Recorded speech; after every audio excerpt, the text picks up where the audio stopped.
Alright. We're back with another stream, day 2. I can just close Spotify now. Look at these matchups. Oh my god. EDCR, Steez, Dugile, HDMI cables, Infume versus Beef Salad, Nahan versus Loki. Shane, man, what's going on? I'm gonna be doing a commentating stream of Mcsr Ranked. We're watching it right now. It's playoffs, day 2. I'm probably most excited. I mean, it's hard not to be excited for all of these matchups. EDCR, the current number 1 rank, was number 1 ranked last season but got early dropped.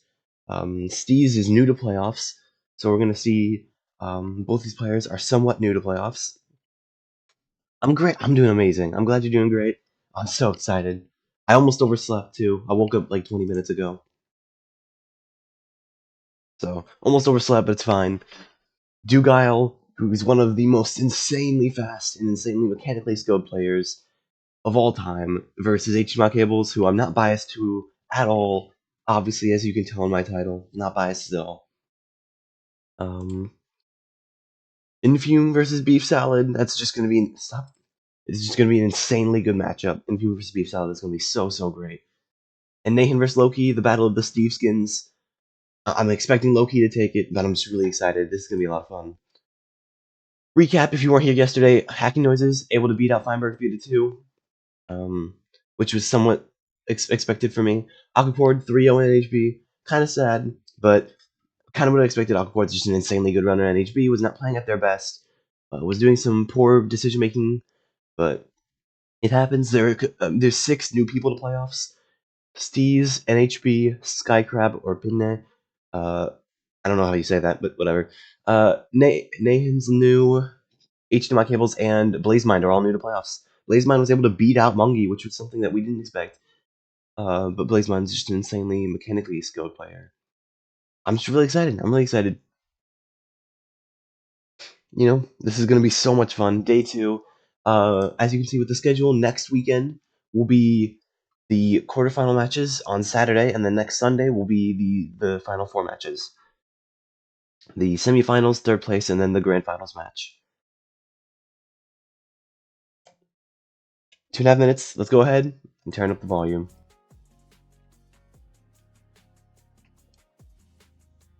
I mean, it's just like waiting music, but it's just good background music to have. Oh, dude, it's gonna be so much fun. EDCR versus Steez. I expect EDCR to win. Steez can win, obviously, but I expect EDCR to win. They're just, I don't know, they're too fast, they're too mechanically skilled, they're too... I mean, there's a reason they're the number 1 seed, again, back-to-back. But once again, it's just all dependent on if we get the confident version of EDCR.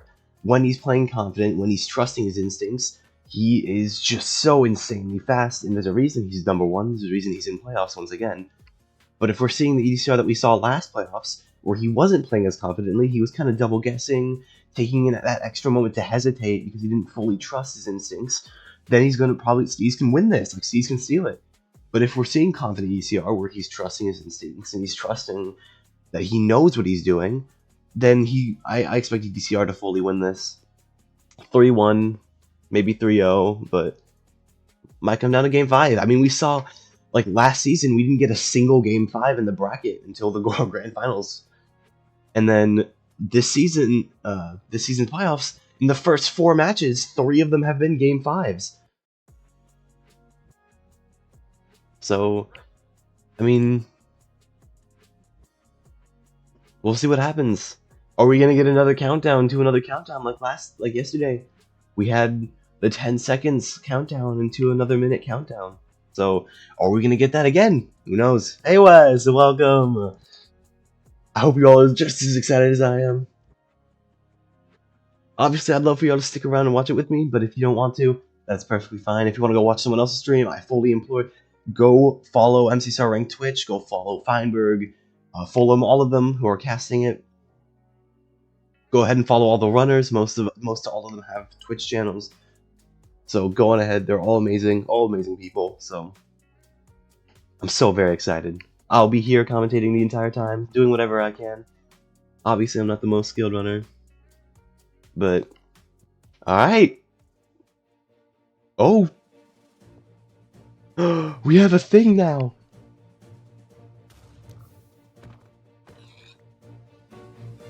Oh, it's the trailer.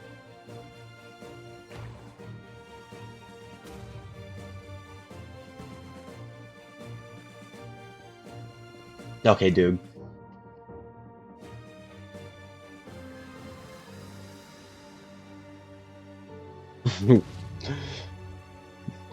Skycard with the blaze bed there, NHB. Loki filling in the portal because he's just insane. This is so cool. Yes, Hacks, my beloved. I'm not biased. I've been playing for 2 years. I played 8 seasons of Ranked. I played 6 playoffs. I've got 6 podiums. I've made 3 finals, and I don't know. I'm so happy. That was from when you won last season.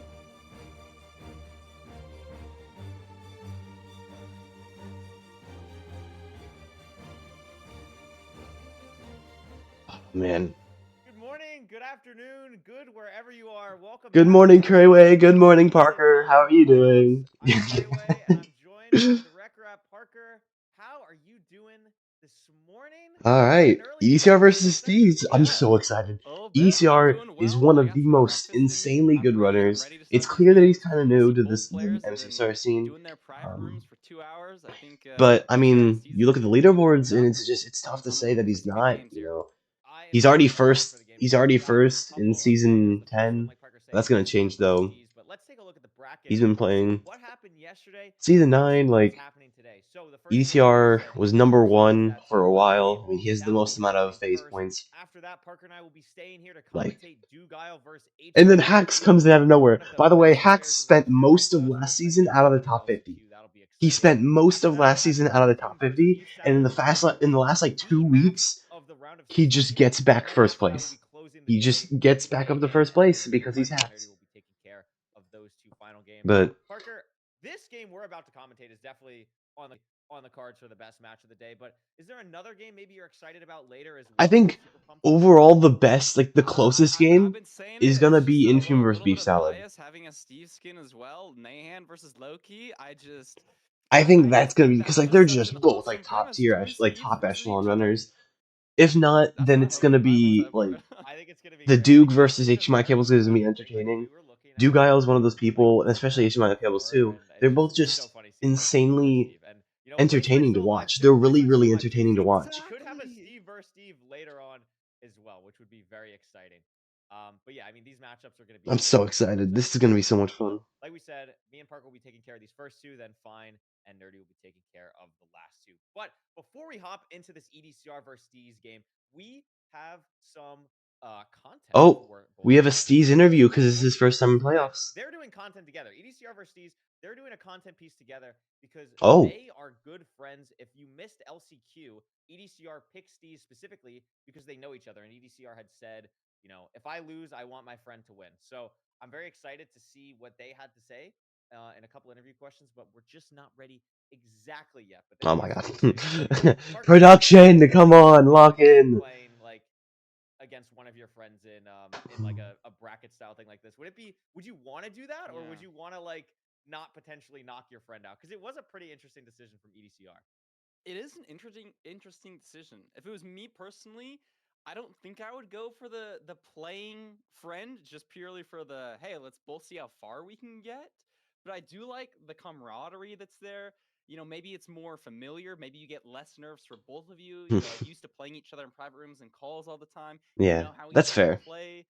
ECR and Steez are both in a group together. Lower the nerves. I think something as well as who said it before? ECR, I know last season he came in rank 1. Didn't have quite the performance he was looking for.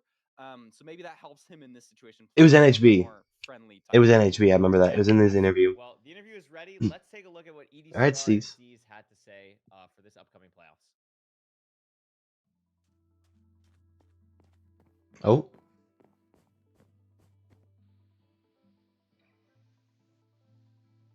Hi, I'm EDCR. I've been speedrunning for about a year, but I've been playing Minecraft for over 10 years. Hello, my name is Steez.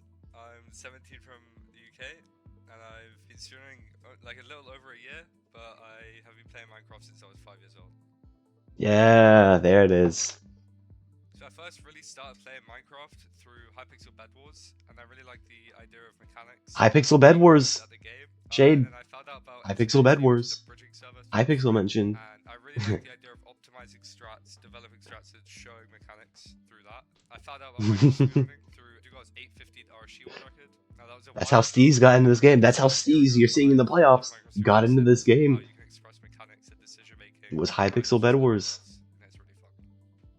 My introduction to Minecraft was with Hypixel. I really enjoyed playing games. Another Hypixel mention. EDCR, the #1 seed, also got introduced to Hypixel. To Mcsr Ranked, and I tried it out, and I really enjoyed how you can just keep improving. Like, there's never a limit. You can always do something better. So I kept playing, and here I am. I'm assuming their group, like their whole group, started through Hypixel. The reason I picked Steez is because we're both part of a group called Car, which is like a friend group where we discuss strats and just talk about whatever. So even if I lose my matchup, someone from Car still moves on. So it's like a win-win. So it's funny actually because EDCR told me after I made it through LCQ that, well, he said in our chat that he was either going to pick Squarecrab or me, and I low-key told him it was fine to pick me because I just want to have fun. I don't really care about making it far, like realistically. Whoever I was going to play, I just haven't played anyone much, and I was probably going to get first rounded by a lot of people. And so if I'm going to get first rounded, it might as well be EDCR who's a friend of mine. No, Steez, you gotta have confidence. Skycrab went into his match like, oh, I don't think I'm gonna win against Silver, and then Skycrab beat Silver. You gotta have confidence, Steez. I think my mechanics are decent, but EDCR, your mechanics are more than decent. Don't even. Decision making. So I think it could honestly go either way depending on how the seeds are. Like, if it's a very linear seed, he could probably win. Yeah, I mean, I agree with that. But yeah, I mean, if the seed has any remote hard decision making, he probably just gaps you by 30 seconds. Oh, and pretty much every matchup, my only win against him is a sub 7. So I think that's very telling on kind of how our matches go. But I'm not very nervous, to be honest, because as I said, like if Oh, Steez only has 1 win against EDCR, and it was a sub 7. That's crazy. Yeah, I will say for last playoffs I was really nervous, and I think it actually resulted in my downfall. Yeah, we could tell EDCR. In this playoffs, I'm just looking to have fun. So if I win, I win. See, that's the thing, is like, in Fume's first playoffs, he got first rounded. EDCR's first season, he got first rounded. Two things that I've improved. It's just the nerves, man. The first one is my terrain management. When getting to the Bastion, I used to just brute force getting there, just the most direct line possible. But I've gotten a lot better at looking around, seeing all the terrain options. The second thing I would say is my mental. I used to get really nervous in just ranked matches on the ladder, and obviously in playoffs, but I've gotten a lot better at calming down and just working through the match. So compared to Season 8, if you look at my Season 8 stats, they weren't very good compared to my Season 9 stats. And I think that's apparent in my gameplay as well. In Season 8, I kind of was just trying to brute force playing ranked. I was very nervous playing ranked as well because I like spam private rooms and I just didn't really get real. Also, I haven't eaten anything. I woke up like 20 minutes ago. And so I would hesitate a lot. Yeah, just haven't eaten anything yet. Immediately had to jump into it. Season 9, I tried to work on that a lot, and I tried to work on my mental, and really break down every game where I lost time, even where I saved time, and see if I can Alex, see why. welcome to chat, man. If you look at my average compared to Season 8 and Season 9, I think I saved 50 seconds. Yeah, I just really had a lot of fun improving, and I think Alright. Sorry for the black screen. So, One fun fact. On MCPHD, there is also Minesweeper, and it is very fun, and I actually had 5 world records on there. I am a really big fan of Minesweeper as well. Steez, W Minesweeper! W Minesweeper, Steez! I love Minesweeper! Oh my god, I genuinely love Minesweeper. I'm really glad I didn't mute. Normally these, I mute like 10 seconds before the end. Parker, Yeah. I'm also left-handed. So I Wait, was that EDCR's? EDCR said that he's Frick, left-handed I missed at the end. EDCR's. EDCR's left-handed? EDCR said he's left-handed at the end. That is actually so base. Wow. I'm assuming that he doesn't play with his left hand. If he wins, we could absolutely ask him. I don't think he would play with his mouse with his left hand. That would be kind of crazy. I never knew that EDCR was left-handed. I did not learn how to play that way, but I just think that's cool. I think that's really cool. So I am now biased. I'm a biased commentator. I very much. You're always a biased commentator. But You're left-handed? So is my dad. The thing that we were just Well, talking it's about weird. My like, dad's kind of ambidextrous in a way. these two players have In not his everyday played life, one-on-one when it comes to together, and everything, that's he's what's so left-handed. impressive about this matchup. But he plays sports with his right Yeah, hand. 1 year from each of Like, them. he can't play sports with his left hand. He plays sports mainly Also, with his right another hand thing that I dominant. think is very But everything important. else, he's left hand They dominant. are both in. Like, he writes with the left We've hand. seen Like, this everything. name pop up a couple of times. He's left hand Called dominant unless he's playing Forces sports, and then he's right hand dominant. of speedrunners, He and kind I of think, shifts. at least speaking from personal experience, the time hmm where I got best at speedrunning was when I joined I'm Forces, ambidextrous and for we picking joined a things team up, of like-mindedness, but otherwise, I'm with right similar handed. skill levels, all pushing each other. Same with YouTube. When I started getting good at YouTube, it was when I joined Lifesteal, a friend group with it. I think there's so much power in community here, and learning it introduces you to different play styles, to different points of And you can also, view. like, So I think you can also this teach yourself to alliance be we're building ambidextrous, here, too. reaching out to people, Like, that's the thing is, being you can, around, like, being kind, it takes a bit, to like your fellow especially if you, like, MCSR runners. You can start friendships anywhere, and you've who knows, spent your these entire alliances life could lead you to playoffs. being We've seen either a couple right-handed of or these left-handed players. solely. 1 year, guys. But 1 you year. can train yourself to be This ambidextrous is to a certain especially extent. like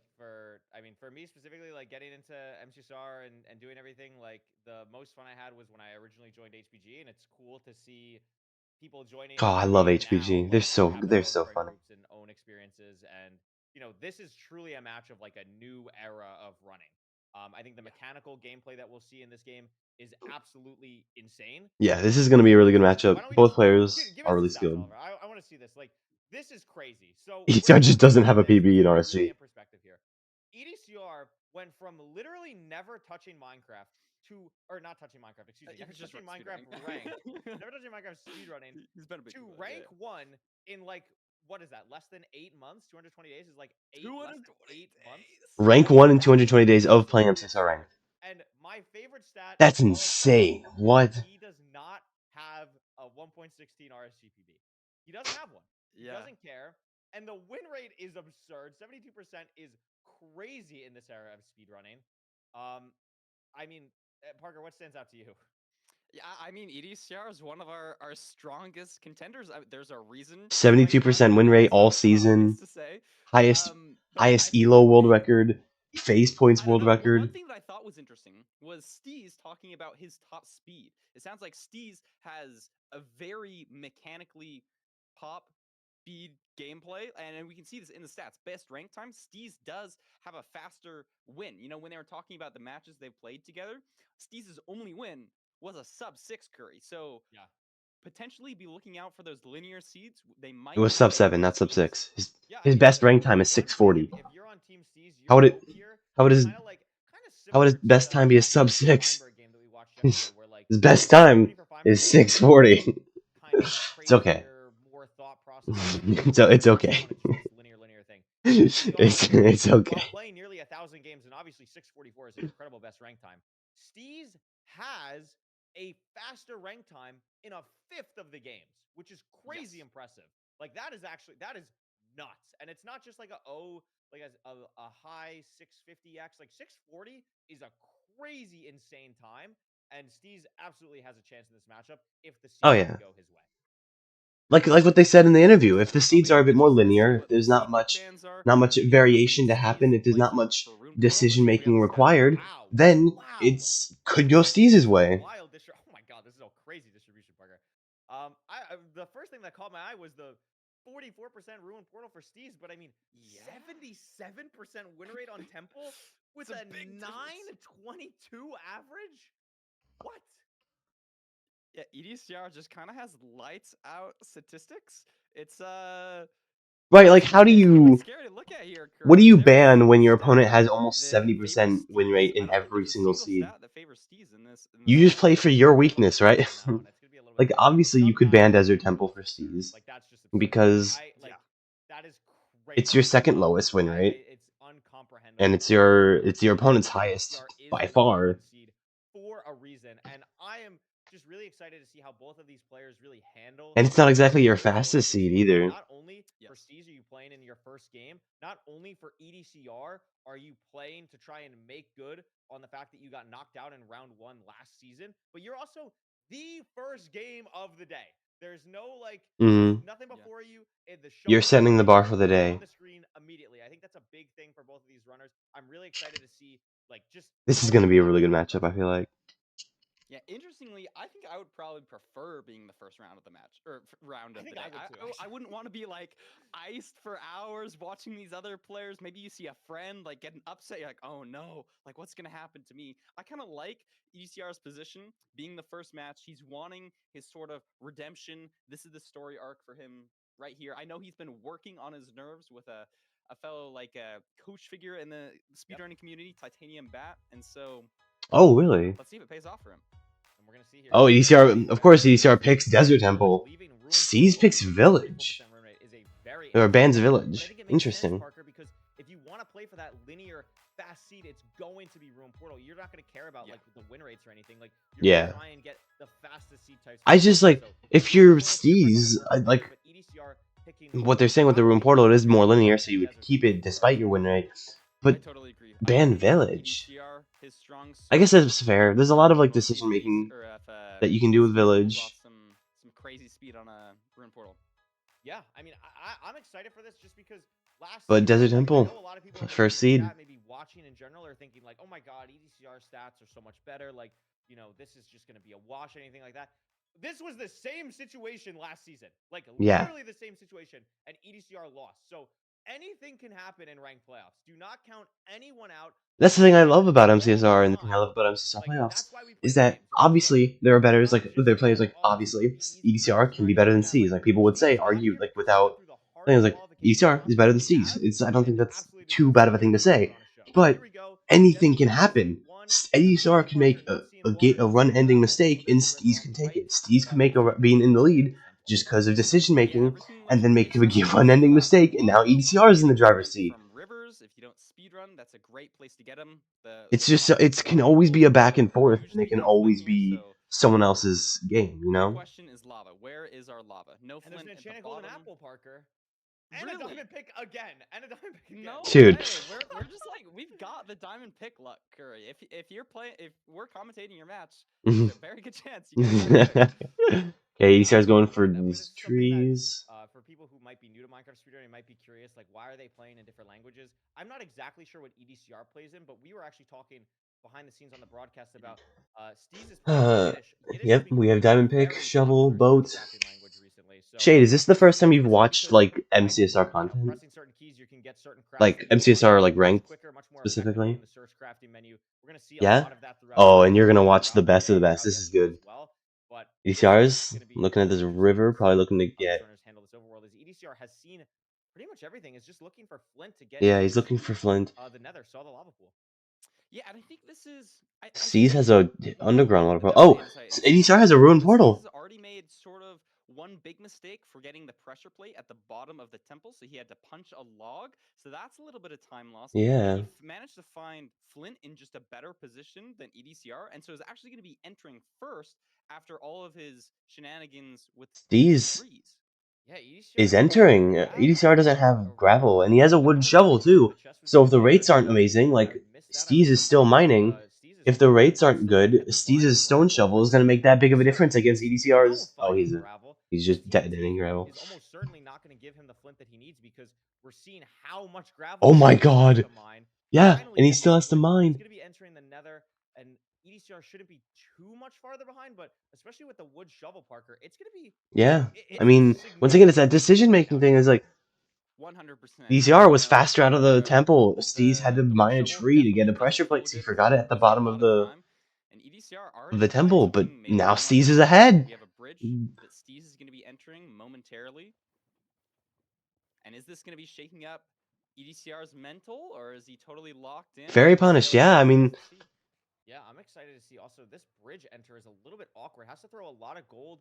Steez getting to the chalice is going to handle it really well, taking literally no damage on the way. that was very good routing from Steez there. Steez's inventory, 2 normal golden apples and that enchanted golden apple. We have 2 gaps and a notch. What are we doing? 2 gaps and a notch. Really lights out. EDCR messing up his bridging there. Falling on the bridge. That was a little bit scary for a second, but he's gonna be okay. Falling again. Up a little bit again, coming in from the lower angle, but should be fine. I don't know about you, Parker. I don't love coming in from this lower angle. I think it's a little bit more risky. Pigs aren't mad at him because he has the gold from the ruined portal, the gold armor from the ruined portal. Makes his life a little bit easier than it would be otherwise. Yeah, he also, I think, purposely made a staircase from that lower section that I think Yes, pigs could correct. pathfind up. So he might get an extra 2 or 3 pigs that Yeah. Steez didn't get. Not sure how much this is going to matter. Looks like Steez has a phenomenal amount There's of a pigs and ton is of starting pigs. his route so much faster. Yeah, and this is on double single bridge as well, so not a normal Baby route where Hogline. you're gonna get like a ton of pigs, but Steez, I think the Wow. Crimson also really helping out. Like there's at Yeah. least 15 pigs in this whole Parker. Like At this is least crazy. this looks like a really great route. We got our obby, double obby in both these chests. We have 11 obby already. We should be totally locked. Oh in. yeah, EDCR is getting a lot of Possibility pigs. of a bastion. A little bit of a funky pig there, but now both of them are trading, and I believe we did see the fort out, just like straight out from Yeah, the it looked like it was bastion. straight ahead for Steez. And the thing I'm noticing as well, like on a seed like this with Desert Temple, we could see Steez already has a stone sword crafted. That will help with the blazes to make it faster. Mhm. That's just from the cobblestone from the Desert Temple. Not a lot of things to really pre-craft on this seed because we have that stone sword from earlier, and we have Steez is out. Steez is going to the fort. so we don't have to craft a blaze bed. So Steez is just able to pretty much leave immediately. Has the golden apples to really crank here. ODCR Parker, trying to he's gonna be plan in the out his fortress, terrain. I think at least 15 seconds or so ahead of EDCR here. Yeah, very, very solid lead. And as we were saying, He's at the you know, spawner too. let's Oh, Wither see. Skeleton. Maybe Scary. Steez is going to be taking the lead. You know, EDCR finally leaving to the bastion now. To the fortress. We'll That's see. the Fortress is bastion. double blaze spawner. Okay. Maybe slightly faster. Maybe has Parker an needs extra to pearl or two. get I his think he's stats gonna need to in catch up here, check. especially if the rates are fast. He might not even need to. Yeah, looks do like blaze EDCR is TNT. going to play on 5RD, maybe gets 1 or 2 strays, but doesn't look like it. This is a really awkward kind of double blaze spawner situation we're seeing for Steez as well. I'm curious to see how EDCR handles it. Not only are they not like super close to each other in the sense of like a nice middle ground to kind of play in, but that second one being like half buried is also a little bit annoying. So very curious to see how the runners kind of Yeah, I mean, the blaze bedding or explosive to do you like the spawner do you area. like the play of EDCR sticking to this one? Do you like the play of Makes a lot of sense. Steez trying to play both And at we least a little bit? see EDCR getting the blaze TNT off almost the same time as Steez, so potentially makes up a little bit of time there, but Steez did get the extra spawns from the other spawner, maybe a stray or two, and now EDCR dealing with a wither skeleton, so losing a little bit of time there. No, Steez was dealing with One his thing I want skills. to note is Steez. they're blinding basically at the same time. EDCR actually technically blinding earlier. Obviously, Steez has more rods, but I think this is just EDCR is going to try and Steez has 5 overpower rods as much already? aggression as much as possible to get back into this game. Yeah, Remember, look these at are the best players in the world. Like Yeah. EDCR knows like 10 seconds at this point in the match is a lifetime. Like it's Mhm. so hard to make this time back. Besides, you know, an unlucky stronghold map or something like that. These players are going to be so evenly matched in so many areas. So any minuscule thing that he can get back is going to be super helpful. He's checking chunk borders for a pearl hang. Still has the enchanted golden apple. Yeah, He's I mean, probably gonna pre-craft ECR it is there behind. He's to make sure pre-crafting he everything. finish the game. As Steez is Steez out. Oh, Steez is going heading to both these chords. players having lights out pre-crafting. Love to see it with the different languages, all the keyboard rebinds. EDCR's out. He's not too far behind. Of this art, but I think EDCR is making up time here on Steez. I'm pretty sure he entered the fortress a lot slower than he's going to be entering the stronghold here. Yeah, only going to be maybe 10 seconds behind. Yeah, it's going to be a little bit of a hesitation building the portal and messes it up with the gravel. That could be a bit of a time loss. But Steez is struggling a little bit to find this portal room, and this just might be what EDCR needs to get back in this game. We'll see what the spike looks like for him. Something to note as well. Oh, Steez is at it. As Steez finds the portal room, is EDCR, correct me if I'm wrong, but I think will be the only person in this playoffs with a different stronghold spike than what we're used to seeing because of his graphics card. So it's going to be a little bit different of a spike than we're Steez hitting the 0, front 94 should be pretty straightforward.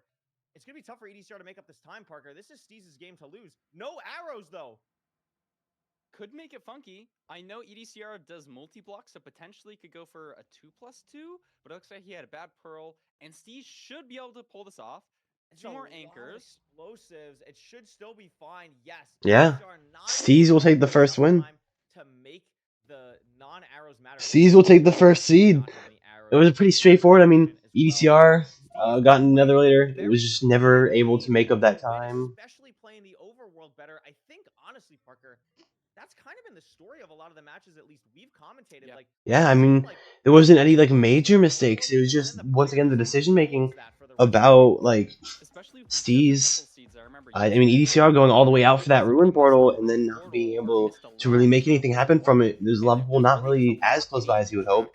on these desert And then the landscapes, whole gravel Steez are thing with doing his so wood really, shovel, really he was right. punished for not making the EDCR, stone he's shovel like not Steez finding did. Flint for 30 seconds. He loses 30 seconds. Yeah. And even though he makes up over 10 seconds over the entire seed, Yeah. it's just not enough to overcome his time loss just in the overworld. Yeah, I mean, you could see And that was a pretty fast seed for a Desert Temple way too. of like how Steez is going to be able to like pull this out officially, right? Like you take a lead, you hold it. EDCR is probably going to make up ground. I mean, he is the #1 seed for a reason, and he does consistently make up ground throughout the seed.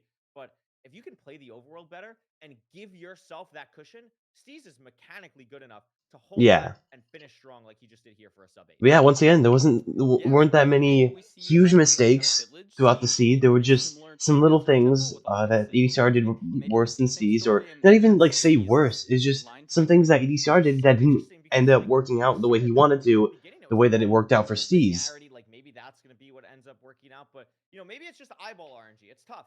It's Yeah. one game, Parker. Like, anything can happen. So, like there's And that's the no thing is like why it can guaranteed go in ranked. each Like, way, we any play each seed, other so many any times. matchup, no He's matter proven if this it's very the 1 hard just seed from the versus conversations the that 12th seed or the we've 16th had, and I know seed, he's because of played just matches before. brain RNG. Sometimes you can just People will have things see things happen differently and process where things either you differently, just lose so times or that you can win times change with your the run. RNG stuff, and It's it's very just, hard to it's all predict. dependent So that on, can just happen. like, And obviously I there's think the best EDCR routes for knows things, that. and And like most as you time, more said likely than in not, the if there's pre-interview, a very one clearly of the good things route, he's then the players will focused on so take it. much going into But this if season that is how clearly he can good route is use kind of muffled or momentum in a doesn't, state it's like this not to very stay strong clear, and come back. then we could see some things change, Yeah, and I'll be looking that forward to it could that be in the worse or gameplay. better Looking for forward some to seeing players. any shakiness from it. And it looks like we got a shipwreck pick from EDCR. Yeah, And Shipwreck interesting picking here, up the seed. EDCR banning an Again, ocean something to seed, watch then out for is choosing an how ocean both players seed. see the ravine if it's not obvious. The food But it situation makes for sense Shipwreck because Ruin can be Portal different. obviously Like favors Desert someone like Temple Steez, who's usually can be something where just mechanically having more one linear. food So can really come into play because you know 2 golden apples and an enchanted golden apple makes that pretty comfortable. But Shipwreck, Yeah. you know, if you're not getting yeah, I carried can't believe they by had your 2 gaps and a Desert notch Temple, we can apple. see that What are come we way more into doing? play. Why can't I go to a Desert Temple 100%. and get 2 gaps and a notch apple? EDCR doesn't miss a magma ravine or anything like that. Maybe a I go to a little Desert bit Temple and I just get a creeper. something like a Desert Temple. That's what I get. Very punishing, especially if you have like a weird magma ravine off spawn. I like the mixing of food. They both handle that last seed. Honestly, they had so much food. I think Steez entered on like 8 hearts of absorption. Yeah, I know it's crazy. It's absolutely crazy when I always like seeing enchanted golden apple seeds because it also opens up the door for like you know you spawn on the fort. It's like one of the only times you could ever see like fort first, which is always a little bit silly as well. Notch But playing Fort I First think on Notch is Shipwreck actually here, so aura. probably no I'm not enchanted gonna golden lie. apple in this one, Playing but very Fort First interesting with to see how Notch we is so aura. the pace here on this Shipwreck. We see it. It's right side up, looking for kelp on either screen. Don't see it yet, but both players off to the Shipwreck.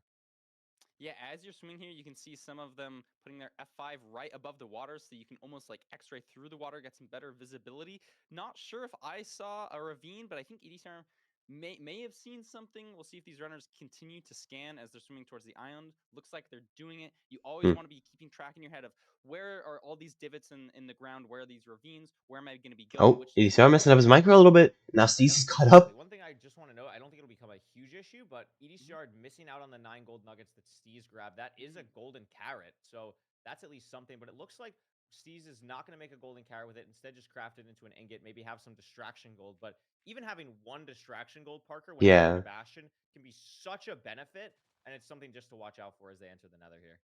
Yeah, I mean, it can literally be life or death. We've seen some deaths. Getting leaves with the shears here. So Good blocks, very good blocks to get. Here. Yeah, absolutely. And we also see both players making shears, even though technically Steez could have made like Iron Axe, Iron Pick, Gold Shovel. Just doesn't make sense. Shears are so powerful. Having the Iron File is just so much more rewarding. But as we're talking about that, EDCR way out first, maybe 8-10 seconds ahead of Steez here. Also finds a ravine immediately. Is this ravine also good for Steez? I think it's the same one. So no crazy time loss there. And we should see both runners enter pretty similar times, with EDCR having maybe a 5 or so second lead.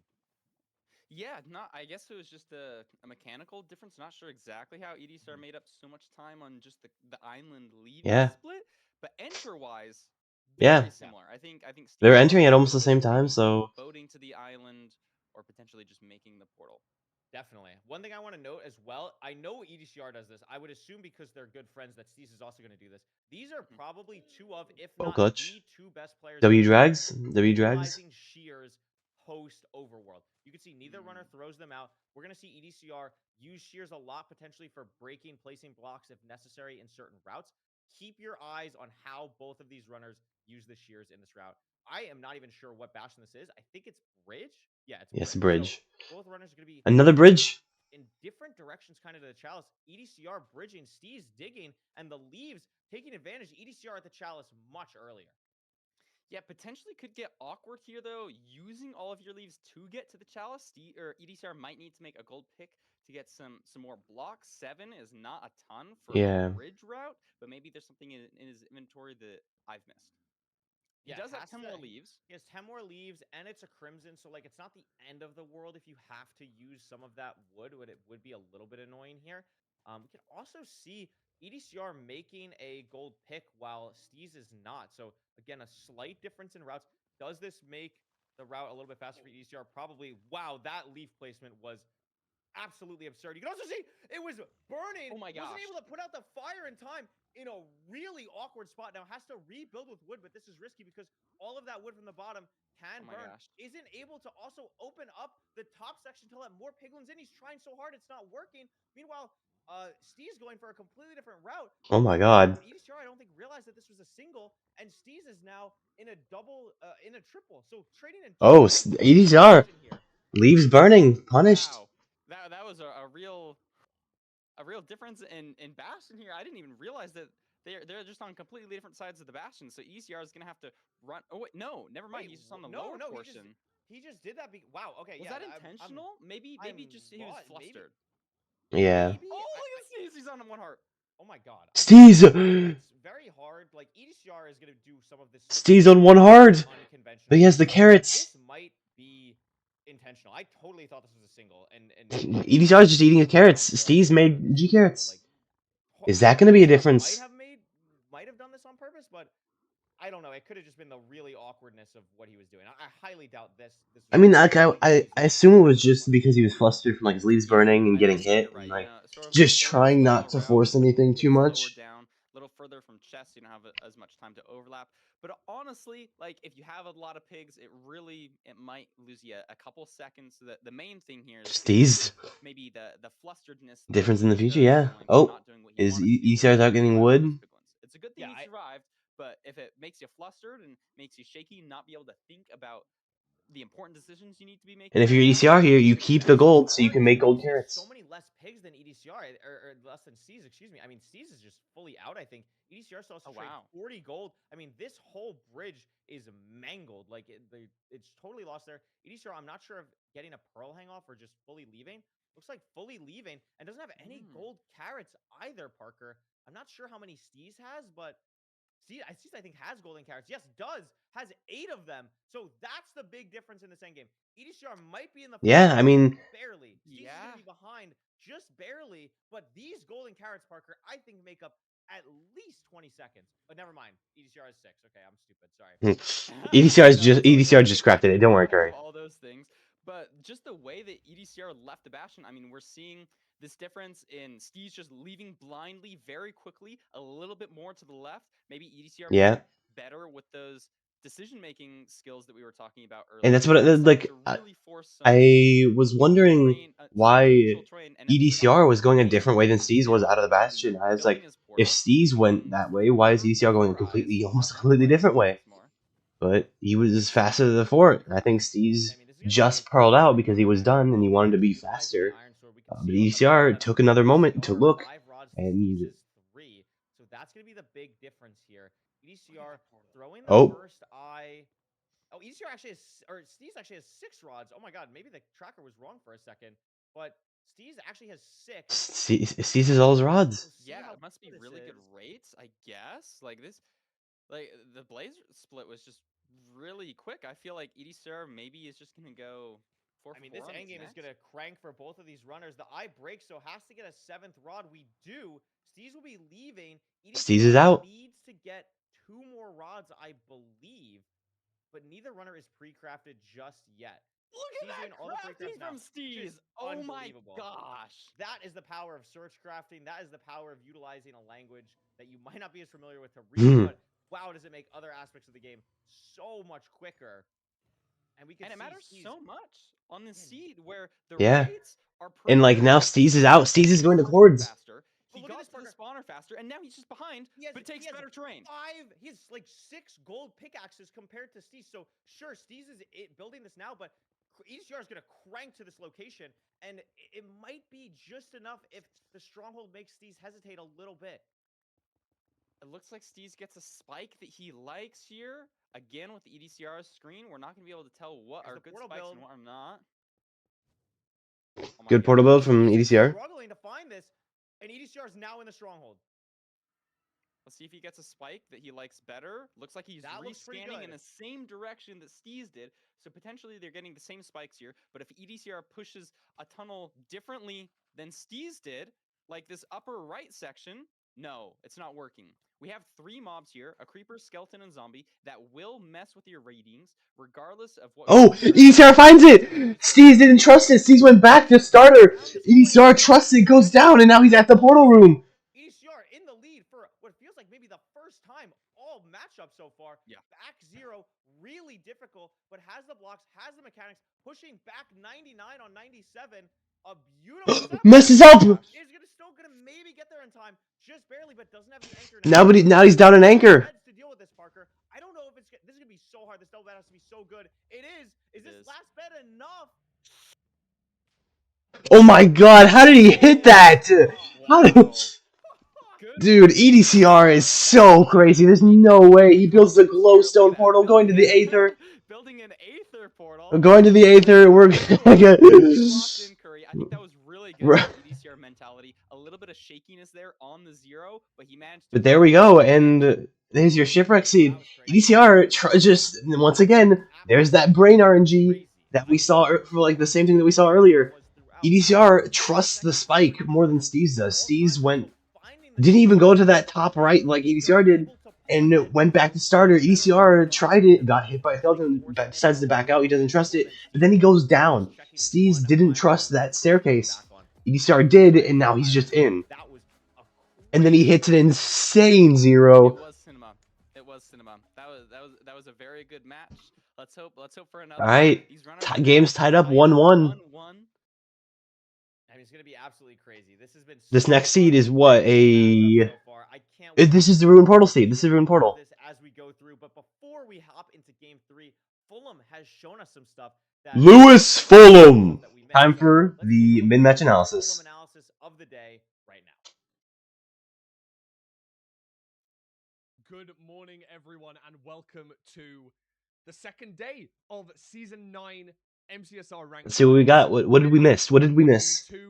What did I miss? What did I miss? Battle off in the round of 16. EDCR is taking on Steez. Now, it is 1 seed apiece so far, and I really wanted to just take us back to that first seed, to one of the things that I wanted to analyze really quickly in the overworld. Now, notice EDCR's inventory at this very moment in time. He has 9 logs, a stack of blocks, some TNT, a little bit of food, and some ores. However, the crafting here is something that I really wanted to pick out. And now, even though we know that these guys' crafting is insane, at this point in time, I think the decisions for the crafting may not have been ideal. Now, obviously, these are insanely fast. But if we have a look here, I personally am a little bit perplexed as to why EDCR decided to go for the wooden shovel here.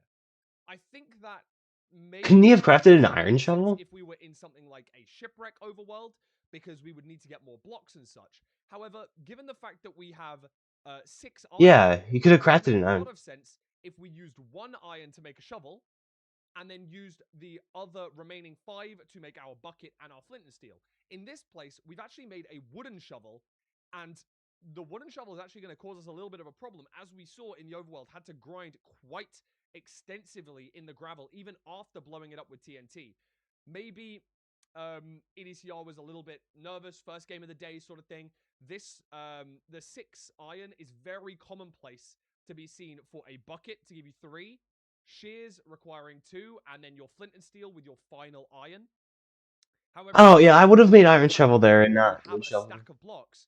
the leaves are so much less necessary. Mm-hmm. And I wanted to just bring that up really early because I think that did cause EDCR to enter the Nether substantially later and allowed Steez to retain that advantage just about until the end of the seed. But in that second seed, EDCR's overworld was absolutely nuts. Now, the small thing that you would possibly pick up on is what the commentators did pick up on in the fact that they did not pick up the gold ingot. Yeah. It doesn't really seem to matter. As you can see here, notice he does go down to get the stone axe, but again, leaving once he's crafted his initial tools, leaving exactly 6 iron, just like he did last time. Yep. Except in this situation, it makes a lot more sense because that allows him to make the shears and the bucket, saving 1 for the flint and steel.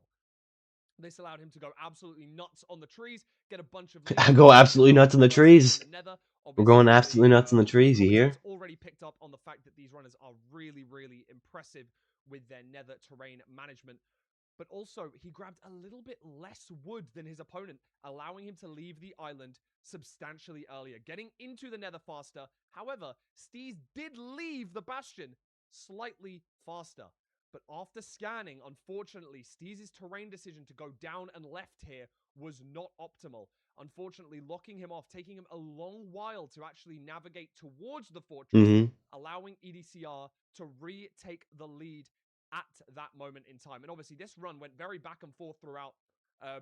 EDCR ending up getting second to the stronghold, but entering the end first. Also entering the fortress first. It was literally back and forth, as you guys saw in the splits there. But I'm not going to hold you guys out any longer. I know that you guys really want to watch this third seed, so I'm going to send you guys back over. This was an insane seed. Right about now. There we go, production. That was a good switch. For the expert analysis. That was good. This is a 1-to-1 matchup. Gotta drink some water, though. Parker, it is the number 1 seed. Now, I wouldn't say EDCR's back is against the wall, but for a moment there in that second seed, it really looked like he could be down 2-0. What do you think EDCR really has to lock in on here to make sure he doesn't get upset again? I think it's just the overall flow of the gameplay. You know, we've seen a couple micro mistakes with that shovel. We've seen a mistake from Steez with maybe forgetting the pressure plate. And so if you can just iron out those small mistakes and just kind of lock in and play your game, I mean, these players are great. And I think if EDCR does that. So, do we have any predictions in chat as of right now? Who do you think's taking it? I absolutely agree. This is going to be a really interesting matchup between. Do you think EDCR's decision making and his is going to carry him to the win, or do you think Steez's mechanics and just with the Ruin Portal, how linear it can be? Do you think that's going to go to Steez's favor? This is a linear seed. We could see the mechanics on display from Steez, but realistically, I mean, the mechanics from both runners have been crazy. And as we saw in the original screen, EDCR has a sub 9 average on Ruin Portal. So I think this is really a 50-50 here.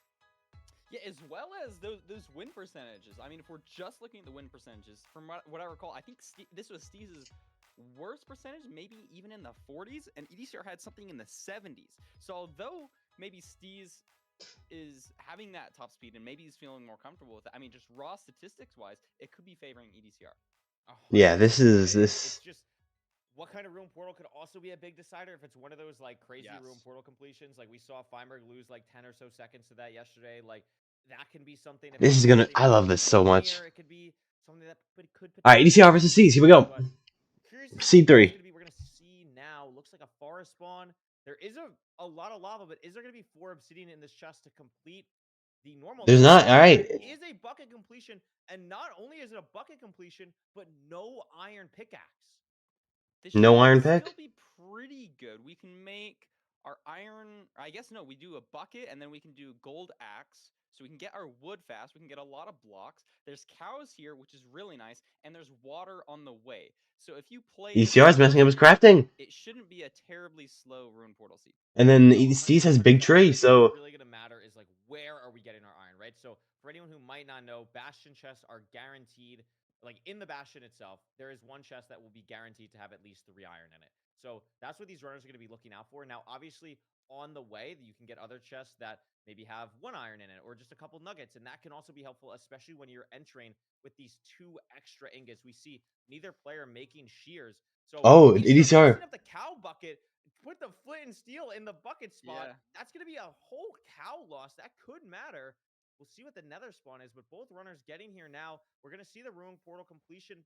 No, actually, we're going to see just in the lava pool. Neither player going for the ruin portal completion, which I find a little bit surprising. There Maybe is was one prime piece of obsidian. crying. Oh, I missed that. Yeah, So okay, it's there we making it go. a little bit awkward. But I'm That would curious make to it very see- hard. Yeah.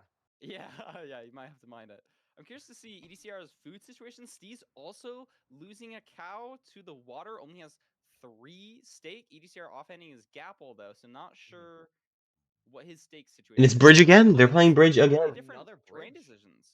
Yeah, One two high, one low. completely different terrain decisions. I really like this terrain decision from Steez because remember, we have to get these chests, right? So going directly to the triple here is so nice. But what EDCR is doing is playing a little bit more consistently, seems to be making the gold helmet before heading up here. Steve's playing a little bit more risky and is literally 1 nugget off the iron ingot that he needs for the last bit and is actually checking the piglin trades here, which I don't love as a play. EDCR going straight for the lodestone chest.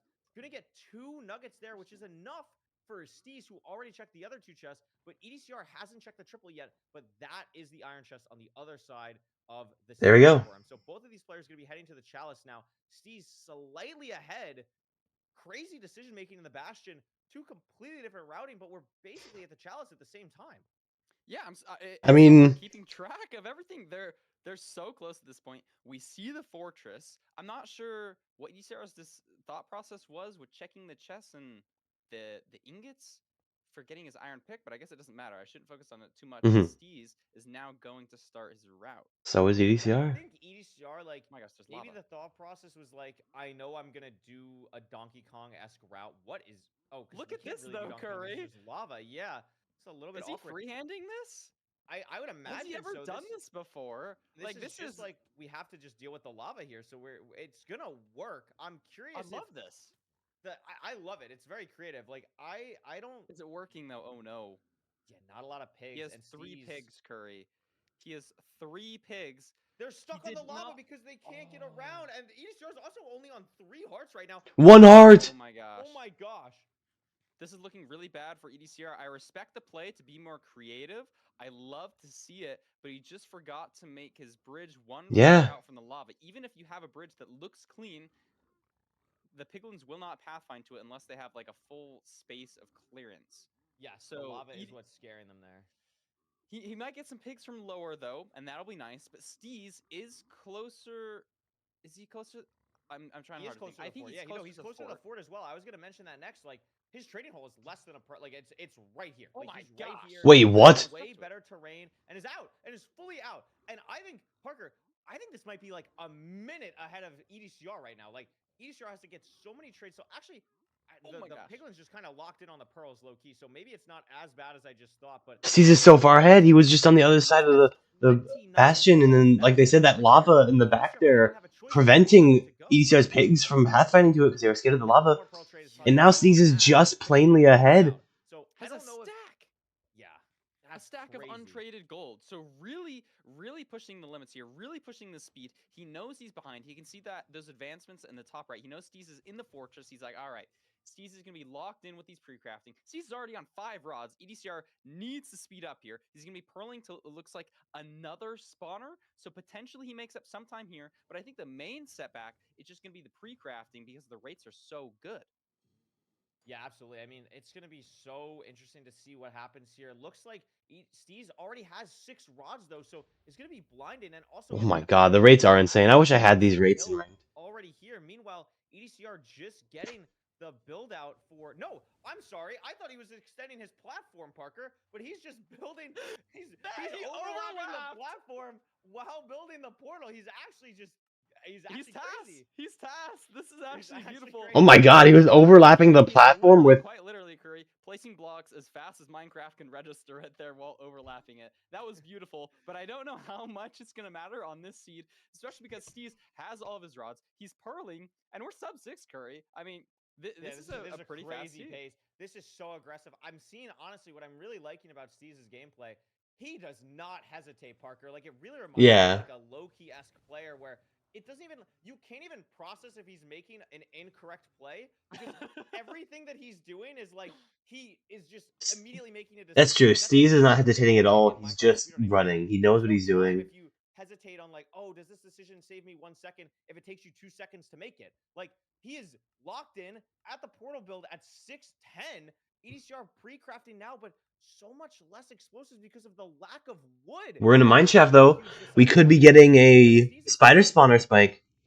Spike. I love liking it to low-key We could. gameplay here. You know, if there's other And then we saw this before. Steez had gotten to the stronghold first. Even though he's a newcomer, he's kind of. He sometimes struggles. Oh, and he got the spider spawner spike, the spike.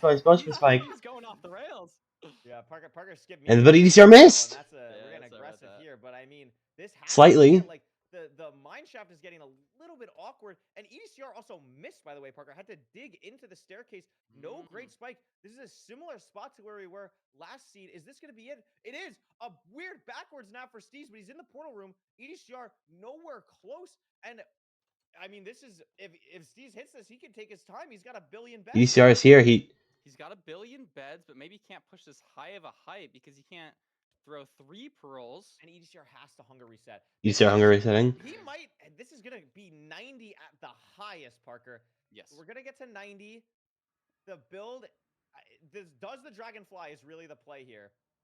Look at that double bed. I think it stays. So much damage. He should be fine.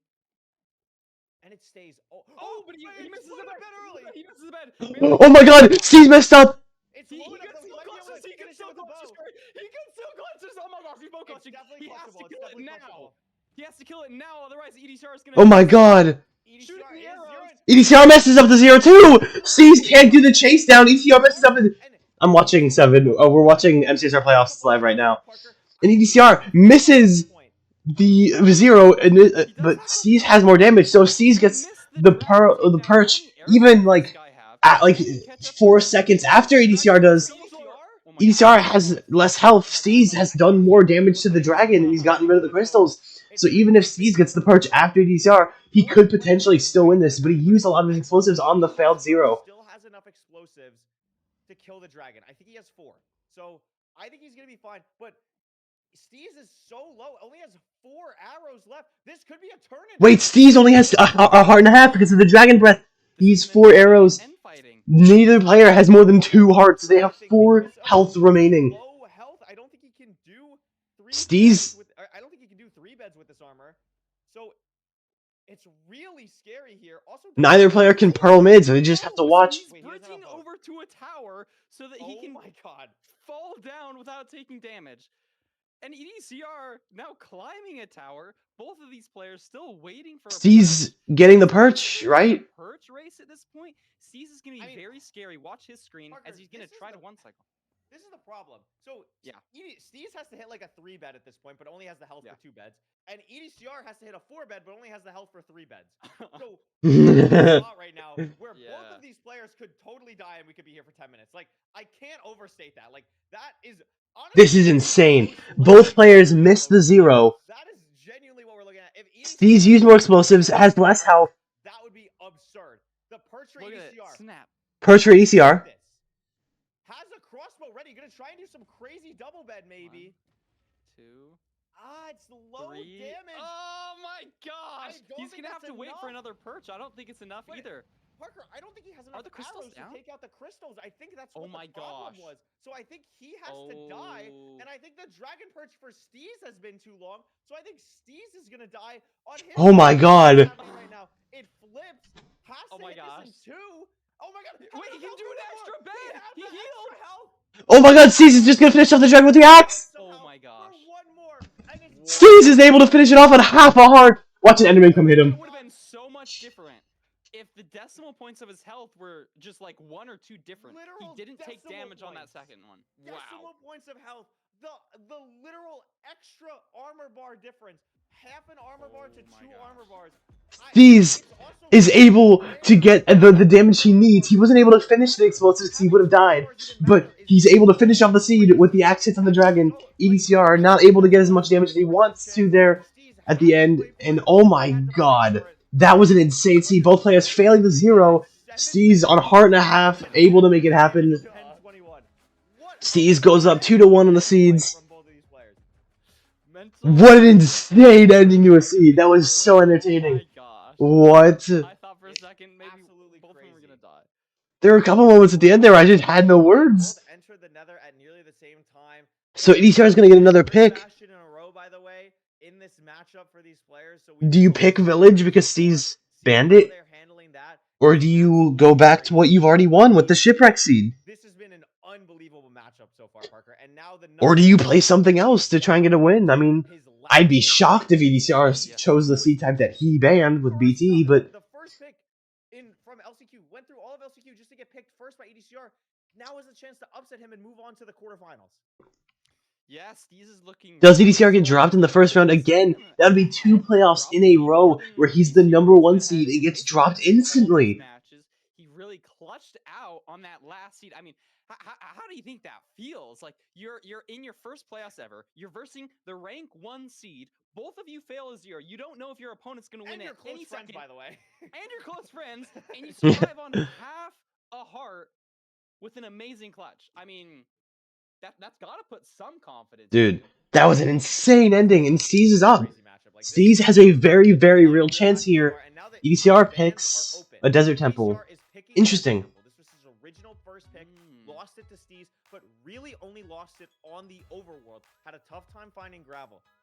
That's true. I guess he didn't make any real mistakes. He just decision-making difference in the overworld led to a close Steez victory. And it's his best chance to get back to a game 5 in this matchup.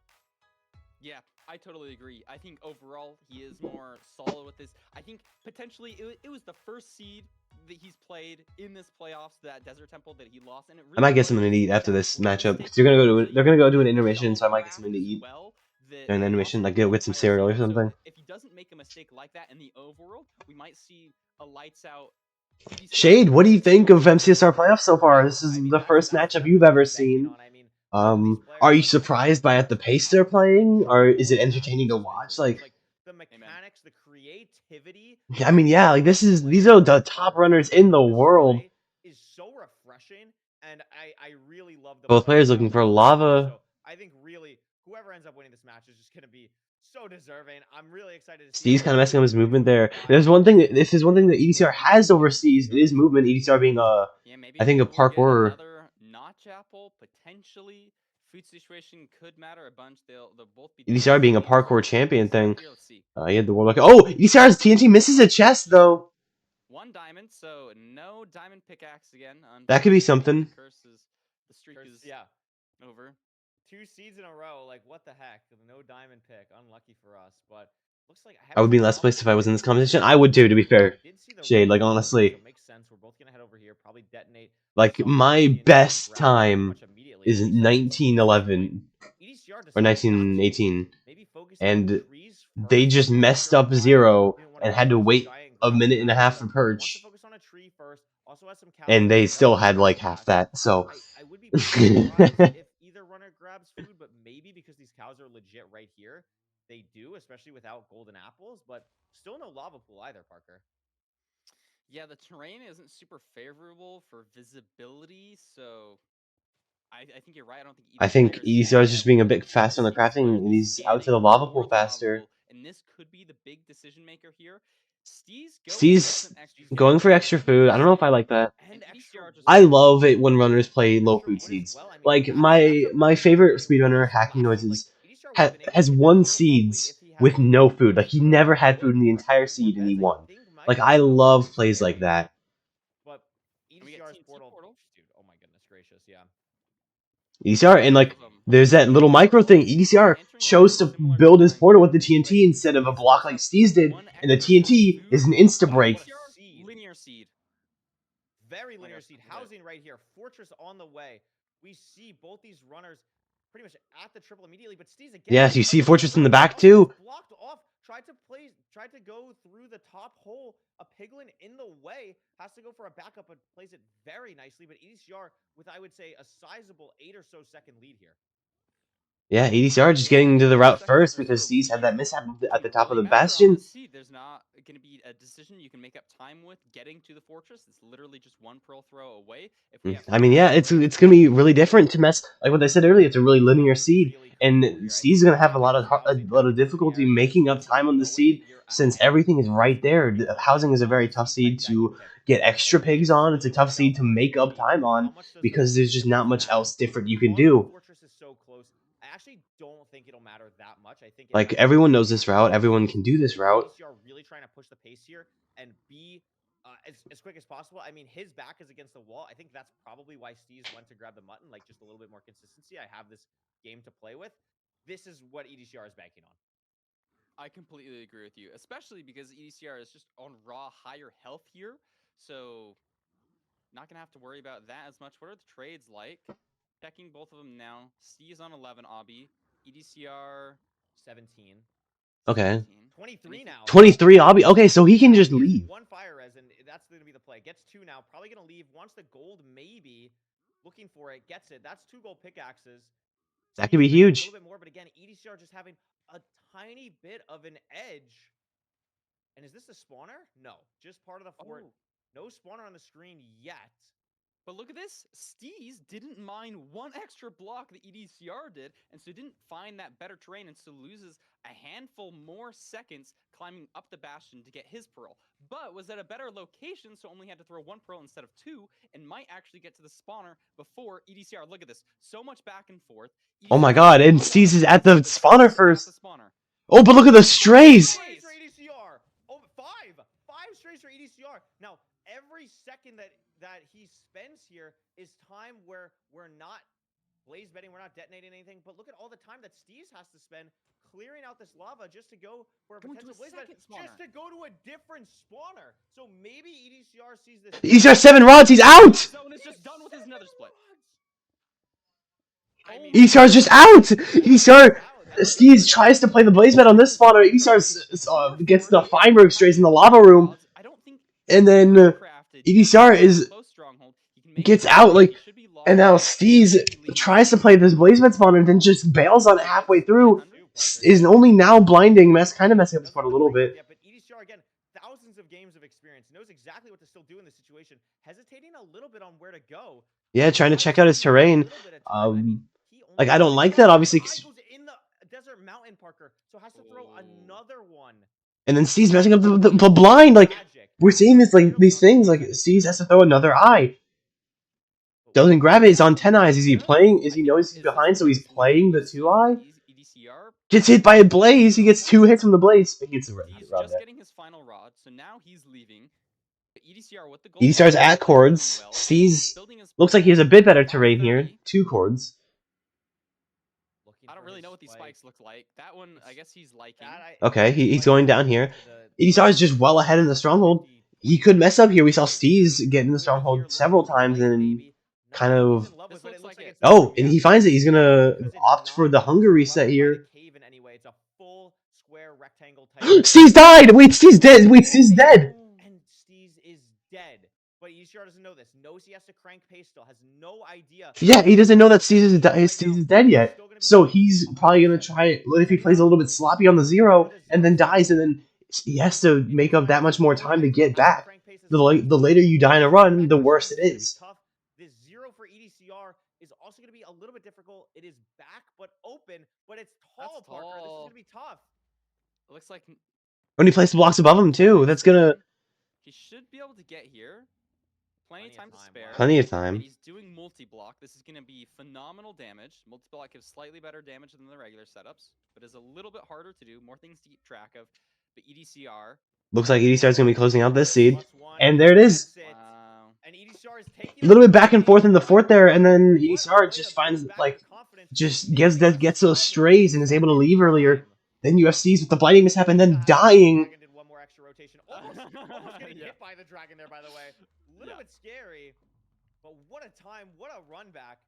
And this game almost a sub 7. That was like a 705. Wow. Almost a sub 7 for EDCR on a Desert Temple seed. And this is why he chose it. He lost the first one with us due to the overwhelm. He just wasn't able to make up that time.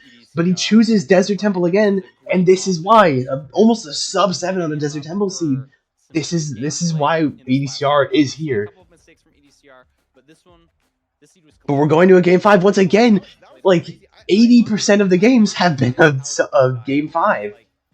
The only time we didn't see a game 5 was Aquacords matchup, and that was a 3-0 against NHB. Potentially, I'm not sure. Maybe chat knows.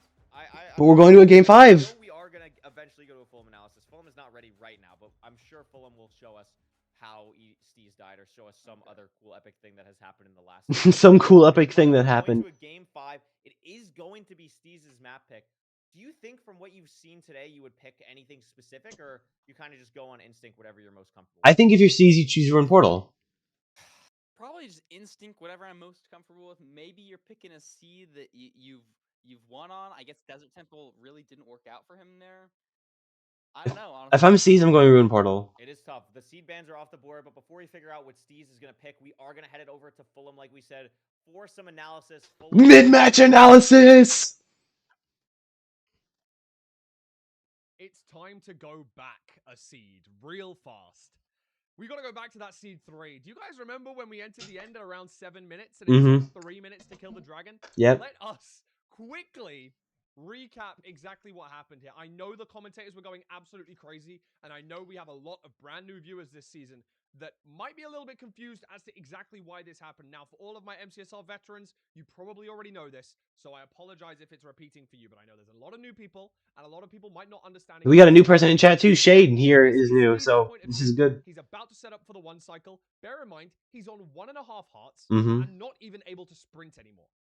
He has, as you can see just above his health points, 2 bars of armor right here. 2 bars of armor and only 1.5 hearts. And now notice, this first bed, as with the majority of beds, deals him exactly half a heart of damage. But something that may not be immediately obvious, even though hearts are split up into halves, they're actually split up into further decimals beyond that. Now, as you can see with his next bed, he takes an amount of damage, but that amount of damage actually doesn't equate to exactly, because he had the extra half of armor bar. Because of his armor, he takes enough damage to deal that extra half a heart, allowing him to be able to do 1 more explosive, which allows him to kill the dragon, as you can see with his axe, eventually surviving on just half a heart. Absolutely perfect. Because of his armor, like, it doesn't do the full half a heart of damage, and then he can get that 3rd bed off. Taken throughout the seed, meaning that the decimal value, the hidden decimal, is going to be higher, but also the armor is going to help in this exact situation. I won't analyze that one too much, but I wanted to talk again about the death because I know that the commentators missed it. We were focusing on EDCR. He was in the lead, but just to recap, just so that the commentators know exactly what happened here, it was unfortunately an incident, a moment for Steez that he probably won't want to rewatch, but we're going to rewatch it just so that everyone knows exactly what was happening. It's hard to keep it half a heart, not eating. He chooses not to eat.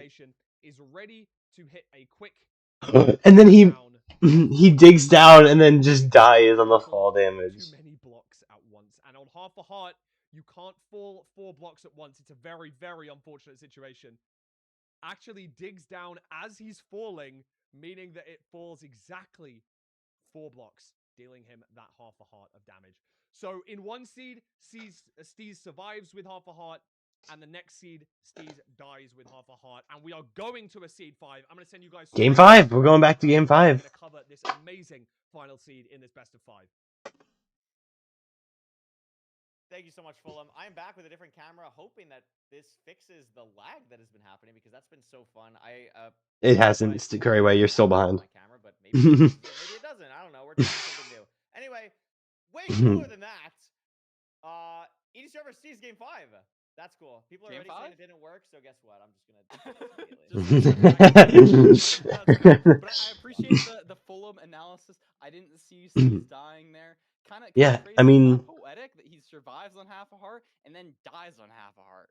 What's gonna happen on this next seed? Is he gonna go down to half a heart again? I don't know. I mean, it's gonna be interesting for sure. Buried Treasure picking the EDCR ban. I think that is. It's just interesting. We haven't seen these players really play Ocean. They only have played Shipwreck. So that's it. We haven't seen Buried Treasure yet. EDCR didn't want to pick it, obviously, for Seed 4. This was banned until Seed 4 anyway. So I'm very curious to see what these runners... Yeah, I mean, I'm honestly really curious what happens here because, like... I don't really understand, but EDCR banned it, Steez is really nasty. and Steez picked it. So are we gonna see that EDCR banned it for a reason?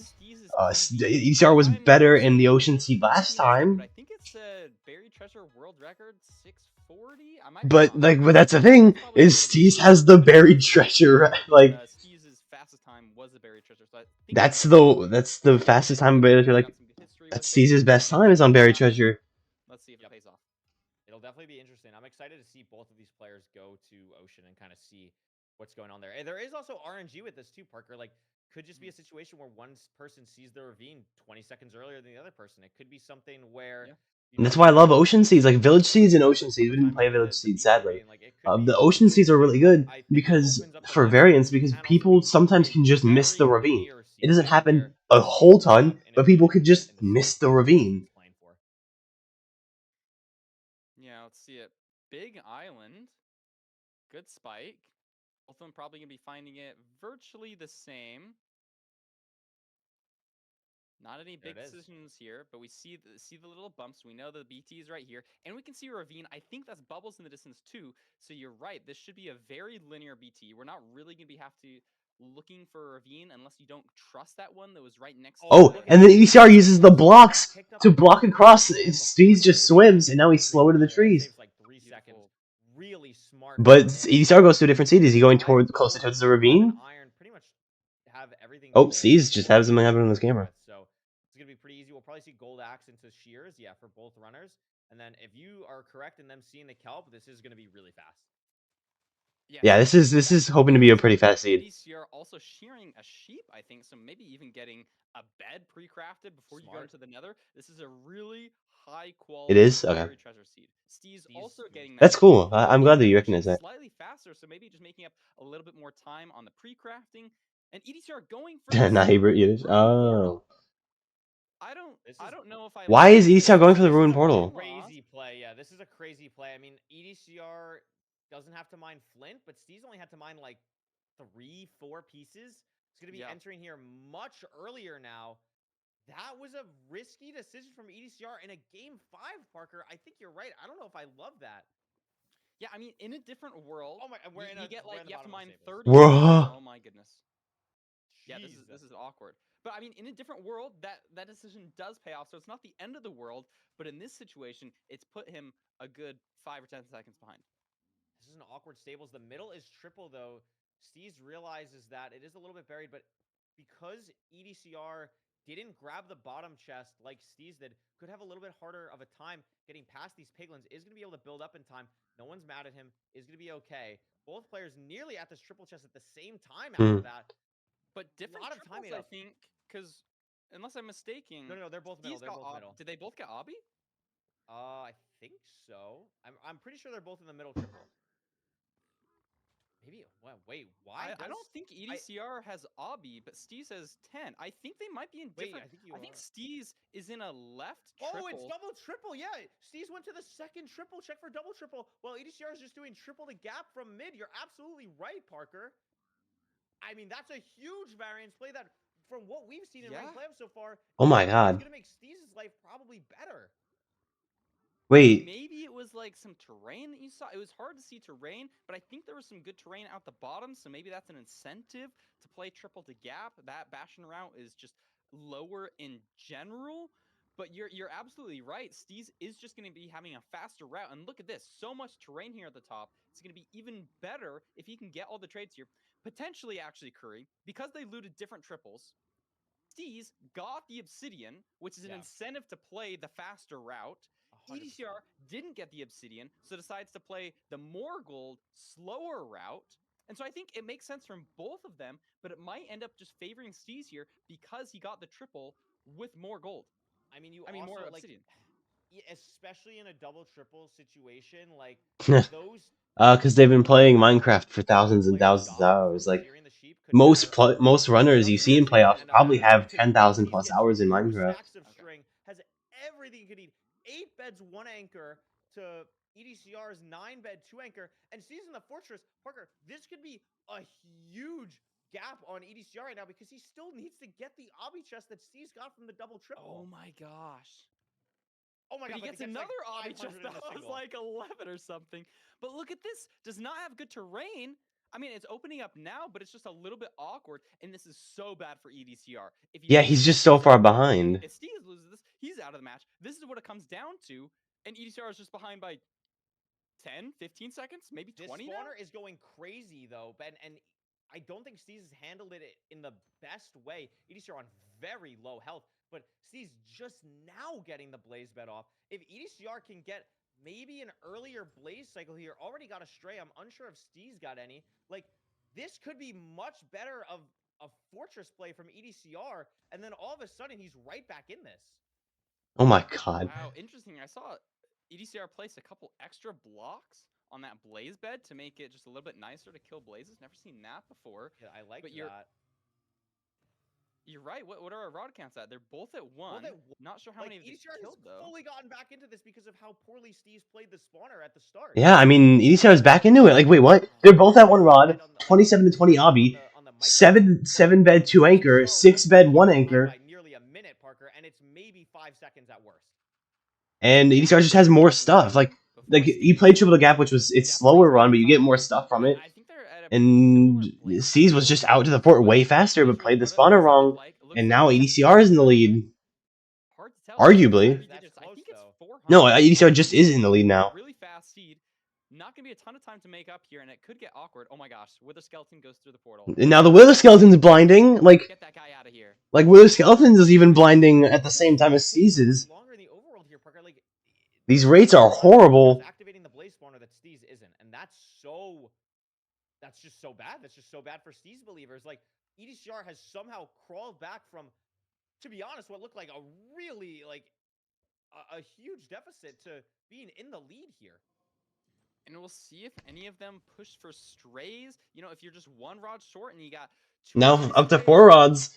at The very rates least, aren't good, so Steez is Steez definitely gonna have to gonna wait be right. longer. EDCR does have these 2 strays here, so he's going to be killing these. Render on the Pearl Hang. I think Steez might get them as well because of standardization, but I'm not sure if he'll go for it like EDCR did. And EDCR's wide macroing looking for them. Still needs 2 more rods. I mean, this Both is a of them at huge 4 difference. Both players still need 2 rods. And we're literally just waiting for spawn. That's We should huge be for getting more EDCR. rods here, potentially. If this one doesn't drop, though, it could be bad. Oh, and then he's out, 6 rods. Steez is going to get his last 4 rods here because EDCR killed the 2 strays. EDCR raising render. And Steez You're doesn't. right, Steez it is is the still 1 rod strays. short, but gets another spawn immediately. This last one should drop. It does. The Pearl Hang from EDCR wasn't amazing, but it's right on chords, Parker. He might have been in lava, but it was literally. Oh my right on god. chords. He's right there, and so is Under Steez. lava here, which should be very close to chords as well. He's EDCR missed. Oh no, he didn't. Okay, he doesn't miss. The portal doesn't put EDCR directly in the stronghold, but Parker, he's also on 1.5. Doesn't have a bed in the hotbar right now. If there's any mob, it could be dangerous. Wow, this is so close. EDCR's playing This so is risky. close. Do you- This is so scary for EDCR.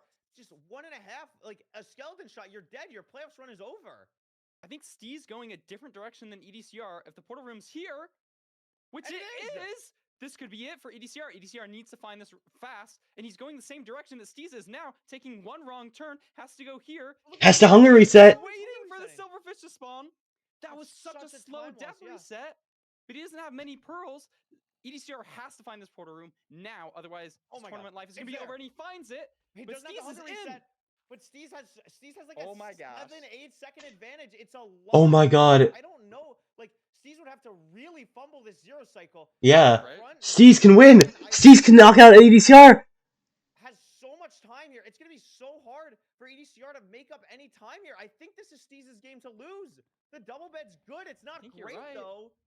It might This be a should 4 finish, rotation 0. and it That was 3 does. rotation. Wow. Parker, Even if Steez is EDCR knocking out 2+2. EDCR.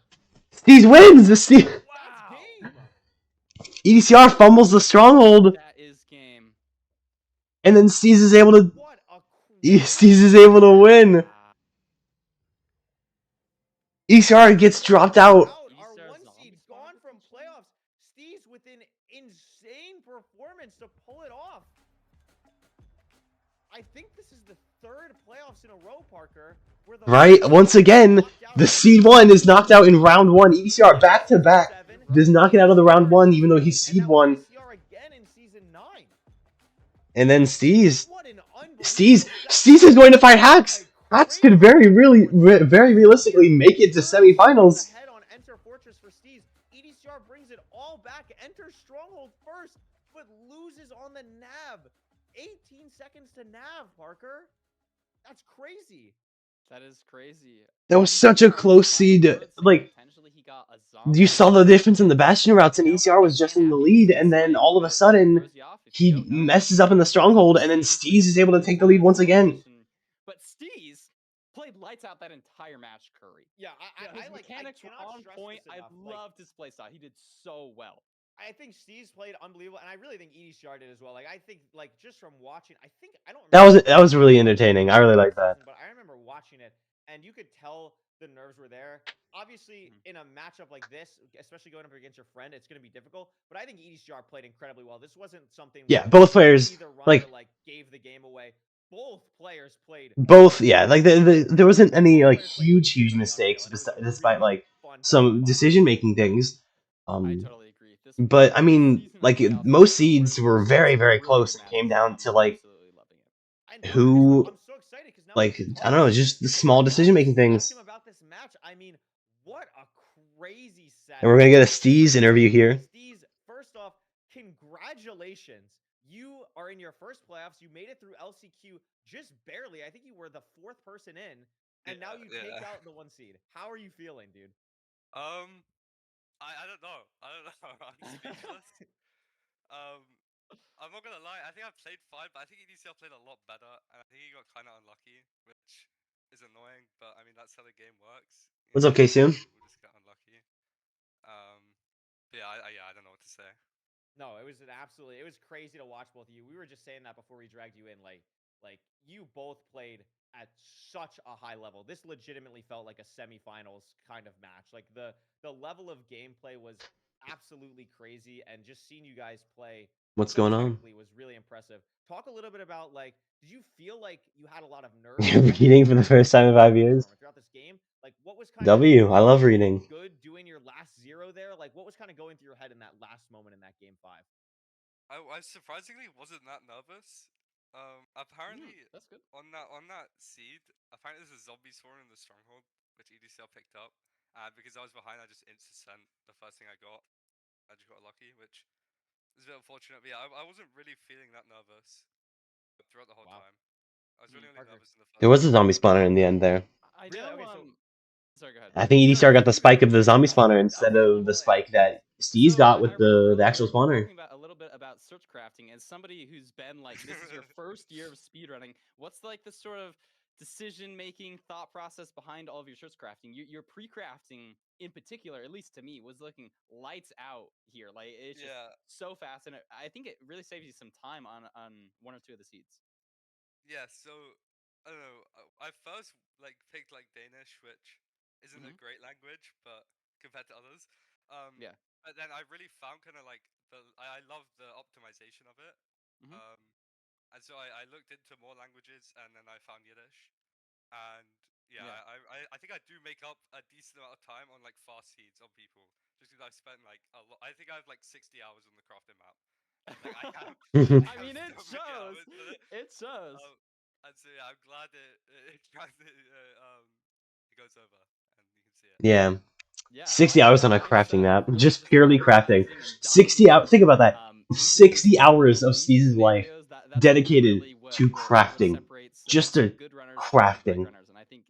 I mean, it shows there, right? Like his speed, like his search crafting was insanely fast. What is your favorite part? Would you say about speedrunning itself? Is it the mechanical? This is what I'm talking about. Shade is what I was talking about earlier. Is like that's kind of what I would guess. This is how they do this, because they've spent so long doing every little thing that you see them do. Like every runner has that amount of time in crafting, and that amount of time in zero practice, that amount of time in maybe the kit practice maps where they run through certain splits, and just in practice time and running in general, they do their own runs.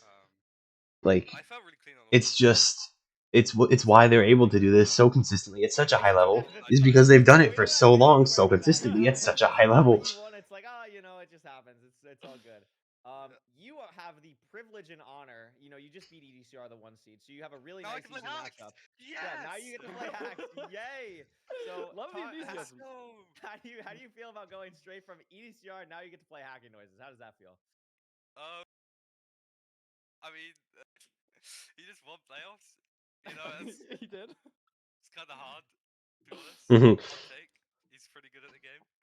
Hack Noises is pretty good at the game. But yeah, I mean, I'm going to with the same mindset. You know, anything can happen, and I think I'm probably good enough to win some seeds, maybe. No, absolutely. I mean, you did an amazing job today. I mean, Parker, you got anything else for him? I mean, what a run. What a match. Yeah, no, I don't think so. Like, rest up, keep practicing. We'll see you Mhm. next week, I guess, for your match with Hacks. See ya. Awesome. Thank you, Steez. Bye bye, Steez. Good match. See, That was insane. Dugal versus HDMI Cables. This is my favorite one. This is my favorite matchup of the day. Talk about something that could also be an upset. We got Dugal, a 2-time playoff winner, going up against HDMI Cables, who made it through LCQ. This is going to be a pretty awesome HDMI Cables, and you got this, man. About kind of what we are going to see here. Any early predictions on Dugal is for this match before we head to like they said, 2-time playoffs winner, human limit bridger, like one of the best speedrunners right now, one of the most insanely fast in speedrunners, someone who's been equated to TAS many times. And then you have HDMI Cables, who won LCQ, looked very, very strong.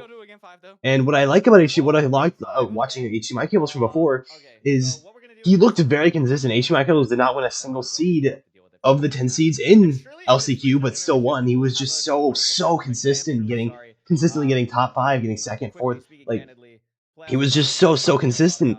And that's what you need to have in playoffs. Like, obviously, you want to go fast, you want to outpace your opponent, but things can happen with the nerves of playoffs that being someone like HDMI Cables, where you're so consistent like that, it can really make a difference. It truly very can.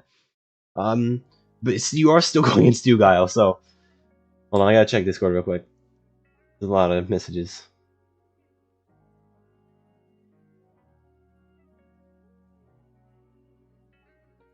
My screen's gonna go black for a minute because I'm checking Discord. I have a lot of notifications.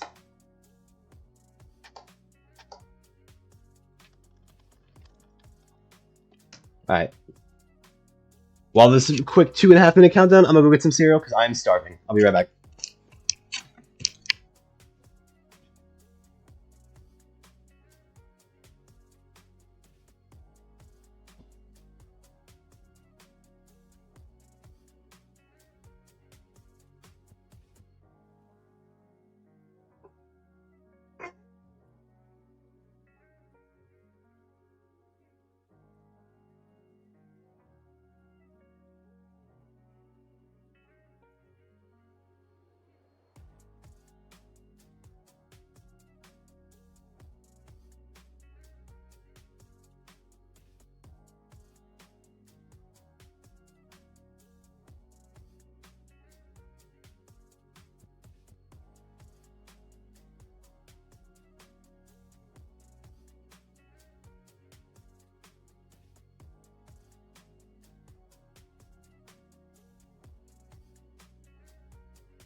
Alright, I'm back with my cereal.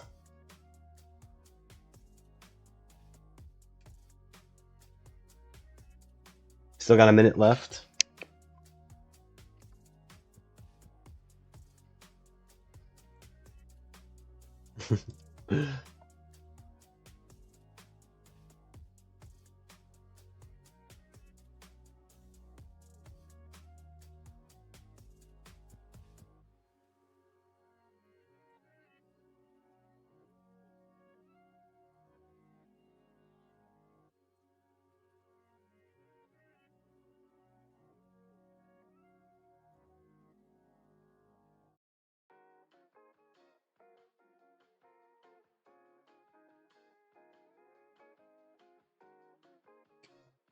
Is it just me, or did the time just get bumped up?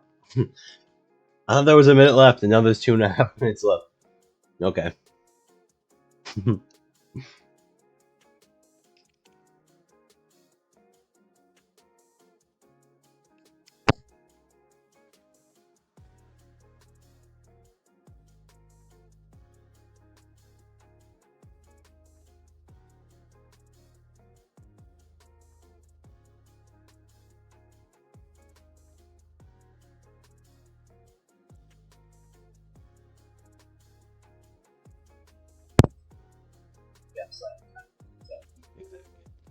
That's exactly what's happening.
Welcome back, everyone, to Season 9 of the Mcsr Ranked playoffs. It's me again, Curryway, maybe talking in the void, with Parker Recrap, ready for the matchup between Dugile and HDMI cables. All right. We're not going to wait for anything. How is it fixed? That makes literally no sense, because I'm going to tell you right now, we were literally going to send it. Sorry, I'm breaking the fourth wall of production, which we tried not to do as much this season.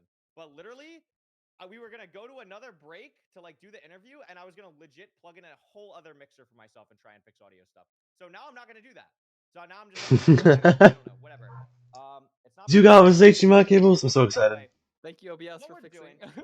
thank you, I guess, computer. Anyway, what we're going to be doing is we're going to be heading to an interview with HDMI cables, because for anyone who doesn't know, or maybe this is their first playoffs, this is HDMI's first ever playoffs. Dugile is a seasoned veteran, and we always like to hear from new players like we just did with EDCR and Steez. So what we're going to do, we're going to send it to an interview with HDMI cables and learn more about our newest playoff competitor. Big step! Here, you see, this is why HDMI cables is the best. This is why HDMI cables is the best. I'm 19 years old. I'm from the Netherlands. I've been speedrunning for... The #1 runner from the Netherlands, baby! And it's #1 runner from the Netherlands. It doesn't feel real to play in this tournament. I didn't think I would make it through LCQ, but now I'm here, so I'm really happy. You won LCQ because you're the GOAT. I've been playing Minecraft since July 2015, so I started playing when I was 9 or 8. Mainly started with Hypixel and CubeCraft, and I got really good at Egg Wars, and that kind of made me a very competitive Minecraft player. And then to get into speedrunning, I met my friend AirPods, and he had, I think, a 14-minute time, and I mean, as the competitive person I was, I started speedrunning to try and beat his time, because, I don't want to be slower than my friend. I really focused on that, and then I think in Egg Wars, yeah. 2 or something, I beat his time, and then kind of had this friendly rivalry until where I am now. And he has a 757, and I have a 756. No way! HDMI cables is 1 second faster. 757 to 756 is crazy. And for the first part of when I started speedrunning, I messaged Hacks asking him for coaching, and for a while he backseated me, and he really helped me improve with getting better at the game, and I got good pretty quick because of him. And now I'm here in playoffs with Hacks, and that just that's like the This weirdest is why feeling Hacks is ever to start like playing with Hacks someone and HDMI and cables now are my I'm with goats them for a on pro, reason. All and right, that just this is feels why. it just feels so surreal. So I'm really happy with how this all turned out. I think I sent him a 940 end enter in RSG when I got that, and he would just say, "Oh, this is what I would do, and this is how you loot the shipwreck slightly faster, and you should get a better ordering in your hotbar." And it was mainly focusing on like very micro stuff. And I think that's why I think I focus more on micro optimizing. I think my macro is definitely the worst thing about my gameplay, and my micro is a lot better because Hacks kind of got me in that mindset of micro.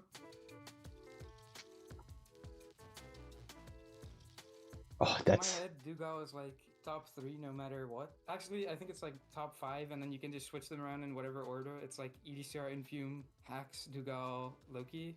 Those are just all on the same level in my mind. So I really didn't want to play any of them. And I mean, first round pick by Dougal. It's really scary, but to be honest, it's gonna be hard no matter what. Top 16 runners in the world, it's gonna be hard no matter who you get picked by. that's It's kind of true. an interesting thing because Feinberg said after the picks, he said like it doesn't really matter who you pick because you're gonna be playing a better player after that anyway. Like if I didn't face Dougal now, I would have probably faced him later, or I would have faced Hacks or someone crazy like that. It would have been hard anyway.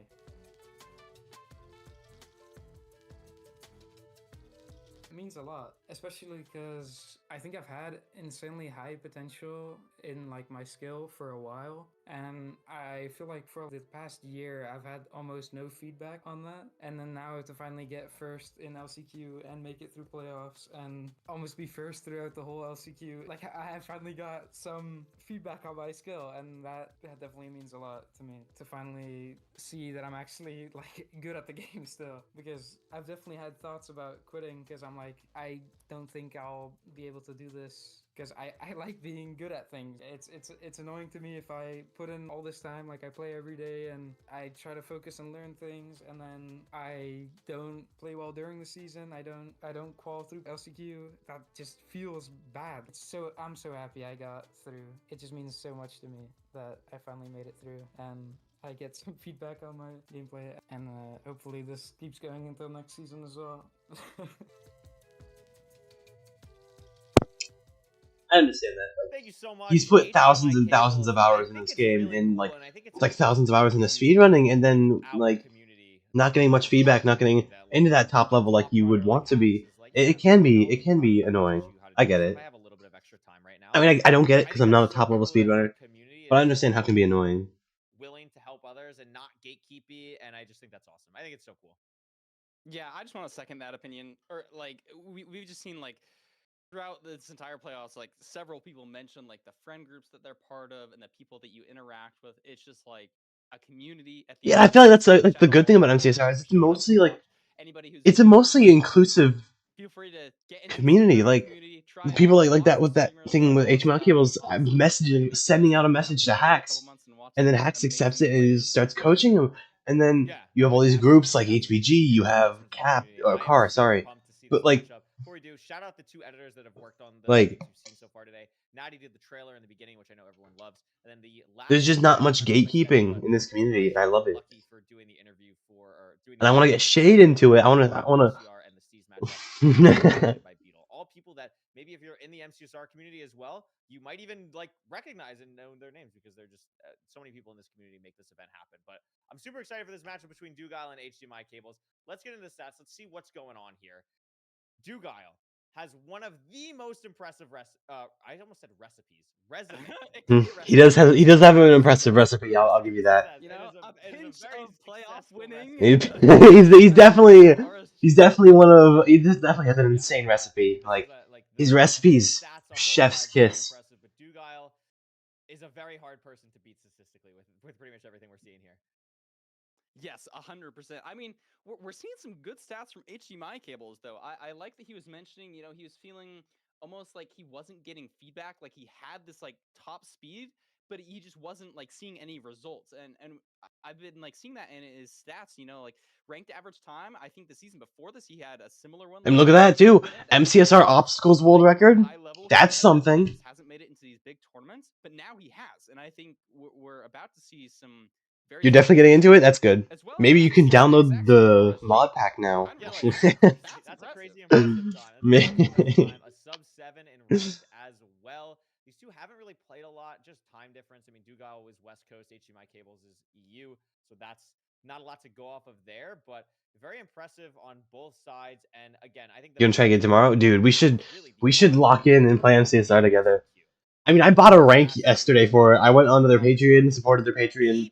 What? Oh my gosh. 850 average time? Like uncomprehendable. Like that's like we need to invent a new rank. That's like Netherite plus, bro. That's crazy. Netherite. No, 850 average time for Ruin Portal for Dugile. Really scary to look at, but I think also like HDMI Cables, I mean, we've seen a couple of these other lower seeds come in and it's like, oh, we have like a 49 somewhere. Like, oh, we like Steve's last round had like a 44 in Ruin Portal. HDMI Cables is very consistent across the board, and that could be a strength, but Dugile, like HDMI Cables kind of said in the interview, like Dugile is a player that's just so good, and I think the things that HDMI Cables are also is going to be strong with as well. Like Dugile is also going to be really strong with, so it's going to be a really difficult matchup. But I mean, EDCR just got knocked out by Steez. Anything can happen in ranked playoffs. Yes, anything can happen. You're totally right. Just we could like we're seeing season 13. Maybe we're seeing Shade in the playoffs, right? Than Dugile. At the end of the day, it really is these handful of seeds. Alex in the playoffs, regardless of all the background that you have. At the end of the day, it is these matches right here. If you have bad sleep, maybe you just play worse. If you're feeling a little sick, maybe that's what we saw with Feinberg. Feinberg didn't get much sleep before his match with Hax, and then Hax won. I mean, he's also going as Hax, so no shot. No, you got it, Alex. I believe in you. Anything can happen. Village ban, Shipwreck ban, Desert Temple choice. Shipwreck and pick Desert Temple, while HDMI Cables is banning Village. That means the other seeds on the board for games 2 and 3. Which means we're playing BT and Ruin Portal for sure. I'm very excited to see Dugao play Ruin Portal now because an 850 average. Like, that is just like, I just can't get over that. This is so insane. But we're going to head to Desert Temple first. Really excited to see here. I think Desert Temple, like, I would say I've enjoyed watching Desert Temple seeds the most so far. I think the lack of food sometimes and just the use of TNT makes them so exciting to me. Yeah, that's true. I agree, especially with the TNT portals. I remember yesterday Silver having that beautiful TNT portal. I wanna see some more of that. Yep. We've had an enchanted golden apple today. Yeah, we've already had a notch. Already had a TNT portal. Didn't even need it. We had an Aether portal as well. We might see some crazy funky plays here. But hey, HDMI Cables versus Dugao. Let's jump into it. Let's go. Desert Temple is the first seed. It's just like I want HDMI Cables to win so badly, and I want HDMI Cables to do well so badly because they are a top level runner and they deserve to be here and they deserve to do well. But it's just so very hard to put anyone over Dugile. I think Dug is gonna win the first 2 seeds. Then HDMI is gonna win one, and then I'm gonna take back what I said earlier. I think Duke's gonna win the next one. Oh, so we're lying in the commentary booth. That's so I'm okay. lying, okay. yeah. No, I gotta. So we're lying in the commentary booth. Viewers on their toes, so, like can't be revealing the script all the time. Reveal it half the time, then they don't know like what's coming. Gotta keep them on their toes. That's fair. No, that's valid. And here we go. And Parker, this is a Desert Temple seed where I've seen the lava pool, I've seen where they're getting gravel, and I've seen where they're potentially getting food and wood. So this could be a very linear overworld, and we can get a good glimpse immediately about what the mechanics from these two players are going to look like. Yeah, not sure if either of them were practicing beforehand. I imagine both of them have been practicing for at least an hour. That's probably just a good amount of time to get the hands warmed up, the decision-making warmed up. Both of them on lock here, checking out all their items from their hotbar as they're leaving the Desert Temple. And look at Duke. That was awesome. Yeah. What? My Cables did it as well. I think just Dugale did it a little bit more aggressively. Both players beelining for this flint. I do like that Dugale is using more of the sandstone and trying to save the cobblestone for whatever he might potentially want that for. Organizes his inventory. Something to really watch in this matchup. I think Dugale's inventory management is so criminally underrated. I think he's one of, if not the best player in the world right now at just organizing, keeping everything exactly how he wants to. Yeah. Dude, like, Dugale just does everything so fast that he has It's just See the stone sword craft from Dugal. That's going to help him a little bit in the fort. I don't think we saw that from HDMI cables. I know not everybody does it, but has been becoming a bit more of a trend. It looks like both of them are going for a cow kill. Yeah, see, oh my God, new game, Curryway. HDMI Hmm. cables having a little He's bit trying to say better Steez luck and with EDCR. How Dugal having a little bit better luck, but oh my God, HDMI cables, letters aren't even close. HDMI cables building the portal first. Dugal not too far behind. Yeah, makes sense. And Just a HDMI little bit cables is in the behind. nether It's not first. anything crazy. I don't think it's gonna be shocking to the mentals at all, but maybe it puts a slight pressure. Duke messes up his portal. One block Oh my God. here. I love that last little place the water and the lava on the same spot. It's so scary to me, but handles it well. See the fort on the Also, left there for HDMI HDMI does see cables. the fort on his left. Looks like it's Yep. a bit of a journey to this bastion though. Duke is going to see the fort as well. I mean, Oh. this is a good confidence boost if you're HDMI. It's your first ranked playoffs. You're in the nether first. It's time to lock in and see what you can do. He's had a couple hiccups with the movement, though. It took a bit of fall damage that he didn't want to. We even saw a mouse shake, so maybe that's throwing off his movement a little bit. If there's one player who's got a reputation for movement, it would be Dugal, having basically every single world record in speed bridging at some point. And Yeah. he's now at the bastion before HDMI cables. Yeah, So I mean, there's I don't know, it's so hard to ever outmaneuver Dugal, but you can't if you're HDMI cables, you can't let that get to you. If you're 5 seconds behind Dugal, I mean, it's Dugal. Yeah, it's not great. Problem. It is a stables triple here. Oh, and Dugal's taking a lot of damage. Messes up a head hitter. He's gonna be okay, barely. Already checked the chest, has the stake, has to waste one now though. Has so much more stake than HDMI cables though, so has a little bit of leeway on the amount of damage that he's taken so far. Dugal taking quite a bit of damage there. Could have died. Ready to go. Very cleanly done from him. HDMI cables also starting, but not as many pigs it seems. Could be a little bit scary in that regard. Dugal seems to have so many more at the moment. Also opens it up.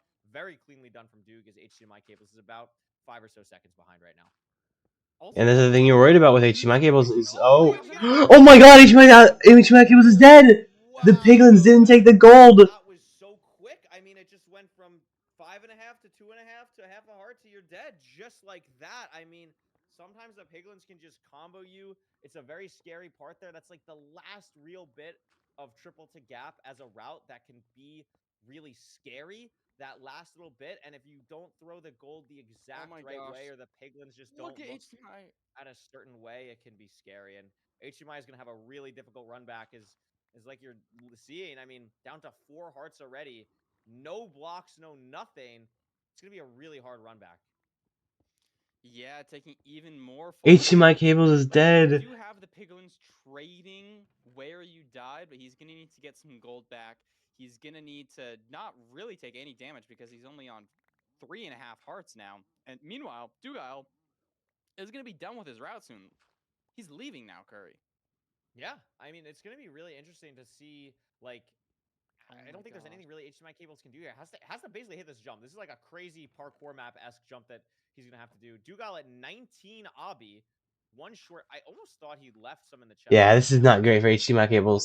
A little bit slow on one. It is okay. It is with seed 1. Gonna check this last chest. No obby there, so stuck on 19. Is he playing home portal? No, he's gonna check for more chests. I mean, he's going down to the other gap, checking. Is this the last chest that he needs to check? Maybe. And he gets it. So he does get it. Is going to be able to leave. I mean, that does buy a little bit of time for HDMI cables, but it's just, I don't know if it's going to be enough here. Dugal is a very aggressive. Yeah, like it's going to be so hard to pull something back. But it's going to be tough. It's going to be tough to get back into this game as Dugal is heading to the spawner. Yeah, we're not really seeing any mistakes from Dugal here, playing cleanly, staying on top of his health management. He still has that 2 stake as well as 17 rotten flesh. You've got the TNT to do Blaze TNT. It's looking really good for Dugal fans. Yeah, it is. I mean, this is a great spot. You're 2 minutes ahead. You're feeling comfortable. You're the 3 seed in playoffs. One of the top seeds, one of the favorites in this tournament, and you're playing like it right now. This is a really good performance from Dugal so far. Good to start the. Duke is also full gold armor. He's just absolutely dripped out. Really cleanly, and it's pretty much pre-crafted already, ready to go with everything he needs for the rest of the seed. HDMI cables now looking maybe for a spot to leave. Still needs that obby. I think he's going to need to find that same chest that Dugile did, so probably not going to be making up time there. Going for an Iron Axe pre-craft. And I don't even know if he's playing this Bastion faster than Dugile. So we're going to need to see a major hiccup here for HDMI cables to have any chance at coming back. Yeah, I mean, Dugile blinding what looked like a pretty slow siege just because the enter took a little bit and then the terrain to the stables took a while is turning into a pretty fast one here. Dugile is kind of cranking the second half of the seed. I did just notice HDMI cables like shifting on the other monitor, F5. It seems like the mental's in a good spot, and that's like the most important thing. Like when something like this happens, you want to make sure that you don't let it affect the rest of your games. It's a best of Yeah, and that's like the thing that HDMI cables as he's now checking these should be doing pretty well here is like the mentals. Order that Dugile does. We'll see if he after he gets the messes up the pearl hang though. That's not going to be great. We're going to need HDMI cables to go all the way down to the bottom of the bastion to get that obby chest. If he doesn't, we're going to be looking at a home portal play because he's not getting the obby here. What's going through HDMI cable's head right now? Looks like he is going to be going to the bottom of the bastion. He knows he hasn't got that 5 obby chest, which is guaranteed in ranked. Yep. But if it's not here, is he going to think to check the gap? Maybe. Oh my goodness, fighting demons. Actually fighting Doesn't demons. get it here. Has to check that last chest. And also this Piglin's mad at him because he opened the chest. So this is going to be a little bit awkward. Has to punch him. Also on 2RD could pose some problems. As Dugile is now fully... Yeah, another Hoglin. Dugile is fully heading to Cords now. Oh my god, this is not good for HDMI cables. Through the basalt. Doesn't matter. As HDMI cables is finally ready to leave to the fortress. But unless this stronghold is an absolute demon, Parker, it's looking pretty good for Dugile believers right now. Yeah, and that looks like a big spike. I don't know if this is the demon stronghold that HDMI fans are going to be hoping for. That should be up here to the right, and it is. Dugile's going to be entering 8:30. What's the 0 looking like? Open. So a weird first seed. It's crazy for HDMI cables, but it is the first seed. Dugile's probably just goes to 99 because he's Dugile. Yep, gonna be pretty standard here. Plenty of explosives, and barring one of the craziest messed up zeros in ranked history, Dugile will be taking this first seed in this best of 5.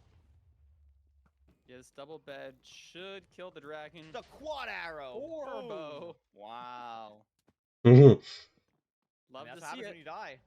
That's gonna be a tough one to run back. So yeah, I mean, did have some promising signs there. Both hesitated a little bit after the bastion. I think like it's hard to judge splits when we get there after this. I mean, it's just one game. That's how you have to look at it, especially. Yeah, it is just one seed. Incredibly difficult to play under these type of nerfs. So good to get it out of the way in this first game.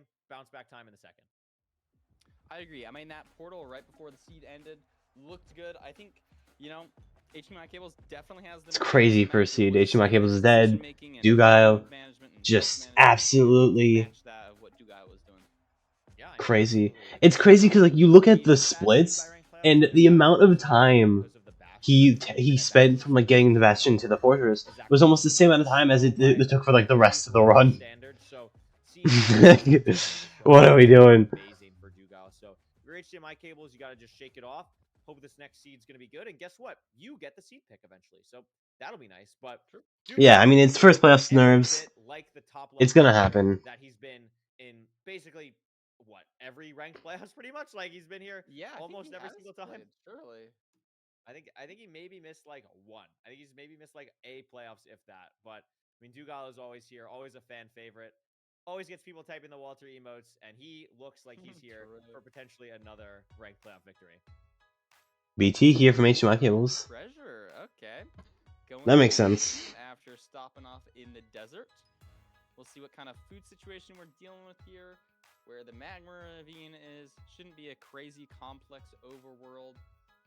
But I think this is a comfortable, you know, pretty high quality seed for HDMI cables to really hopefully lock in here and just play a clean seed. You know, we saw a death there. It's just so hard to play someone like Dugile. Like HDMI cables is obviously a very, very high skill runner, very top tier, and is in playoffs for a reason, winning LCQ. But no matter what, it's just so hard to play someone like Dugile. treasure is thankfully You have to be so incredibly, like, not only just consistent, but also understand not wanting to pick playing at your best. You have to play HDMI fast. cables. I mean, you saw the Dugile sub 8 in is RSC. so I'm sure that was very consistent. treasury. I'm sure you're very used to playing these type of seeds, and if it's what you're more comfortable with, like I think it's much more important to trust what you feel like you're good at versus what you think your opponent is going to be good at. You know what I mean? 100%.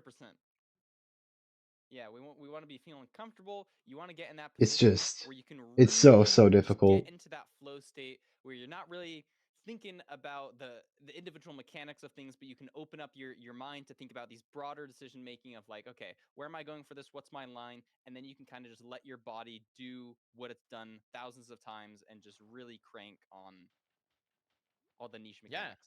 I mean, finds it first, like has it first. A lot of True. TNT here. 7 salmon is also pretty nice. We see HDMI cables mechanics looking much better in this second game.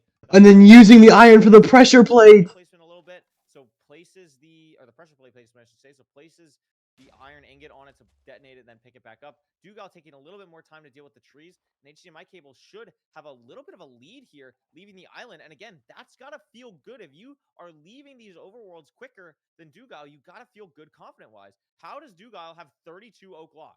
How does Dugile have so much wood? Tree that was also like one of those like sprawling big ones. That's like maybe the most logs I've ever seen from I have oak trees. never That was seen really 32 impressive. oak logs before. That is actually crazy. It's actually crazy. Yeah, and it is an interesting decision or difference too, because HDMI cables put the TNT lower so he was able to get a stone axe. Duke just getting more TNT and saying, I'm not even gonna worry about mining my crafting table. I'm just gonna make another one. But if you don't have enough iron in the bastion, that could be pretty bad for Duke. If you have to And then once again, HDMI cables is wood axe, going so into the nether that first. Come into play later, but HDMI cables and first Again, Curry, this has got to feel good for him. 100%. Like that's how you get the confidence right back. Yeah. Back-to-back seeds. First seed isn't a fluke. I feel like oh, God, that's my legit not he kidding. Just leaves it. Top 5 stupidest mechanic that I have to deal with in playing Minecraft. Like whenever that happens, it's crazy. The reason that happens when you get stuck in the trees, there's this little gap of space, and when you're holding W, the game pushes you into that space. So that can happen. It's a very, very, very silly mechanic.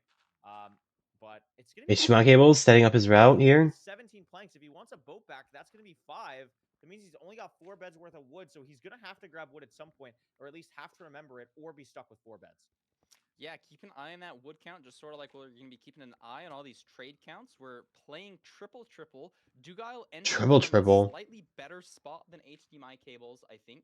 Just doing a little bit, not traditional, but HDMI cables taking a lot of damage. I think HDMI cables is still slightly ahead, but I think Duke made up a good amount of time from what he lost in the Yeah, I don't know. Like, that was a lot of damage again, and HDMI cables has got to polish off Triple these bastion routes. It's such a fast route.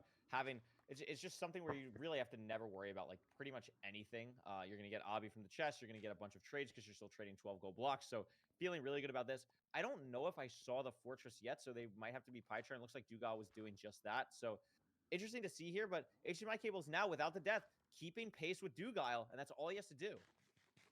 Yeah, you just gotta keep pace with Duke, hit his 0, finish it off. Yeah, and then there's 3 gold blocks in that chest.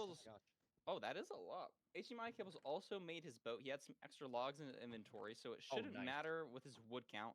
Duke still has over a stack of planks. Jesus Christ. A stack and a half of planks. That's just, quite frankly, ridiculous. That's He's just going to be throwing out some of that.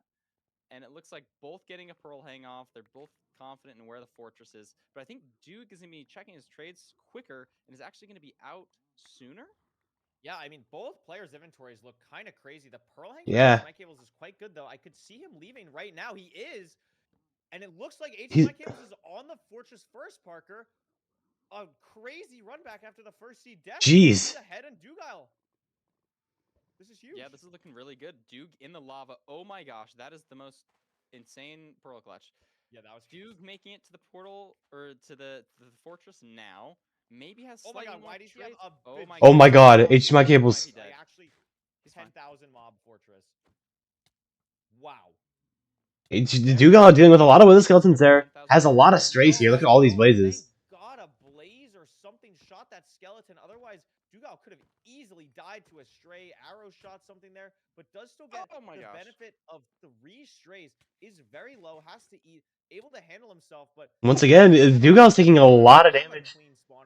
And HDMI was messing up that TNT, not realizing he didn't have enough TNT. Doesn't really matter. Dugal's not at a spawner yet. He's a runner that deserves to be here. He's beating Dugile. And looking in a really nice position, already at 3 rods. We've got enough explosives for 0. Duke has 4 rods. Nothing funky. It looks like HDMI Cables is digging to a second blaze spawner. No, maybe it's just a stray. This might actually kind of crazy. Be kind of weird. He's digging really far for this and just doesn't get it. So The Duke's taking more damage to a Wither Skeleton. Dugile not even got his blaze bed off. So HDMI Cables just honestly in the driver's seat here. If it's a pretty standard end game, we'll see a victory from him. Just insane search crafting from Dugal as well. Listen, you can do it in English as well. Dugal has a set keyboard to remap some binds, has some crazy search crafting himself. But HDMI now measuring, it's a 3-digit angle, so it's not, or 3-digit distance, so it's not going to be too far. Dugal measuring as well, and we can see, Parker, that Dugal is actually ahead on rods, probably thanks to the strays, and HDMI wasting so much time trying to find that one stray that he wasn't even able to capitalize on. Also having to throw 2 eyes, so losing a handful of seconds there. Duke is really clawing back and making up time here. Yeah, I don't like the play of leaving the eyes there. I don't like the play of leaving the eyes there, I'm not gonna lie. Right next to our You have enough pearls I think to... the gold pickaxes are helping so much as well. That's going to be something that HDMI just doesn't have the luxury of right now, while Duke has 2 extra ones in his inventory. Both players pre-crafted, both having to wait for this extra cycle. The real downside comes in is if Dugile is able to leave and HDMI Cables has to wait an extra cycle. We'll see here. Duke's he's leaving. Rods. Dugal's out. Does HDMI Cables get the 2 rods from this blaze cycle? He's still waiting. He gets 1. Does this blaze drop to keep it close? Yes, he's out. Looks like what are these players' decision making going to be? HDMI Cables using a boat trying to bait this. Oh no, he has blaze to in. More. Yeah, I guess because an eye broke for both of them, they have to get 7 rods. So Duke is good, but HDMI Cables still needs 1 more.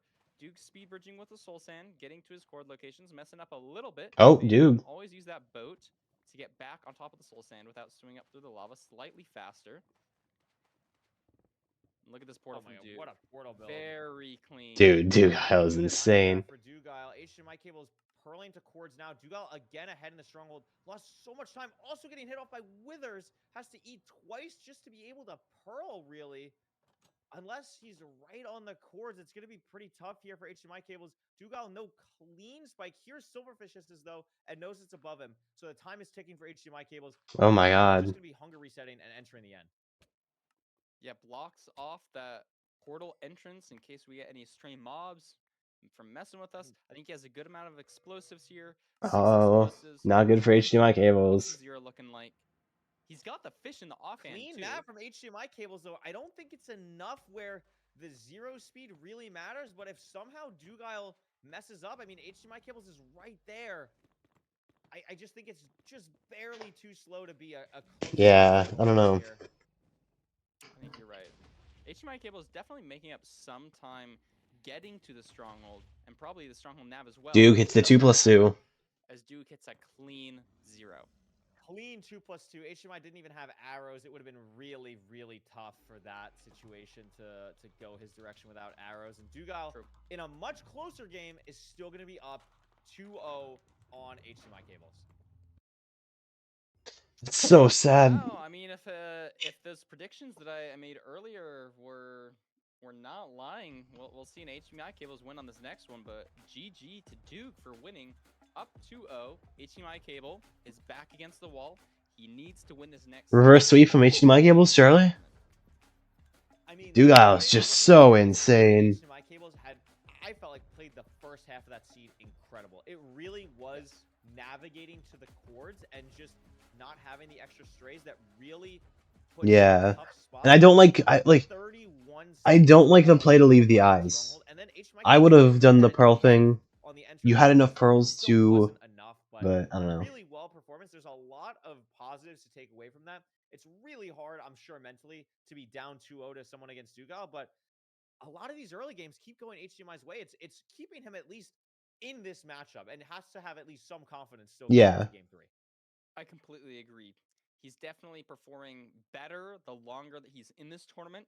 And so if that trend continues, this third seed should be his most well-played seed. You know, the first one, a little bit shaky. The second one looked very good, honestly. Glad to see HDMI Cables here. We'll see if he can live up to his skin's name and give us a nail-biter of a seed.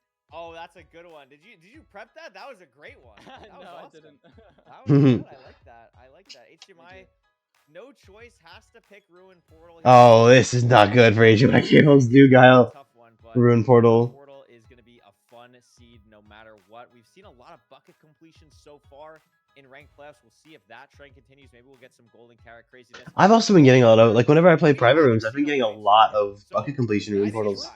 That's true. Speaking of private rooms, Shade, if you're still here, Alex. I think it'd be pretty awesome. Private rooms? I think it'd be pretty awesome. We'll see what ends up happening here. This has been a crazy good matchup. Don't Afterwards? I mean, we still have like 2 hours left. Totally bring this back.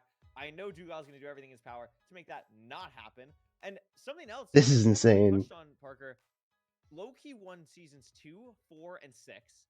Dugal has currently won seasons 5, 7, and this is season 9. This is season 9. Oh, yeah, fair. Follow the trend. It could follow the trend. So, listen, that's another thing. I'm keeping my eyes on that. True. I mean, it's still early days, but I see the vision. I see the trend. We'll see if Duke can pull it off. You know, he's one of these Titan players that we want to be keeping our eyes out for. You know, people are scared of Dugal. He's been mentioned. Also, the XP in the world collapses. No, Alex, you should speedrun. It's fun. I mean, look at his face, Parker. That's a face of an absolute killer. It's fun. I used to think it was the monster from Stranger Things. I'm a little bit embarrassed to admit. You thought it was it's a dog. Yeah, because like it's just so big, and it's like it's not a like it's got like the it's true. Pink in there that just were throwing me off. I think it's the one pink pixel on the top of the nose that made me think it wasn't a nose, and I was like, that's a monster's mouth. But you know what? I appreciate creativity is a wonderful medium. You know, that's great. It took me a while. You should get a PC. My cable skin was, and then when you do, it's like, oh. I need to get like a really good PC. Yeah. Also, shout out. I'm using like an office computer. Shout out the incredible Mcsr artist. I don't know if you've seen this. I legit use like an HP office computer. Seen HDMI cable skin, and it was like, how do we draw HDMI cable skin? They locked in. There were some crazy fan arts of HDMI cable skin. Also, shout out them for making Steve's skins look crazy as well. They're actually tasks. Steve tasks. And now we're heading into the Seed 3 with Dugal and HDMI cables. Ruin Portal, probably just going to be an obby completion here. We got 3 obby, gold axe, flint There's and steel. No way Dugal read the sword. I'm sorry. Like, Dugal actually maybe had the sword for 0.05 seconds in his top bar. Isn't using it on pigs, though, so I don't know what it is, but it's probably not looting, unfortunately. Wait, but HDMI cables is. But HDMI cables is using it. I imagine it's to save the damage. Yeah, like on your axe. Oh, that it's would be crazy if it was Mendane, yeah. Oh, okay. It's Mendane. It's okay. We tried. Okay. Looting 3 sword against Duke would be insane. It is nice though. I think it is the good play to save that durability on the gold axe in case you need it for something else. For sure. But both are going to be entering here pretty soon. Maybe a bit of awkwardness getting that last ingot to make your iron pickaxe. We shall soon see. I'd cry personally. Second difference or so on the enter.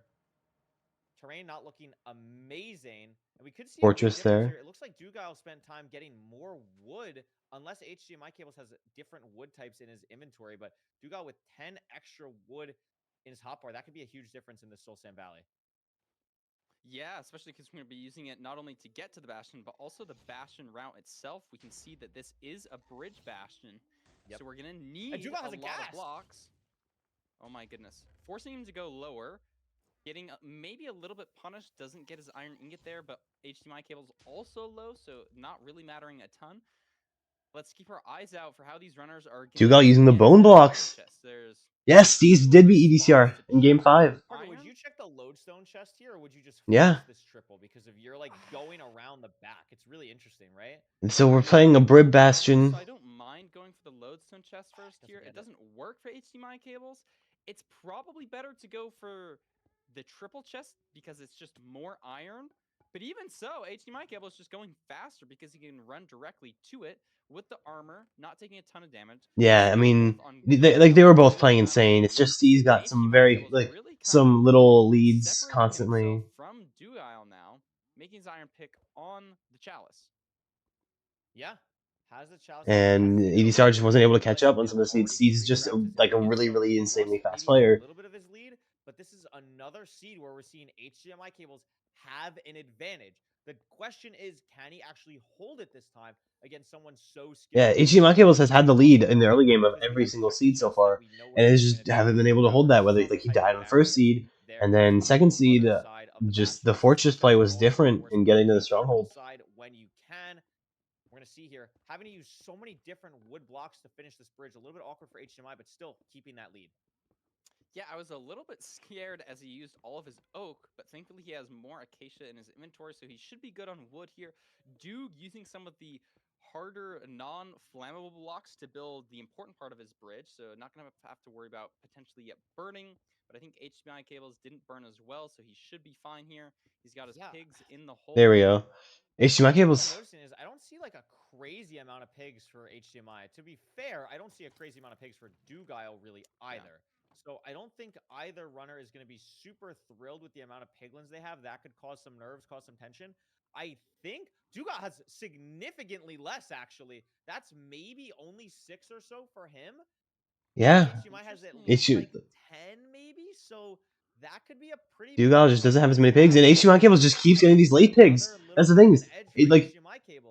He keeps getting the late pigs. They keep walking in, and Duke is now having to like actually go get the other pigs. Ben trying to get some pigs that he potentially missed. I saw a zombie pig just outside of the bastion, which can scare some pigs away. Thankfully, zombie pigs don't spawn in the bastion, but in this case, we have some terrain basically on the same level as these chests that could really mess with the that's true. Pathfinding.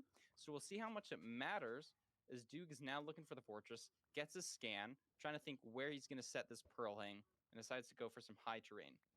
Yeah, this is going to be really interesting to see where they kind of deal with this fortress. HDMI cable's still now getting 20 obbies, so that's going to be big. We have pretty much everything else we need. It looks like he is going to be leaving. Now, question is, have we actually seen the fort? No. Going this way, not a lot of string, Parker. There's the fort there. And again, ahead by a lot. Dugile still on 17. He just power clipped through the wall of the fort. Everything he needs to beat this game here. The explosives is going to be a little bit awkward for Zero, but not anything that a top runner should be super worried about.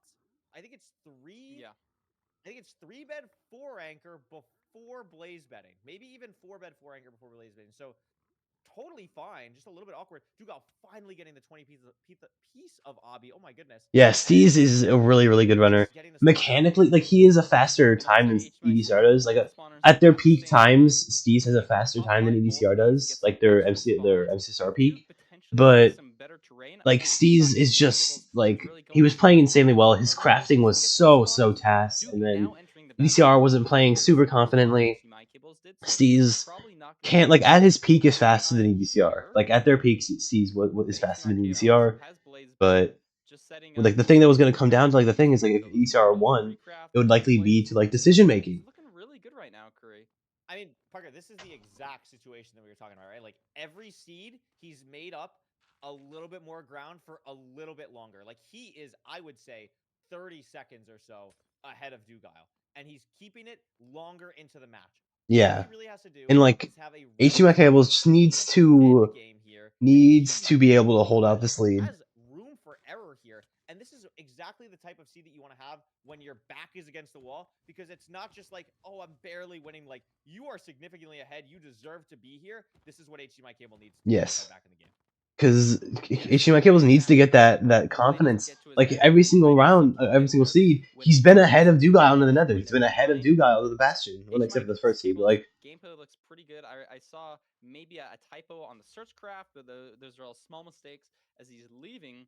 On me too. Like I love Dugile. Like Dugile is like top 3 runners easily, but maybe top 5. But you can like switch a lot of the top 5 up. To get on top of the But- get the read. That was really nicely done. Unfortunately, does have to throw 2. The stronghold looks like it's quite far. But That like first I one love definitely HDMI looks like a cables. 2, He was but trained this by could be hacks, a or he was long coached by way hacks, away for HDMI cables, and we'll have to see and he's how their petty. matchups So I go. mean, like, what's not to Maybe love a about good HDMI fight for cables? Dugal, He's though, petty and he because was since it's coached by not hacks. Like, super close, there's going to be a lot more terrain decision going to the second portal, and that could give Dugal an edge just slightly. Phenomenal point. Both runners have the same amount of food, so probably both gonna be making similar decision making. I think we'll probably see a hunger reset here from HDMI cables. it's just like for someone like HDMI cables is a handful of pearls like here. obviously one of the top Just runners. He the deserves to extra be here. stronghold. He won Got his LCQ. last Like he rock. obviously Now very find deserves to be his here. It's the number 1 Dutch runner in the world. But like it's just so hard to place anyone above Dugal. Like there's not obviously there are some top runners and like maybe Infume, like, but there's not like too much. there's just so hard to put any runner above Dugal because he's so insanely fast, so consistently. His average time for Ruin Portal is like 850. Because he's not pearling, I would assume we're actually quite close because we still do have the extra food as well. So probably just building up here. Maybe have to dig down. It's just so hard to face someone like Dugal. But HDMI Cables has been doing a very, very good job, consistently ahead of Dugal. Though, and now he's on the chase. Yeah, really trying to make up ground, and I think I take back what I was saying earlier. We still have the 2 pork chops, so probably don't need to hunger reset here. Going to be in a stronghold any second. Slight misplace from HDMI Cables. Trying his best to make up time here, but if HDMI finds the portal room, there's no opportunity. I don't know. Duke is very clearly in the top 5, like maybe top 3. Like he's just so insanely fast. There it is. HDMI Cables has it. And we have a significant lead for HDMI going into the end. It's a little bit of a weird. No, Hacks is also just top 5, top 30. Like he's trained people. He's playing like he doesn't play as much anymore, but like HDMI deciding to go for the 99 setup. Thought about the 104 height, deciding no, not worth it. Play it safe. Yeah, HDMI Cables, you want to play it safe. You want to. Oh, not great damage in the first double bed. Okay, now something to note about the set. This breaks crystal, I think, Parker. Oh my god, it doesn't. Okay, we're both wrong, and he's fine. HDMI Cables knows what he's doing. Okay. I thought that was gonna break crystal for a second. That one extra. Thank God he did. Oh my god. Well, Duke is better than Hacks. It's like sometimes like Duke is overall probably faster than Hacks is. Sometimes. That was a really smart way of doing it's just really I don't know. Stuff from HDMI. And get the thing. I can't blow myself Hacks up with anything. Hacks has better like crafting and micro stuff, but like when it comes to like macro and like going like traversal, Duke's just faster. And then Duke sometimes has better decision making than Hacks does. That is awesome. Hacks sometimes struggles with his decision making. HDMI wasn't in the nether first, but made up so much time in the bastion because of having more piglins and was able to hold that lead.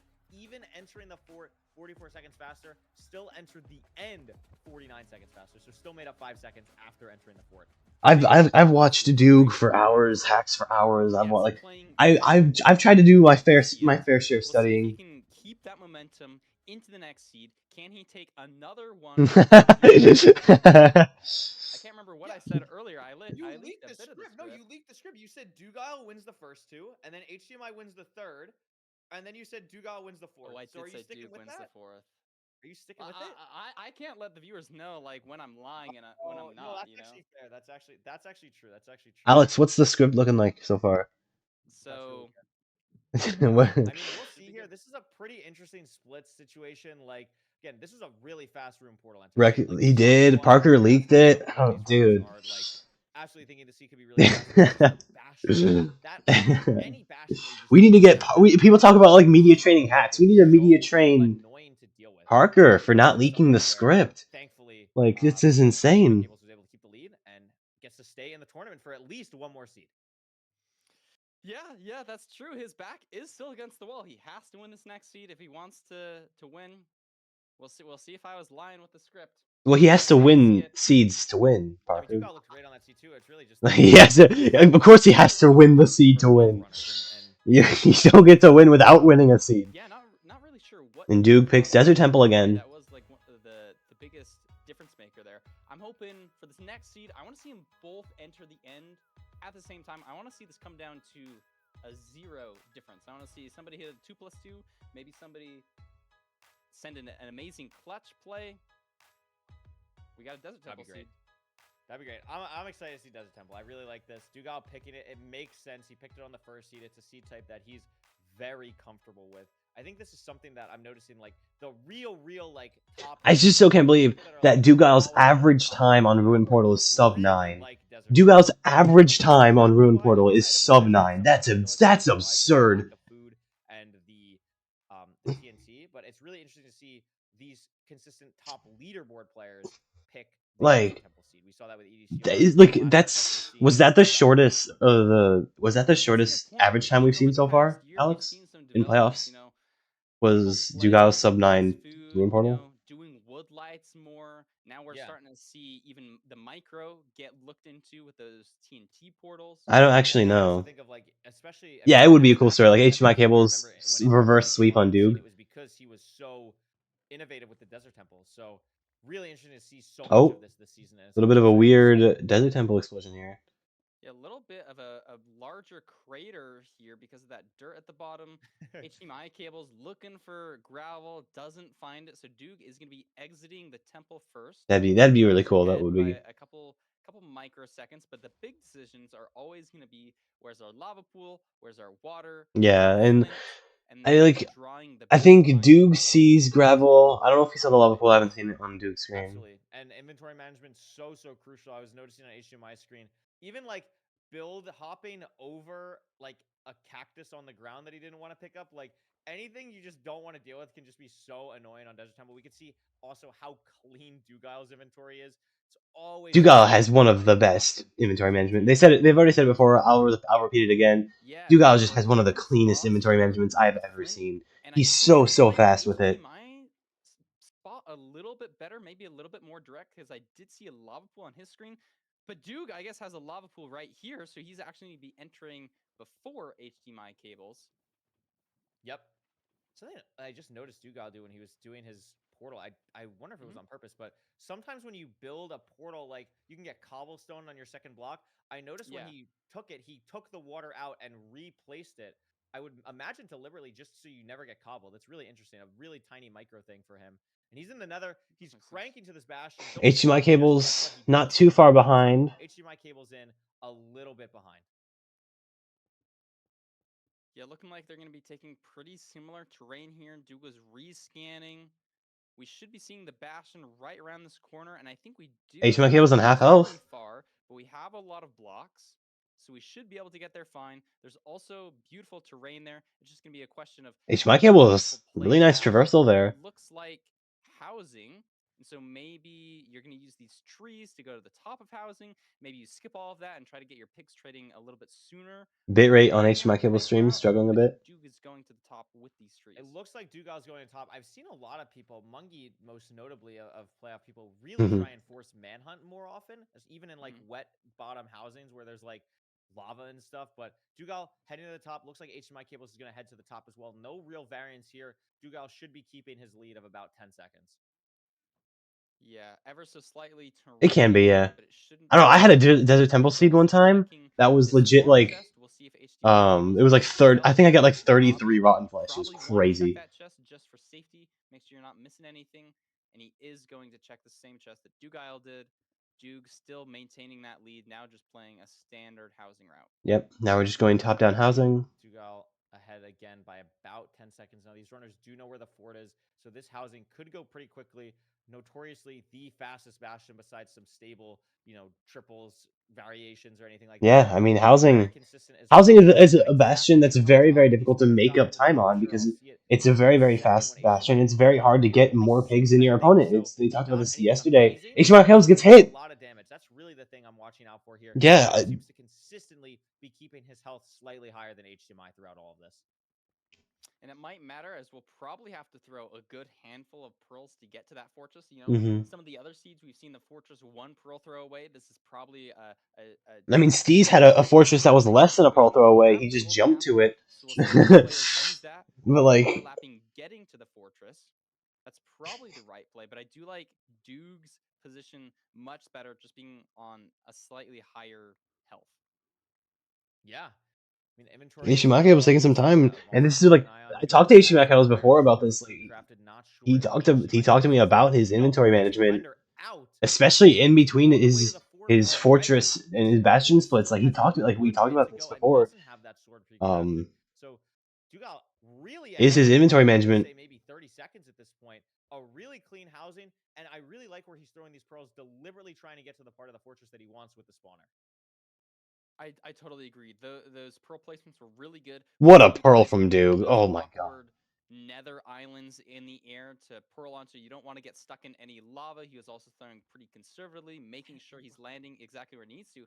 And HBK Cables is just behind. Missing from his Obby, yeah. I wonder if it was like some chest didn't maybe fully hotkey the obsidian, or maybe lost a gold block somewhere. But that is really unfortunate if that's how this game ends up being decided on this obsidian. He just can't craft the gold.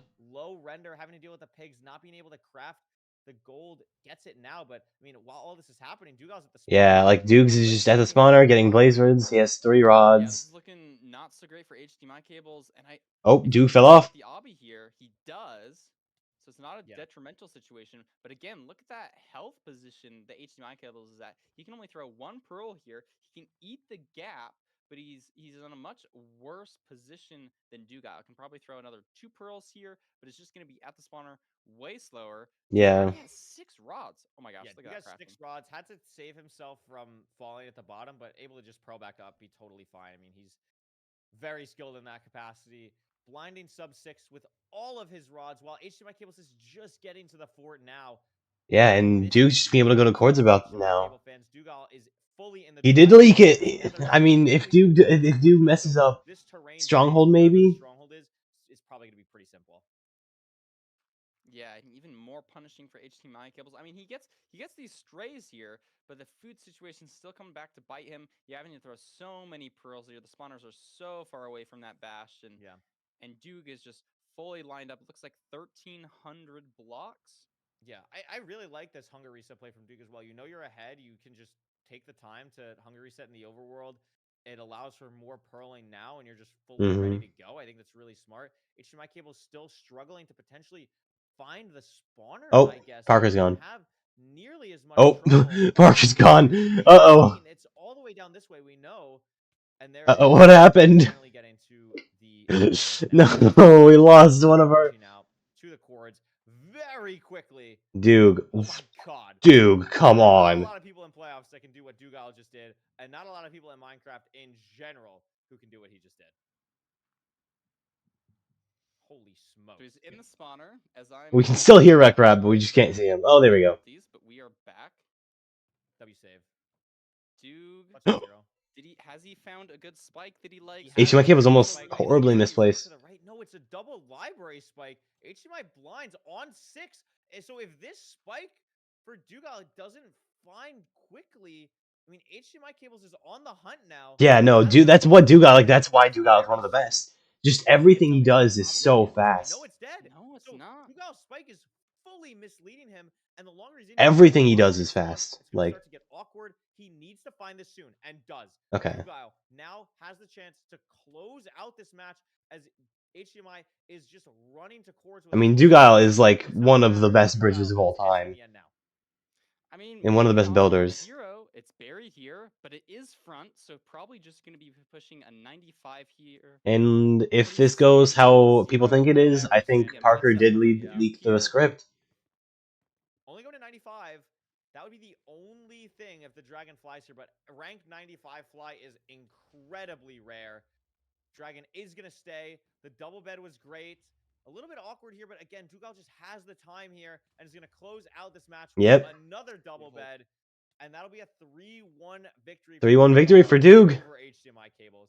A really well-played seed on low food. And hey, like, even though he lost, HDMI Cables taking a seed and was consistently ahead of Duke, even though you lose in the playoffs against Dugal, like, that's not a player that... HDMI Cables, though, we saw some good gameplay. I like how he warmed up to it. This was his first playoffs. Yeah, and this was his first playoffs.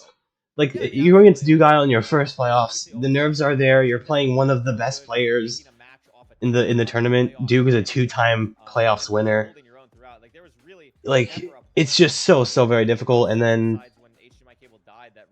it's, you know, he did really well. He got a seed. He was consistently ahead. That these players were kind of having similar things happen to them. Yeah, Again, but like that's the thing is like very, Feinberg talked about it. very Is it doesn't really truly interesting matter, match. like because Yeah, like the longer even if we you got an see easier playoffs in opponent general, and you know, move these on, players you're gonna start face someone like becoming Dude. You're gonna face someone like closer Hacks, and like closer to Infume. each other, which is great for us because Eventually, it means closer and closer. almost But 100% of the sometimes, time. especially in the So early like, days, we can see like these might as well face them. Get it out of the way. Like, but we're starting to see if you win, you knock them come out. up like HDMI cables fighting their That's what we had with like EDCR and Steez, Steez. really giving people a run for their So now Steez will go against Hacks. Absolutely. Dude, And look at it's really Steez's path. nice to see, Yes, look at Steez's path. Dugal still got He it. It's always won. nice to see someone who's been around for a while.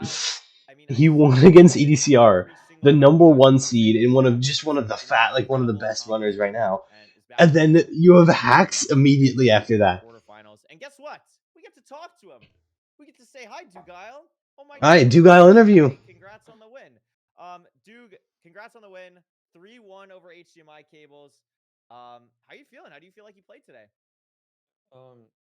I felt pretty good mostly. I got like kind of scared on the second seed, or no, the third seed, the one that I lost, because like I felt like I didn't even play that bad, and then like I just made a small mistake in the Bastion, and then HDMI gapped me by like what 40 seconds, and then just kept that lead the rest of the time. Like I didn't even realize it at the time. I think what happened is, and you guys probably pointed this out, but like I double stacked in DK, and then I just forgot to dig the block, so I lost all the pigs that were on the bridge, right?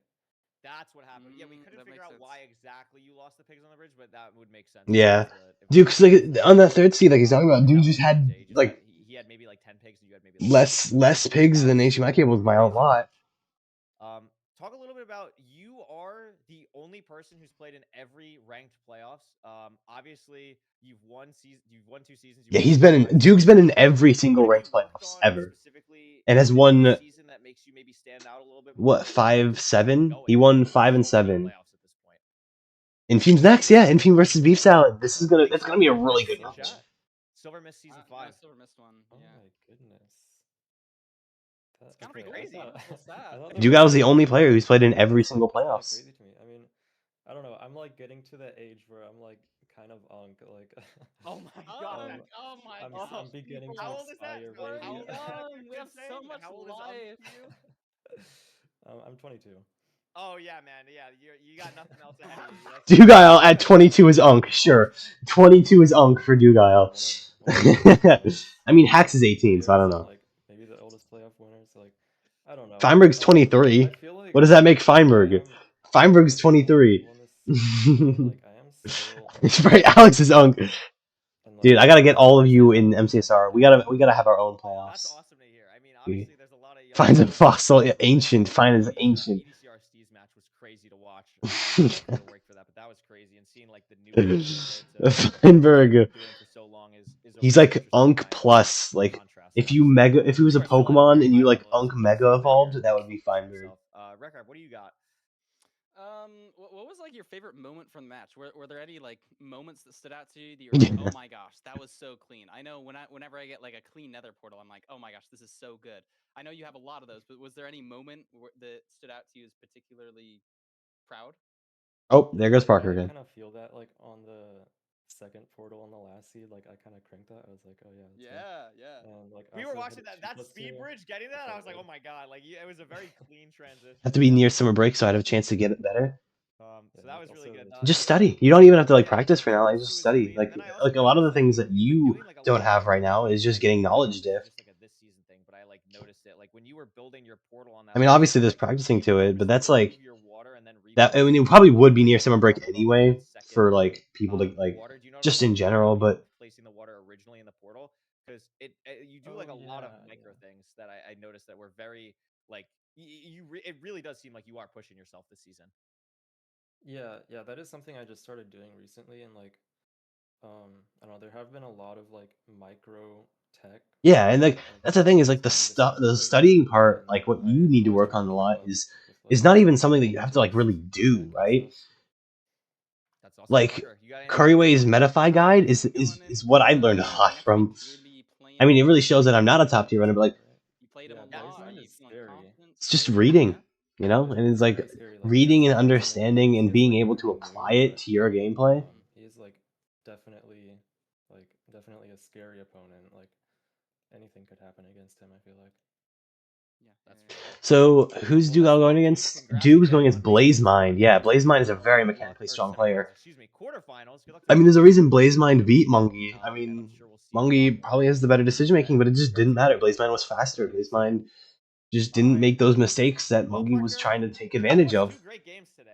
It was pretty awesome. The first game, best of 5, EDCR versus Steez. Steez took. Well, you know what? Oliver, give me the bracket. Let's take a look at the bracket really quickly before we Throw head it to over. intermission. Throw it over. I don't know if Oliver was ready for that. I kind of threw that on the. Oh my god, he's ready. Let's go. He's a professional. Look at this. We have not fully filled out, but it's totally fine. We have Dugile moving on to face Blazemine, and then we have Steez versus Hacks. And then we have 2 games today that will decide an entire quarterfinals. We'll have Infume versus Beef Salad next up after a quick intermission to get Nerdy and Feinberg in here. And then we'll have Nahan and Loki. Any predictions, Parker, for those next 2 games before we head I think Loki should beat Nahan. I think predictions. like I think Infume v Beef Salad definitely going to a game 5. I don't see that going any other way. But I mean, yeah, Infume versus Beef Salad, they're both insanely good, so that should go to a game 5. You know what? I think this one's a little unexpected, but I think the Steve Power also going to bring it to a game 5, but Loki's going to win. Those are my predictions. I like it. I like it. Well, I think Infume versus Beef Salad is going to be a game 5. They're just both insanely good runners. I mean, both runners have been first in the season. Like really one of my favorite games that I've ever commentated. Nahan's new to playoffs, so he could win against Loki. But yeah, this was great. Imagine that, like, Nahan is new to playoffs. This is Nahan's first playoffs, and he's in the top 8. Like, that's insane. And my camera. I don't know what's going on with either of us, to be honest. We're just it's good. Trolling. It's okay. Good. We're trying our best. Listen, this is why we're trying our best. What's happening with Parker, dude? He's just having so many technical difficulties. Having a webcam in your kitchen is the way to go. Like maybe we just tried too hard. I don't know. Maybe we did. I think I know what's going wrong. I'll fix it by next time. We'll have it for next week. And listen, thank you guys so much. It's always great to be here. And bye Curryway, bye Recrop, thank you. Feinberg and Nerdy here. Feinberg and Nerdy coming in. Versus Beef Salad. So thank you guys so much, and we'll see you very shortly. Goodbye.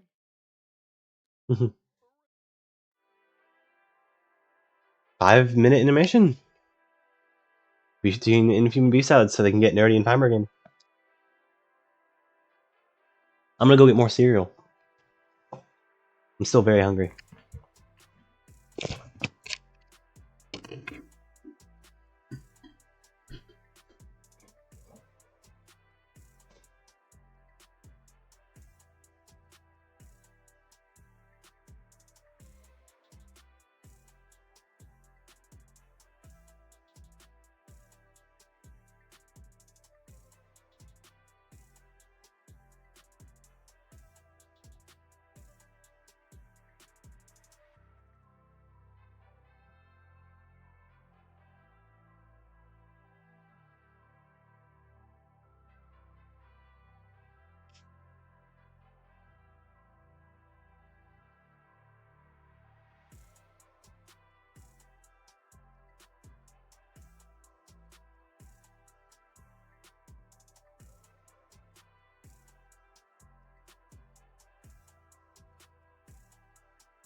Alright, I'm back with my cereal. Still 3.5 minutes. GG.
Should go get something to eat real quick.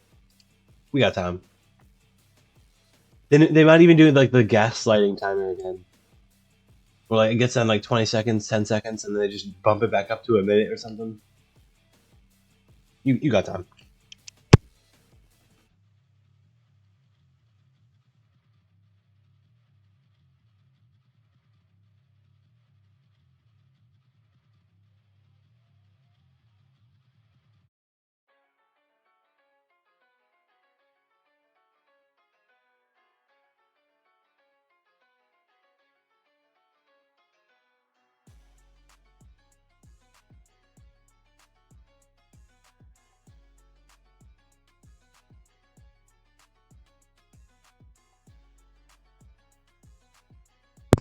Oh god, now I'm leaking the script.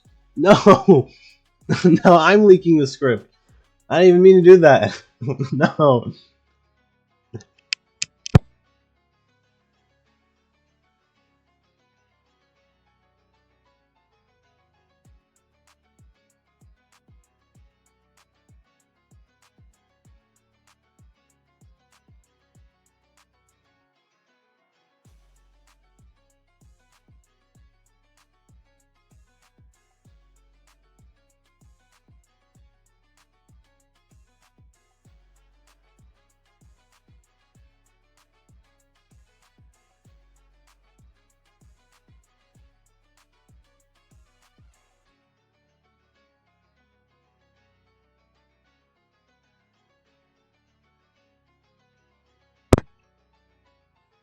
Second bowl cereal finished just in time.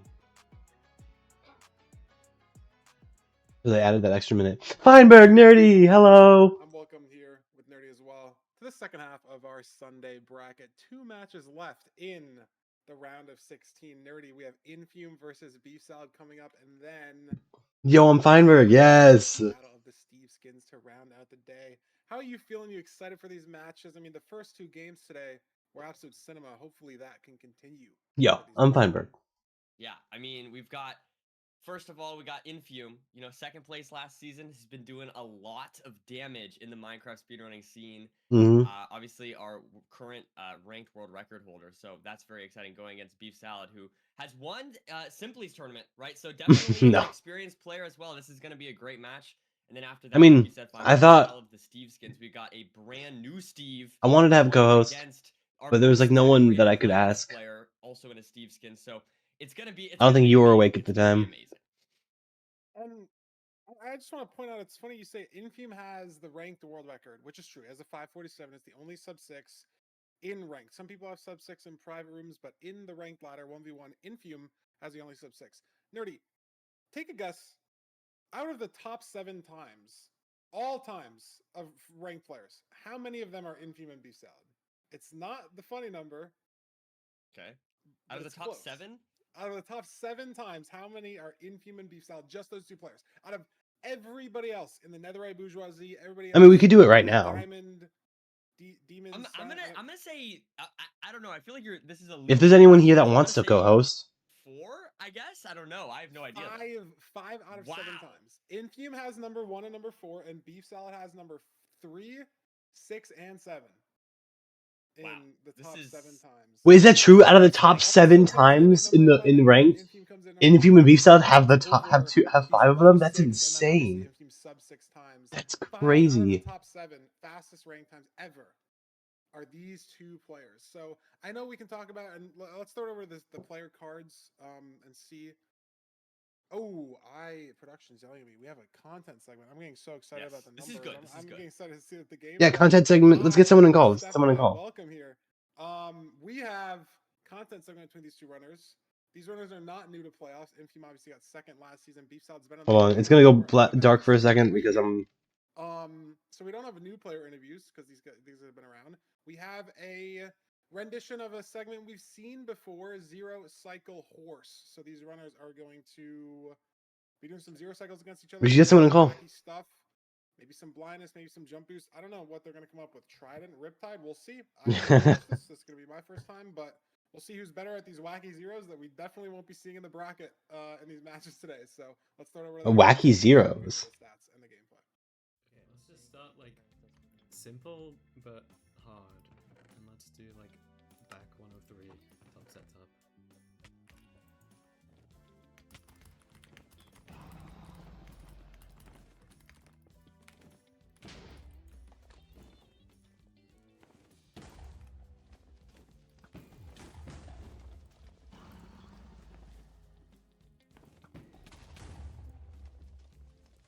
Dude, I'll be honest, I've never done this setup before.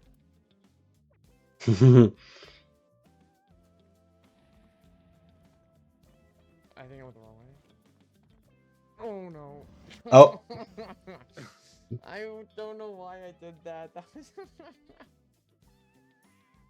Oh, Infume takes the first. Back small boy, but pearl to 1 in 8 tower, then slime block jump. My slime block is still it's still there. What? They're playing Zero Horse.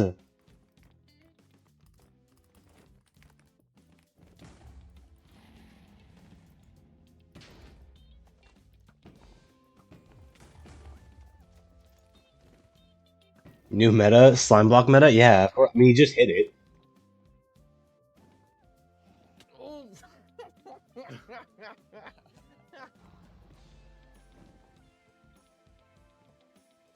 Oh. Come on, Infume, you got it. There you go.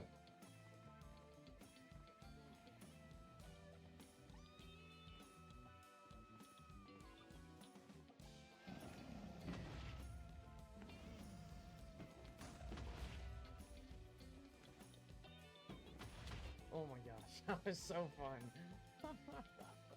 Back 88, but inventory is full of shulkers, 6 of which have a bed in them. Okay, there's one. No! What is this?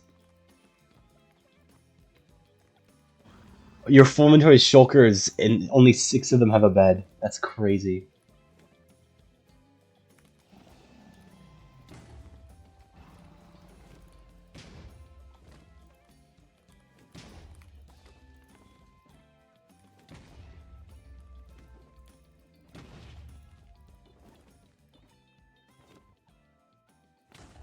Okay.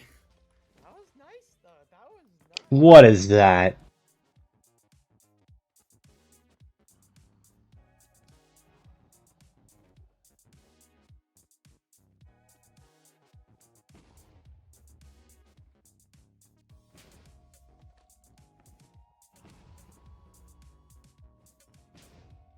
Oh, where? Oh no! Oh no! Do you have one more? I don't know. I think the one. No, god damn it! Dude, I thought I was cooking. Hey Wes, welcome back. Are you serious? He missed his pearl. Oh. Infume. I forgot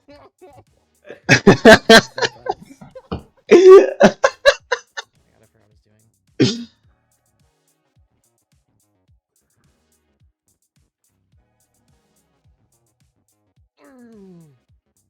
Uh-oh. Oh my god. Riptide Trident 0? Okay.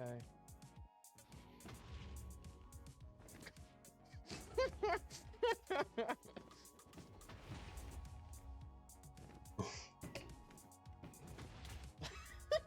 was so stupid. Alright, Riptide Trident 0, here we go. Wow, that was clean from Beef Salad. Here we go. So clean, that's so clean. Yeah. Infume is in a giggly mood. No, Beef! W drags! W drags!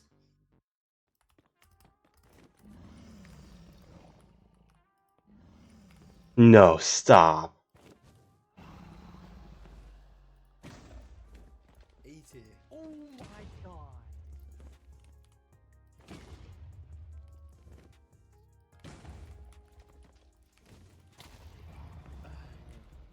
80 damage? Dude, like, actually, what's wrong with me? That's insane. How? Minecart Rail 0? Dude, who thinks of this? Oh. He missed the arrow!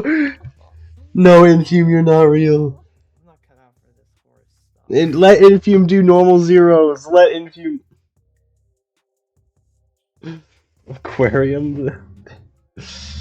Dude, back small boy, you have to hit Y99 by building off the side tower. Oh, Jesus. Y99 on back small boy? That's... what? I don't... Two of them. There's two of them. That's okay.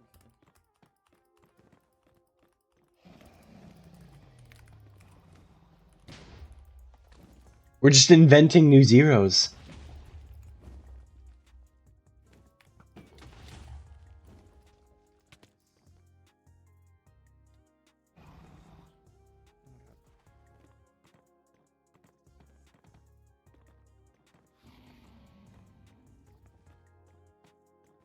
Y99. Oh! Infume. That's the game telling me to stop. That's the game telling me to stop. Oh my god. I thought oh my god. Beef Salad wins the zero cycle horse. Well, lucky for Infume, we're not gonna have TNT Minecart 0. Yeah, we're not. I could see someone push Y99 and back small boy. That is a feasible thing. A couple of those are feasible. Maybe not the Riptide Trident one, but Riptide Trident 0. I wish they got that horse thing going, or the whatever that. They really aquarium tried. was. I was there spectating, and I can vouch it did take 25 minutes of them just.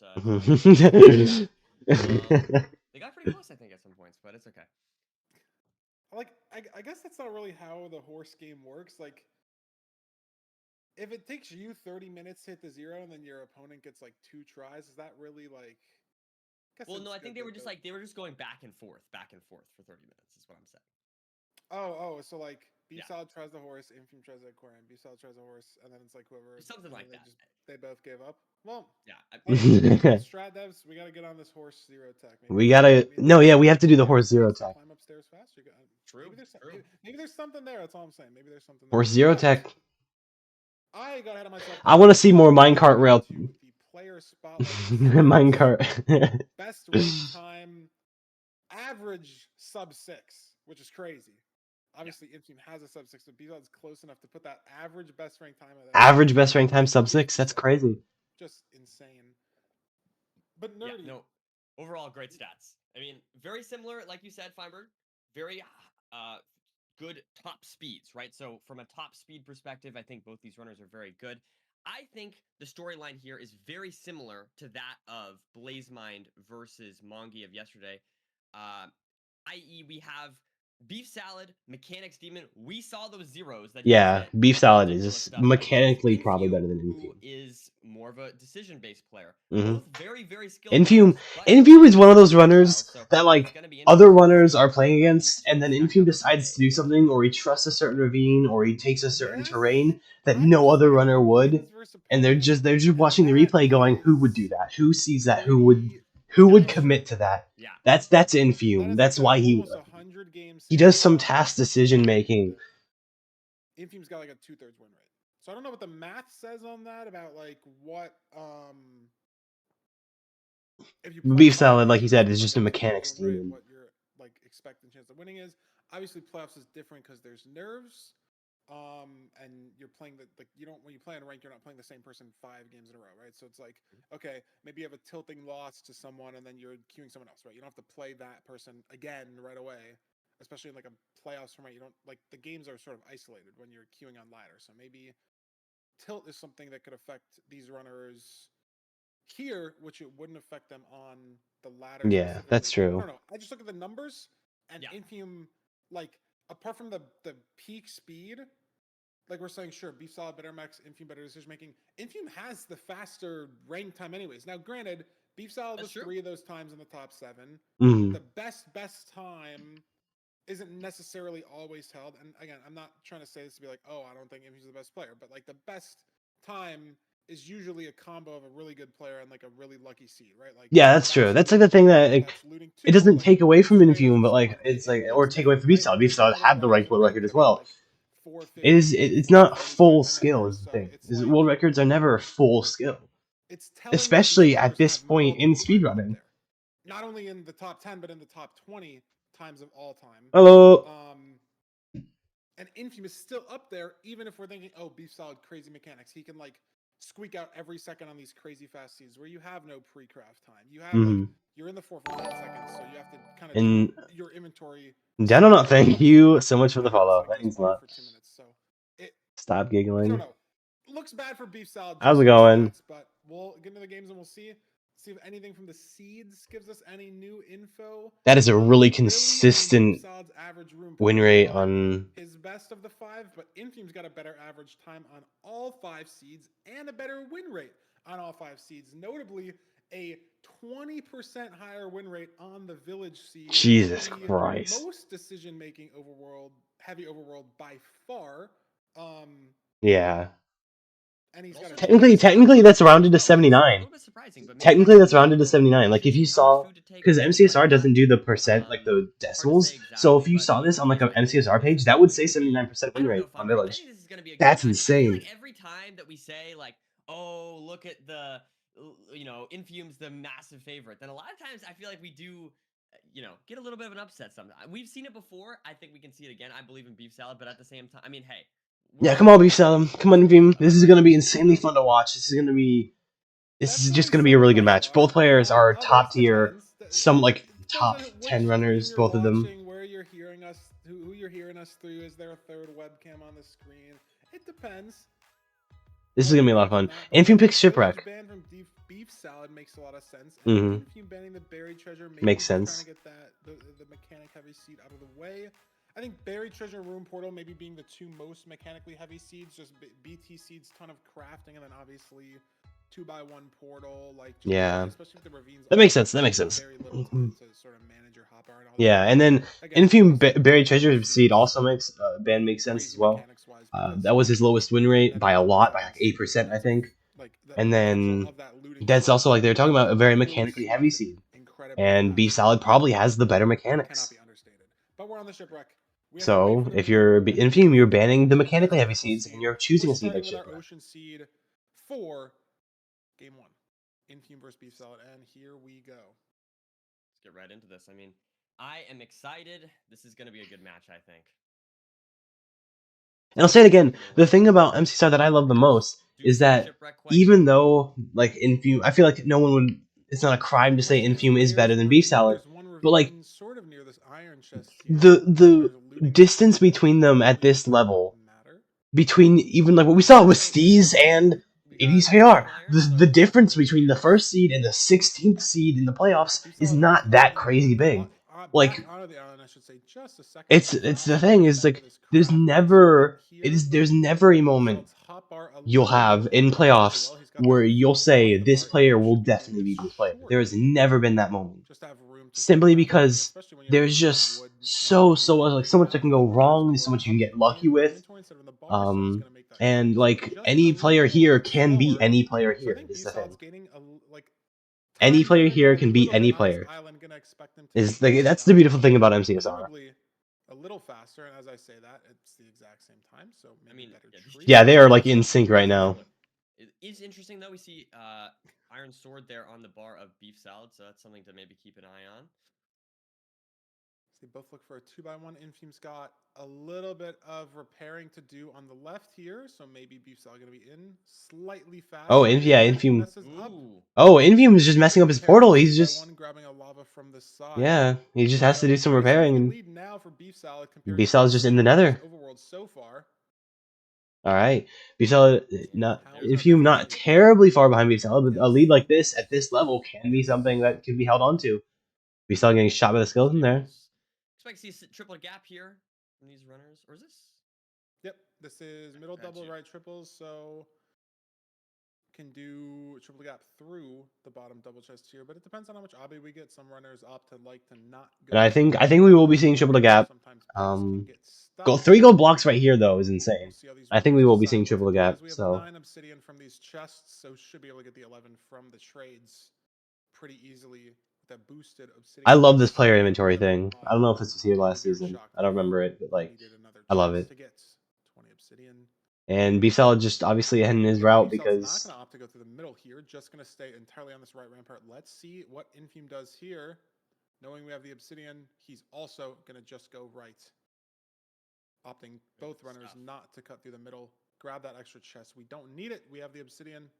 and Smart play. Gonna be no variance. triple the gap. Maybe some I pick count mean, difference both just players from are the around the but same area. really Infume's a little bit behind because he Beef entered another Salad behind, but variation of this triple gap. I mean, Overthrowing the pigs. Infume's Oh, got and Infume. one stray pig, and they're not blocked off either. oh, Not only is he Infume. probably gonna have to kill this guy, these piglins are not in the hole here. And this is a bit of a disaster now. And now Infume is just Because further as you behind see, because he had these that piglins pig here get mishap, the benefit of taking this a lot of one. damage. Dying. Infume on 1.5 hearts. You got a crossbow guy on him. And notably, Nerdy, one thing that Infume messed up in the overworld, look, he has 18 wheat in the inventory. He has no 6 bread crafted. Yeah, true. So is he going to craft this bread right now? Is he going to... Oh, Infume almost died. That was scary. That was scary. All right. Decides to hit the pig. He's okay. But a rough start. A rough start for 1.5 hearts for Infume there, and a little bit. Then maybe like the nerves of being behind a runner like Beef Salad could be an in play here. To start off the day here for Infume. And Beef Salad can just focus on his mechanics, can just focus on playing solid. Slow. These piglins aren't even let out from the top of the bastion. Just completely forgot this in the mess. So now we have to start these guys trading. Going to slow down the route even more. Going to slow down the trades even more. But with the food situation as well, unless this stew is like saturation, I don't know if he's going to have enough food to not have to hunger reset at some point in the seed. He hasn't eaten any of his bread, but 6 bread is not that much. If he takes This is an insane start for Infume.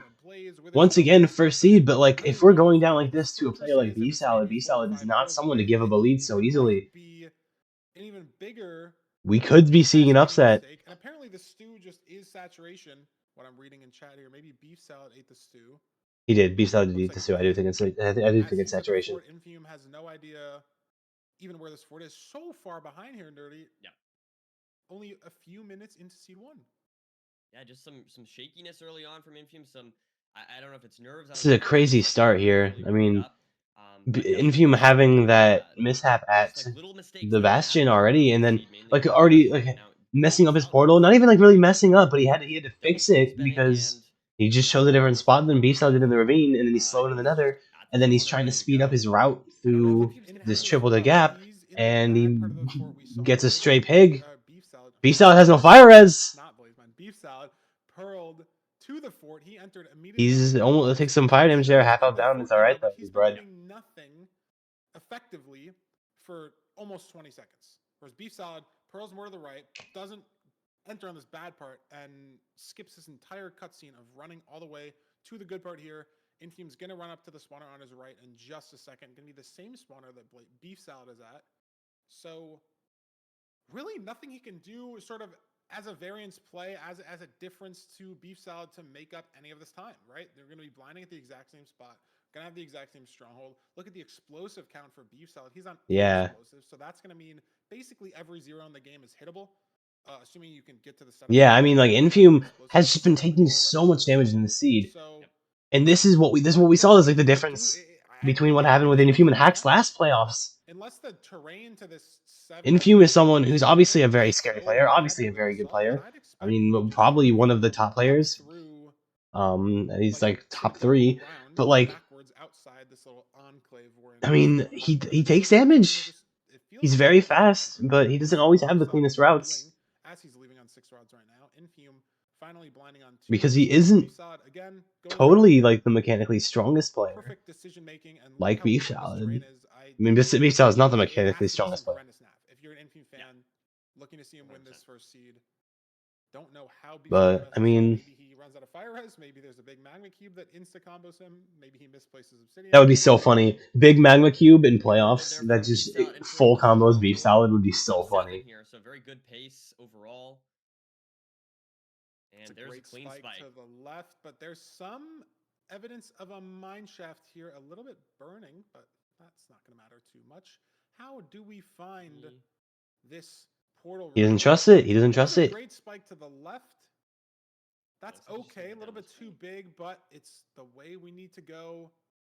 And he's in. Opts for the hunger reset. Ender might. And that's not giving Infame the time to catch up in any way. It was a pretty clean nab overall from Beef Salad. Now going to be changing his settings and hopefully being able to hit this 0.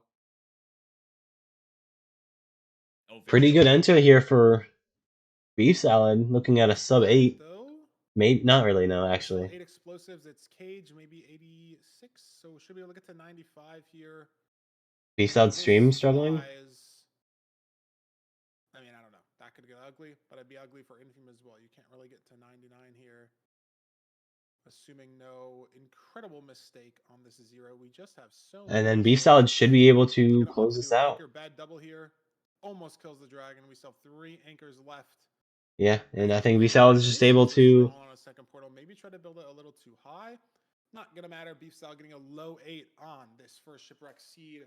Starting the series off 1-0. And the Dragoni, yeah. Against second place playoffs. Infame silver medalist down 1-0. Yeah, I mean, it just came down to a couple little mistakes here and there from Infame. And Beef Salad will take the first seed. Yeah, I mean, Infame, the portal mishap in the beginning, just having to fix that portal, and then obviously the huge mistake in the Bastion of that Stray Pig doing so much damage to him, and he has to kind of almost repair his route, and he just doesn't get anything as fast as Beef Salad and already being behind. And then when they talked about it, and I didn't mention it because I'm a bad commentator. Infame, Beef Salad had pearled a bit more aggressively in the fortress. Infame couldn't because of his health situation, but in his food situation, he kind of had to like run towards the good part of the Bastion, whereas Beef Salad was able to pearl there. And there was just so many things that kind of like just continuously set him behind. He went to the part of the fort, right, that was not good, and so he might enter earlier, but really, I feel like Beef Salad had more. I mean, like, Infame just kept having things that just kept putting him behind. He just kept getting further and further behind just because of all these mistakes that just kept happening and kept stacking up that Beef Salad didn't have to deal with. Yeah, if Infame, if something like this, because like that's a tilting thing gonna happen. You're doing your route, the same way that Beef Salad does it. You're like not doing anything. You're just a bit slower already, and then all of a sudden you have a Stray Pig that isn't blocked off. A few days ago, he said he was going to bed at 7 in the morning, so maybe it's early for him. Maybe he didn't warm up that well. Maybe the nerves are getting to him. Maybe Beef Salad's aura is too much. Those 3. Maybe Beef Salad's aura is too much. Who knows? You know, like people underestimate the power of aura in playoffs. I mean, Feinberg just got continuously aura farmed in their match. I'm joking. With hacks. And we didn't see that in the Doog vs HDMI game, though. Both those runners opting to kill some cows, but Infame really forcing. More specifically on the Desert Temple seed, but sort of just with every seed type overall, is I'm going to play with no food. If you don't, you're going to lose. Suck it up. Let's play no food together. So, yeah. Infame pioneering the. Dude, Hax is so funny. I love Hax. He's so silly. He's so entertaining to watch because he's not like dead set on winning. He's not one of those runners who's like, I'm gonna do all the meta stuff to win because I want to win. But Hax is he's here for fun. Like, he's playing to push the game. He's playing to fun. He's playing for fun. He's playing to help other runners push the game. Like, he coached HDMI Cables, who we saw earlier in the playoffs. Like, he's here to better the community, and he's here to just show off the good parts of MCSR. And being as skilled as he is, and being one of the best runners, top 3, maybe like on a good day, he's easily top 3. Yes, Desert Temple seed, you play Ruin Portal first. Like the meta there is like on your Desert Temple seeds, you always have to play Ruin Portal first. I mean, high TNT from Infame, low TNT from Beef Salad. So mechanically talented, yeah. So, anyways, let's see what we got here. It's just always what you got to do on your Desert Temple seeds. You always got to find that Ruin Portal. We don't need to. We had a fire charge in this chest. We have 2 gold pickaxes as well. Not like we're gonna really need blocks in this Desert Temple seed, but they're gonna be nice for Bastion running. I think I just saw a notch in the inventory. Yeah, this is a. What, do we have notches again? Yeah, this is the second Desert Temple seed where we get a notch. The Temple seed is really no food and no flint a lot of the time because you have your blocks. You obviously have this is insane. You have TNT to get your wood and extra blocks. Are we woodlighting here? Is this a woodlight seed? But this room portal. But no, we actually have we have the fire charges. What am I saying? Those are not going to be problems. And Infume. We have fire charge. I forgot they got the rune portal because it's a desert temple seed, and I forgot that you always play rune portal on your desert temple seeds. This could be a sub 7 temple. This would be crazy. Let's see what we've got here. A bit of a double structure there. Always exciting to see some wacky seeds, but in either case, Infume just forcing this direction, not taking any terrain. Infume would rather make his own terrain. So definitely, immediately a difference in how they're choosing to approach the seed. What do you think about this, Fiber? And I think I like. I mean, it's hard for me to place. Like, I don't know where. I think, yeah, Beef Salad's sort of down and to the right on Infume's screen right now. If you kind of put his little ghost there. Yeah. I think you have so many blocks, so you can do what Beef Salad's doing right now and just sort of gain height. Infume taking a ton of damage early. Oh yeah, Infume's on 3 hearts already. Not even to the Bastion yet. You could see him even eat the notch pre-Bastion, but he's just going to opt for the gaps. I mean, 2 gaps and a notch on a seed like this really... You can be pretty reckless with your damage. You don't need to worry about taking too much damage. It's hard to tell because Infume was just so ahead into the seed, but look at Beef Salad's terrain. He's on top of this triple moving around. Infume kind of came at it from the bottom and to the side. So 2 gaps and a notch, you're just never dying. Liked better. I think keeping height is sort of a general good play, so I kind of like what Infume did, but maybe it was just a little bit too much to the side. What is Beef Salad doing here? That was an interesting... He dug down to connect these triples. Surely it just kind of works, but Infume's doing this a little differently. Maybe this is better? Infume... Oh, Beef Salad! Beef Salad's gonna die! Beef Salad's dead! I was just full... I just saw him on 1 heart in a piglet hole, and that's not where you want to be, so... Beef Salad, too many pigs there. He couldn't see which way was out, and he just kept getting hit. Now he has to reset. Beef Salad dies. Oh my god. He was trying something new that I haven't seen before, connecting the triples. It's awkward to go from that right triple to the middle triple. Beef Salad's dead. And now Infume can just play out the seed. Weird staircase indent. You can it's kind of a one-way. And that's the thing. Down 2 blocks. The thing is, Infume's gonna realize he died. The advancements for Infume are gonna start pouring in, and you're gonna realize Infume's gonna realize here in a couple, maybe a minute or 2, that Beef Salad died because he's not getting the same advancements. So you're gonna be able to play it maybe a bit more cautiously. You're gonna be able to, that he had to probably reset at this point, and now Infume's out. This is still very fast from Infume, but on a seed like this where he still has a notch that he hasn't eaten, I don't know. The odds of death are just so low. How can Beef Salad possibly come back from this? This is insane. And now, if the Blaze Rod rates are good, this is an easy sub-7, I feel like. Maybe not as much anymore, but never know. If the rates are good, it can be. Given this fact that we're in playoffs here. Yeah, Infume has just so many explosives. Realize that, Beef Salad took that death, right? Had to reset the seed. If he can make that realization, which he should at some point, maybe he has already based on the advancements, but that will allow him to play a lot safer, right? Maybe not go for some crazy 0 or something. And Infume just has so many explosives. Will Infume push his luck, or will he play it safe? So, I don't know. We'll have to see. That's crazy. And he's gonna set up blind now, gonna get these blazes probably. Probably as soon as he blinds and has a little bit of time to breathe in that portal animation. I know Infume doesn't play with advancements turned on, but he still has obviously the player progress indicator there in the top right. Both those runners do. But I mean, if you're an Infume fan, this looks like a very free win on the second seed. He's got a notch. He's got gold picks. He's got 9 explosives. I broke. Basically, this is insane. I mean, like I said, this has already been an insanely entertaining match. Infume makes the Bastion mishap, and then Beef Salad dies in the Bastion. Gold picks. You don't usually always have that, but sure. Can I have a notch? Really? But that Infume has all of that. He has everything in the situation. Yep. Not sure. I mean, this gold pick has efficiency or unbreaking or something. He has an enchanted gold pick nonetheless. Is on full health even before eating the notch. We can probably, twice eat this. Obviously, no hunger reset at all. He's just gonna eat it early because obviously it doesn't really matter. So 24 flesh. And this isn't the sub 7 that I was hoping for, but this is pretty fast. I mean, if we didn't have to build, 100 blocks to get to this bastion, maybe we'd be in a different situation here. But this Yeah, that's true. The bastion was really far away. On a temple seed for Infume. Yeah, I mean, the seed's been really good overall. Just, yeah, like you said, that little amount of bridging just took some time.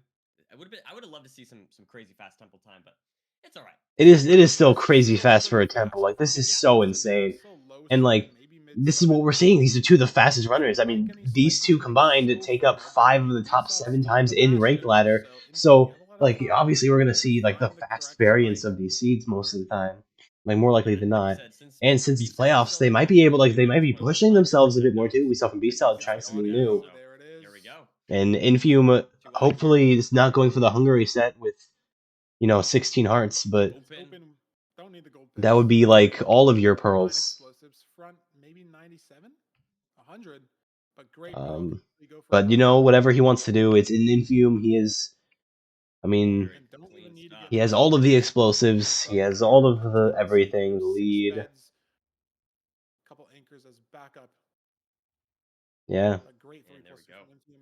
And he's on the board, Nerdy. We're tied up after. Tied up 1-1 again. A death from B. Hungary set with 16 hearts. It's TAS actually. Not the most exciting seed, as far as the fact that we just saw a death there. I mean, that can happen, of course, but regardless, Hungary set with 16 hearts. Starting to get interesting, right? I know you, Feinberg, were saying that the stats of Infume were looking. I mean, I think it was 60 to 30 as far as their 731, not bad for a Desert Temple seed. Infume now, but it is tight. Can you even call that Desert Temple seed? That was an RPDTC. This is definitely shaping up to be a good series overall. Yeah, I mean, I think those should just be called like collaboration seeds. I think those are collab seeds. It's no longer just a Desert Temple seed, it's now called a collab seed. Close to 60-30. If you count these two matches these runners just played, obviously they maybe have queued into each other at the start of Season 10. So I actually can check that. That would be so funny if like Ranked adds collab seeds, where it's just two random structures put together. They have never played each other in Season 10, so this holds true. So since the start of Season 9, Nerdy, we're coming up on their 100th game with each other. Infume has 167, Beefsalad's 132. So it's around a 2-3 chance for Infume. But Beefsalad only has to win 2 more. Yep, only 2 more. I mean, yeah, it would be great for private rooms. Speaking of, saw some mistakes from Infume. I will say, after the Nahan Loki game, I should be pretty free. Actually, that's not true. I think I have to do dishes. But after dishes, I will be pretty free. On that first seed looked shaky, and now on this seed, he did look a lot. It looked a lot smoother. So I definitely feel like. I think Infume's warmed up now. I think that first seed was a bit shaky for Infume, but I think he's warmed up now. I think he's just playing good. Big mistake from Beefsalad. So hopefully we can get a match where neither of them make any big mistakes, and we can see a close match. But I'm looking forward to this. Yeah, and actually, before we get into Seed 3, we're going to send over to Fulham to break down that death and specifically the terrain. Lewis Fulham with the mid-match analysis. In all aspects of the seed. So we're going to send over to Fulham, and then we'll be back here with Seed 3 after the mid-match analysis. Boom. So, 1 plays 1. Infume losing out on that first seed. And I have nothing to analyze from that first seed. I think it was a pretty comprehensive victory for Beefsalad, having a faster bastion, a faster fortress, and a faster stronghold, just consistently gaining time throughout. But unfortunately, Beefsalad took a little bit of a tumble in this second seed. And I wanted to talk quickly about the terrain that was taken. Notice that Beefsalad used this lower terrain and eventually had to build up to end up going on the exact same terrain that Infume did. And of course, the death is the most important part of this seed, in my opinion, that I wanted to talk about, because I know that the commentators ever so slightly missed exactly what happened. But yes, I think that Feinberg was able to communicate the great gist of things. We went and traversed all the way across to the furthest triple to grab the gold there to play our triple route, going to all 3 triple chest ramparts, as we can see here. Going on the top, building down here, and because these bastions are ever so slightly offset, with the ramparts being 1 or 2 blocks offset between each other. We unfortunately do have a different spot that Infume digs down in here. Digs down 2 blocks. I really like the play. It is kind of probably new to most top runners to have to do this in this situation. And After digging those 2 blocks down, he throws the gold in to lure the piglins from this spot on the right-hand side to fall down because they're not actively trying to fall into that hole. He wants to try and lure them in first, and he does exactly that by throwing a few in, gets more pigs. He only throws 1 gold in. While equally trying to distract them with that gold. Unfortunately, he then instantly picks it back up. Notice the hotbar here. Yep, he throws the 1 gold and he picks it back up as he's falling. Falls in the hole, the gold count goes back up to 45, meaning that he actually does re-pick up that gold, aggroing all of the piglins around him to start hitting him. As you'll notice, he gets hit once or twice here, and because of the entity cram in this situation, he has a 1 block gap to try and squeeze himself through before all of the piglins. Not able to do so, being battered around left and right, trying to squeeze through this 1 block. Yeah, that's just unfortunate. You throw the gold to kind of distract the piglins and draw them back into the hole, and then the entity pushing doesn't let you go through the hole, and you get ping-ponged by piglins. Sweet. Yeah, There like we you have it. said, just that one PP by the P, major you know? bash mistake, taking a death, obviously so unrecoverable, compared to 20 seconds here and there. And the bastion and the fort finding the spawner always can kind of claw back that time, but when you have to reset the world 3 minutes in, not much you can do. But let's get into C3 nerdy enough stalling for these runners. We're getting into a room portal seed. I mean, we kind of had a room portal seed last seed. Yeah. In some way, but this I was gonna say last seed we got kind of a split seed. We got kind of a preview of what this seed's going to be with that rune portal with the notch. So but it's all about the mentals, it's all about the mentals, being able to bounce back and you won the first seed. It is 1-1, and you can just come back and win this next 2. That's just very important for Beef Salad to know. Yeah, I mean, some room portals is that like Infume didn't die on the first seed. You just played it faster. That's important to know. That's probably the most important thing to realize is that on the first seed that you won, it wasn't because Infume died. It was because you played things faster. I mean, there was obviously the Bastion thing, but you just played the overworld faster. And then the reason you lost, the big reason you lost, is because you died in the Bastion. This has to be the looting seed. These are the 2 runners you'd want in this situation for this room portal, and it's completable. Let's see what we got getting here. A quick scan there, looking for map list, but there is nothing. No chest, but we have, or no sword, sorry, but we have enough iron to make a pickaxe. Beef Salad stream struggling a little bit there. Really all comes down, obviously, to the nether, the Bastion situation. Yeah. And I mean, those are some really linear sheep, actually. Those sheep were leading right to the tree that Beef Salad was going to go to anyway, which is actually really nice for him. Similar setup so far. Both runners with 3 mutton.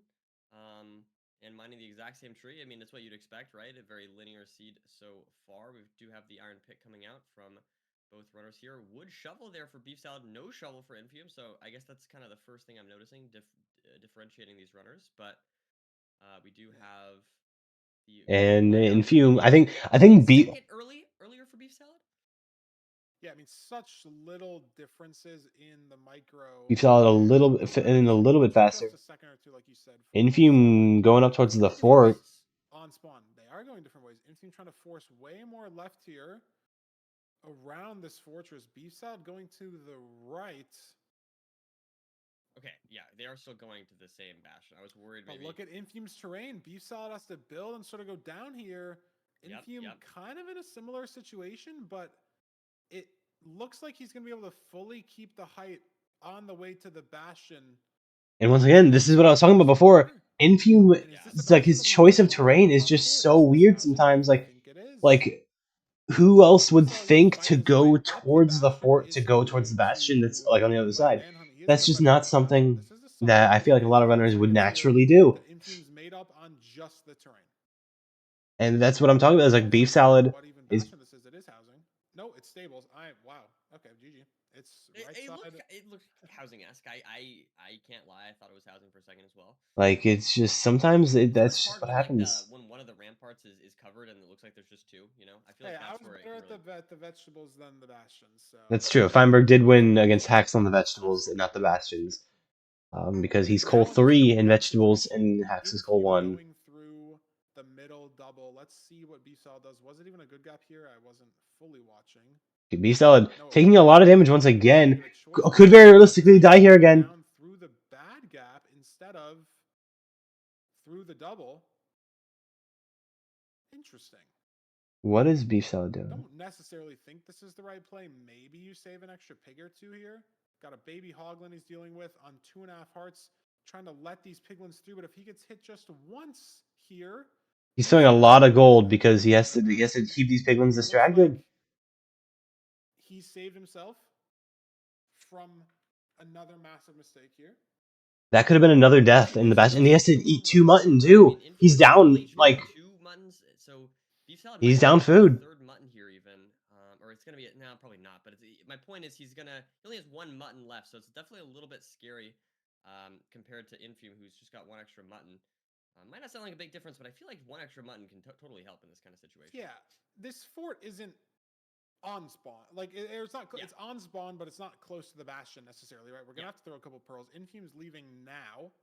Infume's already out. Because this fortress is on spawn, and obviously it's not going to be potentially that close to a stronghold, right? So we're gonna have to throw more pearls to get to said stronghold. So the fact that Infume's in this fort now at basically full HP, 2 mutton and a gap still, he might not have to hunger reset till the stronghold or even in general. And this is a very commanding lead now. It seems like he's saved even more time in the bastion itself. Beef Salad's still waiting on trades. Yeah, just a bit of a rough bastion. Beef Salad has more obsidian, more pearls, more explosives, but he's just slower because of it, you know? Infume making up a lot of time here, able to start to create a bit of a commanding lead, I'd say, as we are crafting an iron axe and a sword as well. Beef Salad has to eat the gap because he's out of food. He's just out of food. The best terrain to get to the fort. He's eaten his gap. That pearl lands. He gets strays. 2 strays here, but just so behind on this split. Maybe 30, 40 seconds. Slipped off a little bit, having to catch that second rod. So that's just a little bit more damage he's taking. He's got 3 rods. Infume has 5. Hard for Beef Salad to make up so much time. Beef Salad has the explosives for double blaze bed. Infume had a single blaze bed. That's a slight time save for Beef Salad. Just off of that. Goes for the double blaze bed. Like maybe that'll save him a little bit of time there. It's possible, but yeah, like you said, Feinberg. I mean, this lead for Infume is looking really strong so far. And I feel like a lot of it came down to that terrain. A lot of it, I guess, just like taking a lot of damage in the bastion. Yeah, I mean, like, mistakes here and there. 6 rods here for Beef Salad. Infume. Oh, oh, the fox! The fox stole the eye! The fox stole the eye from Infume! What? The fox stole the eye from Infume! So now it's happened in playoffs. Baby Fox steals the eye from Infume! This last rod, I mean, what a way to... The Fox! Is this going to drop? It does. Okay, so he's not too punished for that, but that's definitely a few seconds that Beef Salad now doesn't have to deal with. And Beef Salad has 12 eyes, so he's made up a majority here as he's now heading to Chords. Yeah, I guess he has to hunger reset. Yeah, I mean, I don't know, the 2 strays as well. Maybe saved him 1 cycle, and maybe Infume was 2. Like, yeah, and I think Infume should have just, like, left it earlier, but, like, that's just so annoying to have to deal with. For this wall, I don't think Beef Salad does, so he's going to be saving a little bit more this time back. Beef Salad going gonna need it. It looks like Beef Salad's higher just on Chords. terrain. Beef Salad's building his portal. He doesn't do any digging at all. Oh my god. Infume's not going to have to hunger reset from this gap. He should have enough health, especially with the absorption, to be able to fight through any sort of buried situation. Weird stronghold nav so far. Is the spike down here? It is, okay, and then... And Beef Salad, like you said, has to hunger reset, even if he does find it. Reset here. 5 bet, 1 anchor for Infume. So if it's an annoying 0, it's open though, so it shouldn't be too crazy. Uh-oh. And I think Infume's just be able to close up the seed. What a crazy seed. The fox stealing his eye, he wasn't punished for it because his blaze dropped, but... Like, if he had... closer than it looked heading into the fortress. Beef Salad saved so much time on the split, but it just wasn't enough. Yeah. I mean... Into the bastion again. Nerdy different in this seed, and Infume pulling ahead. Going to win him seed 3. Can Beef Salad 2+2 to save some aura? Oh. No, breaks the bed. Obviously had to try to go for it, if anything. Oh, and that's unfortunate. He fails to 0. And yeah, I mean, look. Looks like that fox there that Beef Salad hired to stop Infume. Unfortunately, his plan did not Wasn't fully enough. work. Yeah. Infume gets the win. 735. Very These have been good very fast seeds so far. Infume. That was very funny. The Seed fox number 3 stealing his takes the eye. lead here, Weinberg. Yeah, the Bastion's so far away relatively again, right? Like these Room Portal seeds, the Desert Temple seed, potential to be so fast, and the split. The beef salad hired, yeah. Stepped into the fort on the way to the Bastion. I wish there was. I mean, there's really just not a good way to do that. You'd have to clear the advancement or something. So we can't check these. I mean, look at that time save though. Beef salad was like 3.5 minutes behind to the fortress, and then 2 seconds later to the stronghold. Look at how much time he saved. That's a sentence I'm probably never gonna say again. You know, that was a crazy amount of time that Beef salad came back from. A 10-second difference. I mean, just a 1-second difference is all you need to win a seed, and that's what Infume had. Didn't have to hunger reset. The food management is what it came down to. As we're getting into seed 4, what's Beef Salad gonna pick? He can pick from any seed type. He won on the shipwreck. Buried treasure. Into the BT. It's Infume's ban. It makes sense, right? I know, but let me look at. Let me say it.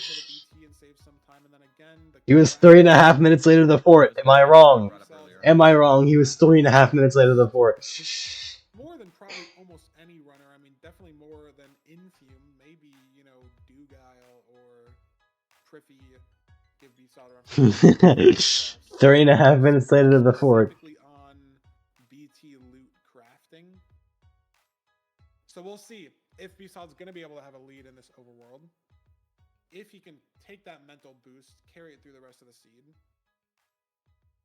Yeah, no, I think it could just be, you know, like you said, Feinberg, the crafting. I don't know. I mean, these I think a seed like Buried Treasure does favor example, Beef Salad. It could also be a little bit the fact that Beef Salad had a pretty commanding lead on that shipwreck seed, so you might want to be kind of have that again. I mean, Infume messed up the 1x2, so just a tiny bit, but I mean, those small seconds can matter. Oh, when the seeds are this close. Infume. Let's see what we've got here. Infume first, yeah. It's nice. We have TNT. Not the best food, but that's all right. Where's the ravine is the big question, as always. Beef Salad kind of messing up here a little bit. Have been really decided by the overworld. The last 2 seeds have been Beef Salad taking some suboptimal terrain in the Nether, so maybe a little bit overwhelmed. I mean, maybe it's a cascading decision in the overworld, right? Like, you're behind in the overworld, you instantly start thinking, oh, like, I have to do something to make up this time, right? Like, Yeah, and like that's the thing is like Beef Salad obviously is a very skilled runner, a very fast runner that deserves to be here. But like he's making some decisions that I don't think he would normally make if he was like not in this position, which is like obviously like that's obviously like what's gonna happen. Every runner makes mistakes always, so it's never over until the dragon's dead and the player's in the fountain. But it can feel that way off of just the overworld sometimes, and so maybe Beef Salad's just been a little bit overwhelmed by 100%. Infume space. But look at this. Beef Salad finds the ravine significantly before Infume. I don't even know if Infume is even close to any ravine, to be honest. Is this one here for him? Okay, it looks like this is one. Yeah, I can't tell. This is not the same ravine that Beef Salad's in, I think. No, it's definitely not. Definitely Oh, Infume Beef Salad messed up his portal though. He's gonna opt for an L on the second portal. Infume's going for a 2x1 here, so he could save up all this time. And he messes it up too. Oh wow! I mean, wow, both still booms both these runners now with awkward situations. Like Infume's dealing with this portal, but there's like look. And now Beef Salad's in. Both players mess up their portal. And now Infume's really messing up. Water on the side, standing on. I don't know what is happening. Infume doesn't even have. What was Infume doing with that portal? Just. Bit of a disaster there for both runners, but Beef Salad now has a bit of a lead, bridging to the Bastion. Once again, the Bastion seems pretty decently far away. Infume going up, maybe a little more. I'm not sure the way Beef Salad took this. It looks like they're kind of heading towards the same kind of cave area. Infume going maybe higher up though. Beefsal's built a long way here. I think Infume has saved a lot of time in this terrain again. Just sort of looking at the situation, it's hard to tell exactly where these runners are. Yeah, and I think Maybe relative to that each other. it was a messy portal for sure. Maybe And it's Infume, treasure. going way far left here has sort of thrown that lead. It's so unclear. Can he keep this height all the way to the treasure? Does he have enough blocks? Does he have more dirt? Beefsal's mining in the treasure here, maybe to save some blocks. Yeah, As Infume is above, I mean, I feel like Infume saved a lot of time back. Yeah, I mean, it's hard to say exactly, but Beef Salad is not as much in the lead as he was before. clutching on to. Oh, and he's killed one block here. Piglin. Could matter. Yeah, no, that could. Infume has 3 dirt left for the movement here. So he's got to burn some of his wood on the few blocks you need to place in this treasure route. Just a couple, but you have to craft some sticks. You have to craft some blaze beds. Yeah, it just can matter. It's like Blackstone, good heads up play from Infume. So we should have enough here to have enough explosives for the zero cycle comfortably as these runners get into this treasure routing. Yeah, just clean routing here so far. Nothing not going too wrong. Obviously, treasure can be a little dangerous, but these runners are perfectly experienced. And I mean, yeah, I think Beef Salad still has a little bit of a lead, not nearly as much as lead as he had going into the Nether, but still has a little bit of a lead if he can keep this going. To go for the higher terrain, the higher option when routing going to the Bastion compared to Beef Salad, who again we've seen go on kind of the lower side and build up. This time going through the Bastion, so definitely interesting to see how these two runners approach terrain now. Late pig for Infume, taking a little bit of damage, and it seems pretty even. But we don't have a ton of food, right? Cod similar to bread, so Beef Salad basically has 3 bread. Infume has 4 bread if you're trying to translate that in your head. Yeah. Relatable food source. It's a more relatable food source. Which is not that much, right? Like the fort's definitely a couple pearls away. Gonna need to see some Hungry Sting come out, and obviously it's nigh impossible to dodge all sort of unintentional damage. Random blaze spawns on you, random skeleton or wither skeleton. So we'll see Beef Salad's out. how these runners deal with the situations presented to them with the food challenges. But Beef Salad's out first. Feels like he saved a little bit of time in this Bastion, but this is an SSV fort. Ooh, there could be some stray action. Infume loves playing for the strays. Yeah. I hate that Infume loves playing for the strays, but he likes that, and only one, but could save a cycle. It's possible. Maybe the second one. Oh, he's got 2, maybe 4 more. Look at Beef Salad, 0 strays. This could save. And Infume gets strays, but Beef Salad doesn't. 4 strays down here as well. Oh, geez. 2 more on the left. Oh, Beef Salad messing up his lots of strays. platform building too. How far is he going to commit? Pulling away from the spawner entirely, because there's 2 more up here as well. The skeleton not even going to be a problem because the blaze has shot the skeleton. So Infume, Infume has 4 rods. Pulling away off the strays, and granted now, 2 hearts. Skeleton got a shot off on him, so he has just this 1 cod. Maybe has to hunger reset on the way to the stronghold. This blaze is off. He's going to try to save this. This is potentially a lot of time save. Hits the boat clutch. Can he get the rod here? W drags from Infume. Beef Salad's on 3. Granted, Infume, no pre-crafts or inventory, anything right now. This like he just got all strays. Infume getting so lucky there with the strays.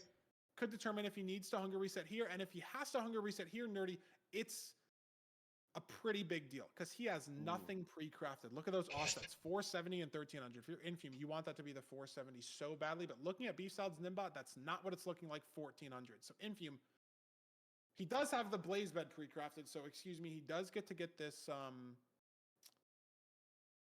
yeah, like what? pretty quickly. He has nothing else pre-crafted, and he needs 1 more rod. So that's going to be so interesting. Is he going to go for more strays? Is he going to play the spawner? I mean, he could be out here depending if this rod drops. It does not. He's going to go for more strays. There's 2 more strays here. How does Infume just keeps getting strays? This is insane. Got hit twice there. Ooh. No rod. He's going to hung the pearl. But he's got 3 more strays over here. But there's a lot of wither skellies here, and there's some skellies behind him. Infume in a really scary spot if he's going to aggro this 1 skeleton. He's got to hope this one drops and he can just get out of here. Beef Salad's out. He's now out to court, so the strays that looked so good. 30 And seconds. Beefsal's out. Beefsal's back in the lead. Look at all the wither skeletons on Infume. The one skeleton boxing him out of the entire left side of this fortress. The rest of the blazes entirely. Nothing Infume can do. The yin and yang of strays. And oh my god! And wither skeletons all over Infume. He has no food. He's gonna die here to the withering. He can't unhang this pearl anymore. True. And as we've been talking about all of this, and he's dead. He's dead, and Infume's dead. Commandingly in the lead now. He's not. Infume has like has tried to play Strays, and this is the problem with Strays. He got his rods way faster than Beefsalad does, but then all of a sudden you're still playing Strays and not the spawner, and now all you have to do, and this is still SSV4, so you're still dealing with the skeletons, wither skeletons, everything you have to deal with the enhanced mob spawn rates. That's what happens. Infume just took so much withering damage with no food because he was playing Strays on SSV Portal. Beefsalad, skeleton on Beefsalad. Okay, no, he's gonna just play it safe. This is good, especially because he is ahead. And I like this play from Beefsalad to just, as soon as you can, get this hunger reset. You can probably notice that Infume is not in the... Right? There's no indicator for Beefsalad that Infume is dead. That is true. And Beefsalad honestly really struggling here with this stronghold. And Infume still isn't in the stronghold. You can start to kind of piece it together, but there's no sort of breathing room indicator. You don't know how much time you have. And in this situation, no spike. Your mind just starts racing. It's like, oh my god, because at any point, Infume can just get in the stronghold. Maybe he finds a spike that you just don't have. And you have to keep your composure. Know where you have and haven't been. Know what spikes you have and haven't checked. Yeah. They're a zombie spawner. Infume's making his way back. Granted, he still needs the one extra rod. He's got to get to his stuff. I think he boxed up, so it should be all fine. This is insane. I think if Beefsalad doesn't find it... The way he has to get back here. Like, do you kill these blazes for the last rod? Like... Or do you just try to get your stuff? Beefsalad doesn't trust anything. Hasn't gotten shot once yet. He has a wood pick, so maybe can just sort of wormhole through here. Beefsalad still... No. And, like, Infume does still need the rod.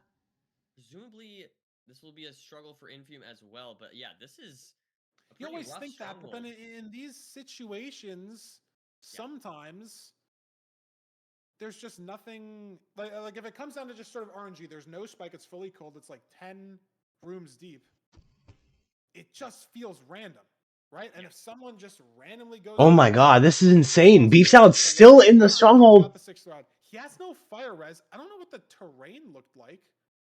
There's a fully burning library for Beefsalad. He still hasn't found the PR. Granted, again, he's got the advantage. This is insane. Beefsalad still hasn't gotten a spike that he likes. Still has not found the portal room in any direction that he likes. Isn't where the portal room is, and it's always just in the last place you look. So if Infume's last place he looks is faster than Beefsalad's, it doesn't matter that Beefsalad's got the rest of the stronghold mapped out like the back of his hand. Does not matter whatsoever. Okay, Beefsalad finds it. Beefsalad finds it. Finally. This is insane. As Infume still needs to pre-craft. And so maybe a little bit of confidence here for Beefsalad, you know. And we're unless he messes up the 0, we're going to another game 5. Oh, this could have been interesting if that was a 0. I could not have even tracked that among the sea of everything that was happening. Oh yeah, I don't know if you guys saw that, but Beefsalad only had 11 eyes. If it was a 0 eye, then Infume very easily could have won this. Messes up this 0. Surely we are going to a seed 5. And Infume misses stronghold.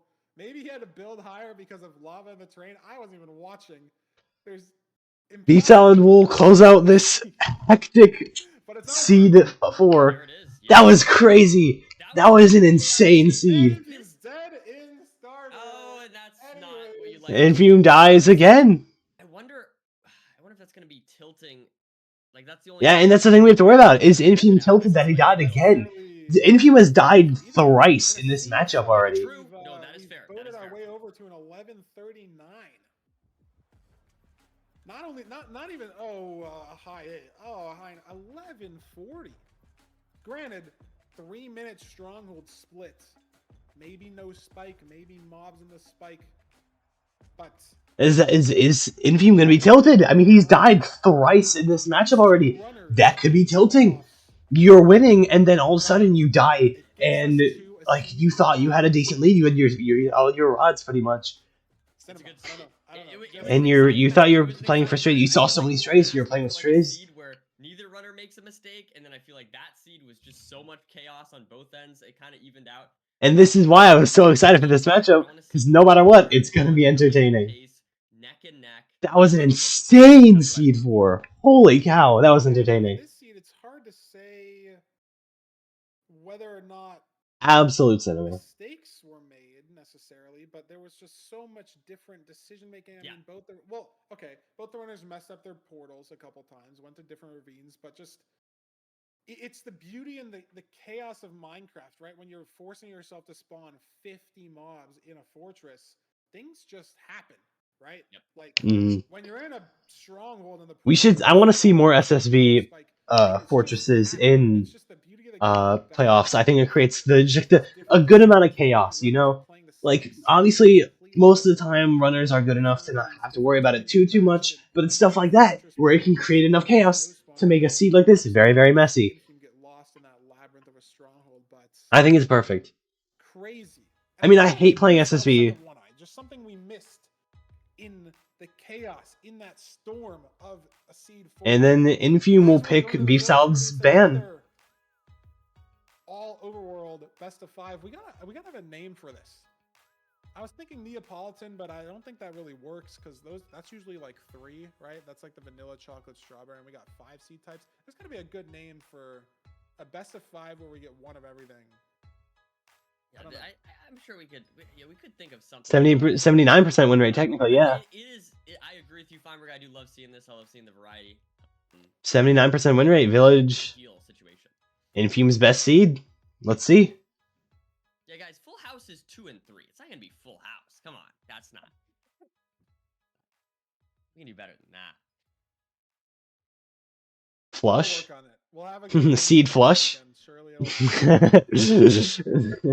There's 3 of these this bracket so far, at least, right? Like I feel like this has happened a lot. I mean, compared to last season, where Would that be all 5 of the same seed, which is not even possible? Spoiled in season 9. With quality of these. What would be a good name for like a game 5 of all seed types? And if you want a close game, we're gonna want a close overworld. The most decision dense seed type, right? Infume 20-second lead or 20% win rate lead and like 30-second average lead over Beef Salad on this seed type. But I like Beef Salad's play of punching. Yeah, I was gonna say logs, because now Infume can't craft a Stone Axe right away. Yeah, I mean, we'll see if this ends up mattering. And there's a tree sort of right here, and there is a second blacksmith, so maybe we don't need to craft anything. Maybe the stone mining was a little bit ambitious. And this is now interesting decision that we can make. Do we make just a bucket, or do we make shears and a shovel? Yeah, this is gonna what is Infume going to do here? He's held the 3 iron. Beef Salad's already pre-committed to the shovel, so he's going to have to make shears as well. But if you're making shears, I think it's just the right play, right? There's not a great way to get blocks otherwise, and there was flint that these runners ran past at the start of the seed. It's just a variance that could have happened. Okay, here we go. And now Beef Salad is the first to kill the Iron Golem. I think Infume has the bed. Infume, I feel, has just routed this village better. I mean, he's sheared trees in a better location. This golem's a little stuck, so he's saving a little bit of time here. Scared me there for a second. And like that's the thing. I feel like I know why Infume is so good at villages is because he just his decision making is so good. It's so very good. Found his gravel, so now we're seeing has no leaves. Interesting. And Infume's just a second or 2 behind him. Visa has no blocks, and we're just in this acacia tree here, so he's got a like pretty scuffed way to grab blocks here. And now Infume will be entering first. Is he just going to commit to the leaves he has on? Infume's already starting the portal here, so just a little bit better ordering from Infume. You know, those trees, oak and birch trees next to the village, he's a little bit ahead as we spawn on the Bastion. Is this treasure? It is. There we go. Yeah, I mean, very, very close, but I don't know. Those few seconds, it's kind of what we'd expect based on the stats. Just Infume routing it a little bit smoother overall. And now we see Beef Salad entering probably, 10, 15 seconds behind? Yeah, and if you're Beef Salad, how do you mentally shake this off? behind in the overworld on game 5, picked your ban. I mean, this happened to me Yeah. yesterday. No, And it didn't feel great, Nerdy. I will say it did not feel great. Picking your ban, being behind from the overworld by a significant doesn't feel great. So how can Beef Salad bounce back from this situation? Keep the composure, keep the mechanics up. Because we've seen Infium lose minutes post Bastion, right? I mean, obviously he died last season before, but even just in the Fortress play alone, we've seen him take. And I feel like Beef Salad is someone that could possibly gain time on Infium, and especially like what they're talking about in the Fortress. Just play, I mean, it sounds dumb, but just try not to let that get to your head. Try to focus up and just play the seed as quickly as you can. I mean, obviously, Beef Salad is a very skilled runner, and Infium does have a nice lead here going into the seed. It is not over whatsoever. Beef Salad. That's a lot of obby in that single, but there hasn't been a lot of gold blocks in the rest of this treasure. So is this going to be a low explosive situation? Unclear with the beds and the anchors. Okay, so both runners have one bed from the village that they've grabbed. That could be a separation factor. You know, how many beds can you use for the blaze bed? Because if we get low strength, they have exactly like the same, like almost exactly the same stats right now. We have 36 to be exact. Infium has no fire res. And he's looking for the fort. This could be Infium has no fire res on him. For either runner. Where is the fort? He popped his only fire res. Not broken the spawner. Beef Salad. I don't know why I keep trying to say Blaze Mine. Looking around, is he going to commit to the right instead of the left? Infium's committed to the left, and he's found it. Beef Salad. Beef Salad going the same way. Much faster though. A little bit of a wormhole there, just outside the side of the bastion. Who's and closer leaving to the spawner though? Much later. Two strays here for Beef Salad. And Beef Salad, also another thing, popping his fire is so much later. He's going to try to bait them in here. Beautiful play from Beef Salad. Infium on a spawner here. And Beef Salad this time with the one with the strays. And scan for. But he can't find the spawner, and he's a bit behind. He's in the same hallway that Infium was in. It's just so unclear exactly where these runners are heading. Is this going to open up to that exposed spawner? Where? Beef Salad is having trouble finding the spawner. He needs to find the spawner like now, and he still can't. There we go. Finally has heard it, and it's a different spawner. Different spawner, so we could be seeing a different portal. We're seeing a different blind portal. We could be seeing different strongholds. Theoretically, open up some variants for Beef Salad to make up more time as well if he gets a different. He's only gonna single blaze bed, and he gets a one spawn off this. Infium has an open spawner, so he's gonna have more blazes spawning. Both runners on 4 rods. Infium's got 7 explosives, 4 eyes already, no spare fire res, but if the rates aren't horrendous, his first one shouldn't run out. He's got a pretty commanding lead on this seed, but what are the strongholds gonna be, Nerdy? That's 1,500 away, or maybe 1,200 for Infium. Negative, positive. Is Beef Salad going to be closer? Is he going to have different? Honestly, that was a 3 spawn that Beef Salad didn't get any rods from. So. But it's unclear until obviously we're in the stronghold. 5 rods for Beef Salad. 5 rods for Infium. Yeah, how many last rods rod? do you know No. Exactly. He's got great terrain though. Look at where he's able to throw this Prill. Beef Salad at the same stronghold. He's a little closer from the Ninbot, but I like the terrain that Infium has better. As he is leaving, Beef Salad. Infium's just a little bit ahead. Pearl misses on this ocean portal. He's gonna need to go get another rod. Beef Salad's just behind. See how this stronghold is, though. I mean, this could, of course, decide the match. Infium with the lead, hoping for a very fast stronghold here. Let's see what we have. Beef Salad's struggling with rates. 6th rod. Infium has a great spike down mid. Oh. Opting to go more right here. But even if there's a little bit of a micro... Beef Salad's struggling with the pearl hang there. Just, maybe kind of happening. Digging into a library. Here's the silverfish. Trying to dig to it. Beef Salad is still just 1 rod short. Was it that single blaze bed, single blaze spawn that ruined him here?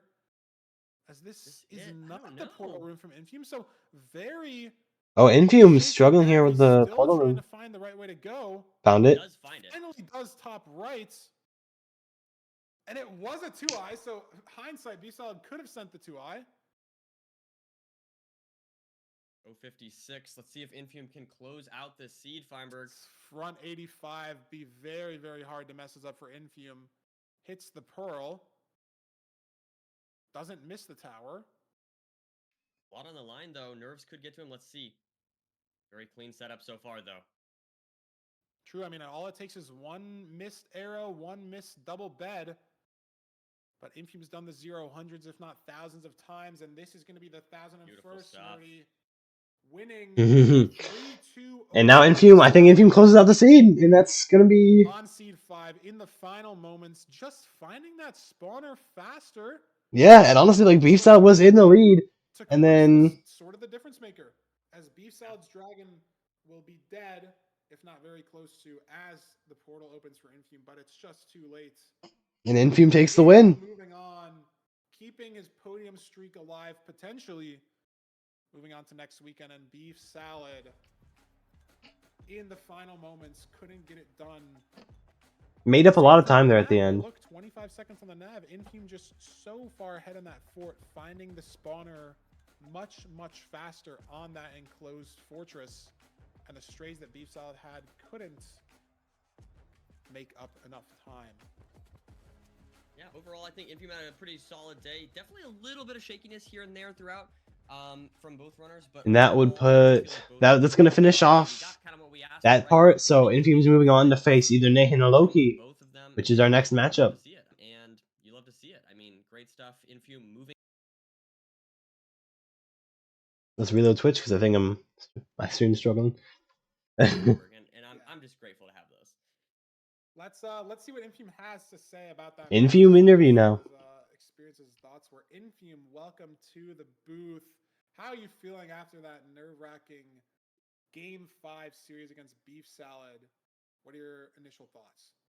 I'm still shaking a little bit. I'm still very shaky overall. It's just, man, I was thinking going into this third playoffs, I had the one that did bad, the one where I have one where I do well. So I figure, maybe kind of I'd relax in that situation, but it's just the nerves never get easier, man. The nerves never get easier. What's going through your head after a loss? Because you had one seed where you took some deaths, one seed where you had a little shakiness in the Bastion. What do you tell yourself after the losses to get back into things? Yeah, I mean, after the first seed, I wasn't too concerned because going into it, I was a little surprised with how nervous I was. But going after that, I see I just mess up a lot just because of the nerves. It's just I felt fine because I'm confident that I can beat Beef Salad. I'm confident I am a better runner. So I was I think I told myself get the one seed out of the way, get the nerves out, and I'll give it a gentleman's sweep. But obviously it didn't happen. But still took the dub. And then as well after that that second seed loss, I'll say it's just another thing. I am okay with the decision I made. I got hit through the crack of the blocks for the Wither Skelly. It's just, I mean, it's a decision I always make. It's just I have to live with the consequences because it is a risky play to make. Yeah, you did play for the Strays, and Beef Salad played for the Spawners. It's always interesting to see you kind of go for slightly weird plays. But walk us through what made you. Was it just the SSV? Was there anything about the seed in particular that made you go for the slightly riskier play there? It was almost in your favor, I will say. If that eye didn't break, you would have been good to go. Yeah, I remember I looked back, I saw I blinded on 6 and he was blinding at 3 at the spawner, obviously with pre-craft, so I maybe lose a little bit of time to that, but I felt like I was in the lead, at that moment. But I mean, it is just a thing. I try to do it a lot on fortresses, especially open or SSV warps or whatever. If I think it is good enough to play for strays, I'll try to lower my run distance, check if I have any blazes that I could play for strays. Sometimes it doesn't work out. I lowered on that fortress. I got plenty of blazes, so I thought I could play it, but I didn't really take into account how many Wither Skellies I had. So after I get those blazes, or I need that one last blaze, that last rod is just it was just really hard to manage all those Wither Skellies, especially because that seed only had 5 COD. It's a hard thing to balance. Where I know the strays are better, but you really only have the flexibility to do it on seeds where you have the food and health to be flexible and be willing to take some damage. And yeah, I mean, giving the option, you're good. Give it the option for strays, I think, is smart, right? And then just sort of, you're giving yourself the ability to make that decision, right? Are you gonna go for, obviously, I don't know. There's one blaze next to 4 skeletons. I think from a consistency standpoint, I'd rather play spawner than strays. But it almost worked for Infium, Like I said, if the eye didn't break, he would have been out way faster than Beef Salad was, and he would have just had such a commanding lead. Chat's really wanted me to ask. But Oh, Infume talked about the problems with playing Strays is if you lower your ender distance to play for Strays, you're gonna get those Wither Skeletons. You're gonna get the Skeletons, especially in SSB. So I've never had it happen to me. Question. I just want you to talk about it. Like I don't know. I mean, I don't. it was because I had to throw 2 eyes, and it was the second eye that the baby fox picked up, and it's like, I tried to like take out the fox, like I want to get the eye back, obviously, but like I felt like okay going back because I knew I had a full cycle of blazes at my spawner. I figured like it's 50-50 whether or not I'm gonna get 2 out of 4, and then like still with that time overlap that I have of like a max like 25-30 seconds for the next cycle to spawn, I knew I'd be okay, but it was just like so that's why I didn't like fully commit trying to get to the fox, but it just made it worse as well. Like it was just a baby fox. The hitbox is so small, and I have to like, it was just such a, oh my gosh, I mean, I think I still won that seed, so it ended up not mattering, but it was, yeah, I was laughing myself. That was an amazing moment. We might need this the strat devs to put a fox killing practice little segment maybe in the MCSR practice map, because that's the 3rd time we've seen it now, so it's obviously a common enough occurrence to have to chase down these baby foxes. You didn't let it get to you. baby foxes are #1 ops in blinds. Playing the winner of. If you're on land, it's baby foxes. If you're in the ocean, it's dolphins. Dolphins will sometimes like grab and throw your eyes. If you're like on an ocean blind, you gotta watch out for those dolphins, man. They're jerks. I mean, I think comparatively to last season, I think Loki's been playing more, and I think he's in a better situation. I know last season he didn't have the best sleep, so he didn't play that well. So if he wins, I like Loki. I have a lot of respect for him. He's a phenomenal runner, but maybe just get a little less sleep. Just like it's just like help me out a little bit. But I think I would. Personally, I think I would enjoy playing as Nayan because I would say like I'm good friends with him, so I think having like a kind of a friendly matchup like that, where like additionally as well like being able like you're playing your friend, maybe not as much nerves. So I think I would very much like to play Nayan, but I mean I know me versus Loki would be a lot better match for this final weekend of playoffs. Yeah, I mean we need the drama. We need the drama. And we can't have everyone be nice to each other, everyone be friends. We need to have some drama here. So Yeah, that happens. It happens. There's been enough drama with all these full game 5s, man. That's fair. That's fair. I can't complain. That's fair. Well, Infium, we'll see you next weekend. You moved on again. Yeah, because last time it was all 3-0s. Like they didn't have a single game 5 in any way in any time in the bracket, and we've already had mostly game 5s. Like 1, 2, 3, 4, 5. 5 of the 7 matches so far were game 5s. Well, there we have it. Another game 5. That's hey, I'm so happy about that. That's amazing. Yes, and we have one more game left today. Nerdy, just one.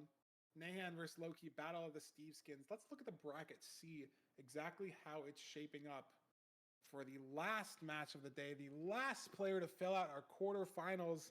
Like we just said, going to be playing against Infium, the winner of this next match. And then we have Steez versus Hacks, Aquacord versus Skycrab, Dugal versus Blazemine. Very, very different bracket, yet similar in some ways to what we saw last season. But it's not fully filled out yet, Nerdy. We have one more game.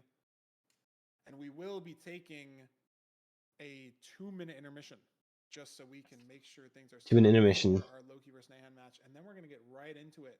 Steve. All right, I'm going to use Venom. Steve, Battle of Steves. 2-minute intermission. It's going to be a great match. So don't go anywhere. We'll be back in literally 2 minutes.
I am back. Looks like just in time. Unless we're gonna restart the timer. Alright, now we're here. Welcome back. And we're probably gonna have a little Nahan introduction because he's new to playoffs. Just sat patiently waiting for the timer to tick down. And we are back. Nahan versus Loki, nearly our last match of the day. I'm very excited to see Nahan. First playoffs, auto-qualled, 7th seed, right? Didn't even have to go through LCQ, wasn't in the playoffs.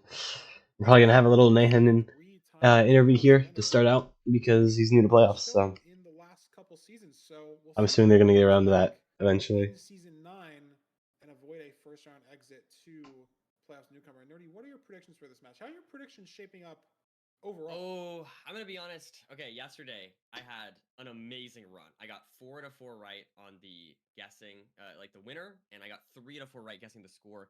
Today, it's not looking as good. I predicted ECR to win. Okay, so that's an immediate L. I predicted a 3-2 for Infume, but at least Infume did win that.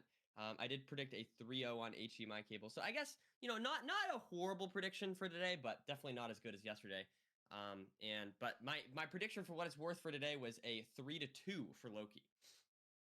Well, I'm a fan of Game 5, so I vibe with that prediction. I don't know exactly who is going to make it out, but before we get into the here we go. Here's the interview. Here's the introduction. Player interview with Loki. It's not his first time in playoffs, but it's the first interview we've had with him, so we're going to throw it over to that, and then we will get into it's a Loki interview. Yo, I'm Loki. I've been speedrunning Minecraft since 2021, and I'm also the current random seed glitchless world record holder, and the only person with a time under 7 minutes. Getting world record was my favorite thing that I've achieved in my speedrunning career, but it's very luck based, so I think winning in playoffs was the harder thing to pull off. Ranked playoffs is my favorite thing in Minecraft speedrunning because I'm a very competitive person. Even though I've won 3 playoffs, I'm very motivated this season to prove that I'm one of the best speedrunners in the world. Last season, in Season 8, I wasn't as motivated to play, but for this season, I've been focusing a lot on my micro gameplay and bastions, and I think that'll help me a lot going into this season of playoffs. I'm really happy to have won 3 playoffs. The first time in Season 2, I wasn't sure I was ready to win, but after beating Silver, I was really happy. In Season 4, I felt I was playing at my best, and it was really rewarding to win 4-0 in the finals to get my second playoff victory. Then, in Season 6, I beat Dugal, which meant a lot because I think he's one of the best players in the world, and it was a really close match. Minecraft has so many different ways to play the game, but speedrunning is what I like the most because I can showcase my mechanical ability in the game. When I started playing, I was actually quite bad, but I improved really quickly, and I'm very happy that I've been able to accomplish what I have through speedrunning this game in both world records and in Mcsr Ranked. Alright, there's Loki for you. Yeah, what a unique interview. I mean, not only just the first time that we've gotten a chance to truly speak to Loki, but those are questions that you can't really ask anybody else. Like, oh, what does each of your playoffs win mean to you? What does world record mean to you? What does, being the best player ever of all time ever mean to you? Like, you can't throw that interview question on anybody else. Like, it's crazy aura situation. I mean, Loki, yeah, has won the most playoffs out of any solo player, has the current world record, and is just let's get into the player stats. An insanely skilled runner, top 5 in this tournament. Because I know Nahan's got some pretty good numbers. Battle of the Steves got different shirts on, but look at the averages, Nerdy. It's so much aura, yeah. Like, he's the only person in the world with a sub 7 in RSG. Specifically, but Nahan's up 2-1. Oh, Nahan's is up 2-1 on Loki. Yeah. No, I mean, so this is going to be really interesting. So the reason why I think, so Loki obviously has been practicing, and like he said, he's been getting back into getting good, but Nahan's been grinding. Nahan's been playing a lot. Like, look how many more matches he has this season. So, and also a higher peak elo, right? So obviously, I do not want to underestimate Loki whatsoever. I'm not going to do that. But he got so loud. He got so passionate about that. Here, insofar as the fact that he's just been playing a lot more. That being said, I just think the playoff experience diff here for Loki might be a little bit too much. That's why I ultimately had Loki going through. It's gonna be hard though. I don't know. Battle of the Steves, but I feel like the two Steves could not be more different, right? We got one player who's been grinding as a bit of a new player when it comes to playoffs. The other player maybe not playing as much, but still playing a lot, and is the most decorated playoffs in playoffs history. So super excited. Yeah, I think. Yeah, he got so. He's like, I am not going to underestimate Loki. Like he puts so much emphasis behind it. He's just. It was so passionate. Room portal average. I mean, it might. I don't know what the sample size is on that, but like that.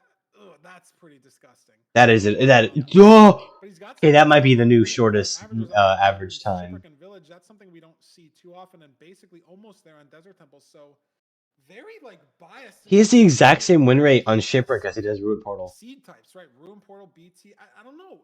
Obviously, I'm not trying to say that. Oh my God, he's only good at 2 seed types because like this 824 is like absurd, and the 75% win rate on BT, low 9, that's absurd. But I mean, you look at the Village, that's 1001. I mean, Nahan's not giving him too much of a run for his money on that average and win rate as well. But he has a 75% win rate on Buried Treasure. What do you ban? Like, do you ban Ruin Portal because he's just faster? Do you ban Buried Treasure because he's most likely to win? Buried Treasure is Nahan's lowest and his second fastest seed. Like, what do you... We see neither. Nahan not only doesn't ban it, but he picks Ruin Portal. Nahan bans Village. Low 8 average. Nahan bans Village. Loki bans Desert Temple, and then Nahan picks Ruin Portal. Nahan's going for the ultimate aura play. That low of a sample size, right? I mean, I don't know the exact math on that, but it's not like it's one game or something. You can't get a 63%. I mean, he played 180 games, right? Yeah. So it's just 1 in 5. He's got 30 games on the Ruin Portal. I mean, obviously he's going for the ultimate aura play of picking the best seed for Loki and trying to beat him on it. Best sample size, but like you said, it's not like that's 3 Ruin Portal games that he's got an 824 on. That's 20 that he's averaging 824 through everything. And some Ruin Portal seeds can be pretty ugly. So Loki's making it work on this seed type over and over and over again. Can Nahan match his speed? Can the Steve match the Steve? That's a good question. Can the Steve match the Steve? We'll see. That we got to bring up here immediately is Nahan's rocking the classic blue shirt, whereas Loki, of course, wearing his unique black shirt. So a little bit difference there. That could make a big difference here, Feinberg. Steve off. I mean, this, in terms of Ruin Portals, speaking of ugly Ruin Portals, we should have something like LCQ. We should have something like LCQ where it's a bunch of runners all in Steve skins. You just never know who, like, if you don't have names on, you just don't know who anyone is. You just have no clue. You just, everyone's Steve's, and you're just like, okay. Well, this Steve's making it first, this Steve's in the... But this food situation is weird. Loki's making shears. Oh, wow. This is the first time we've ever seen this in playoffs, I think. Yeah, no, Loki I mean, that's a really interesting play. Shears on 5 iron in a Ruin Portal. I don't like it. Because we have 2 gold picks, I really don't like this. Granted, there's sheep here, he can get some beds, but it's the blocks play that you're sort of making for the shears. Maybe the sheep sort of push it over the edge a little bit, right? Maybe... Gray! Welcome! Yes, this is more efficient Minecraft. We're in the last match of the day, Loki versus Nahan, the Battle of Steves. I don't know if I like this play. I mean, we'll see. It all depends on the Bastion, but this is very risky for Loki. On Seed 1, maybe this is when you take the risk. I don't know. Is it better to take a risk on Seed 1? Is it better to take a risk on Seed 5? And he's just honestly significantly faster than Nahan is. Very interesting play, yeah. And Loki's still looking around for a Bastion. Ends up winning, but in either case here, a little bit of a lead here for Loki, but like you said, I mean, where the Bastion is. Yeah, it looks like he just went the wrong way. No, Loki just goes the wrong way for the Bastion. In the Nether first, and now Nahan ahead on the terrain. And are these blocks even going to matter, right? Like, look, Nahan's able to use this entire gold pick for 20 blocks, and this gold pick has Unbreaking. What? He just mined 20 Netherrock, and this pick is not even off of green durability. So why did he make the shears? I mean, look, it could got be a... why did he make the shears? That noise from Feinberg. going to be absurd, or is it going to be not that big of a deal? We have 6 chests up here on upper housing, and we have 6 iron nuggets in the doubles, so it literally doesn't matter whatsoever that he needs 3 iron instead of 3 nuggets. So, WVP, I guess, never punished. I mean, it definitely can matter in other seed types. That was a very interesting play by Loki. It's hard to say, like you said with the unbreak. Maybe he just didn't realize the unbreaking situation. Could be lots of things going on there, but in either case, and then he messes up. Here, I feel like it's just missing that spike, I mean, Loki right? just, Like now Loki just Loki messes up his mismined one block, made shears in the overworld. I think he burned wool or mutton in the overworld as well from the amount of sheep that he killed.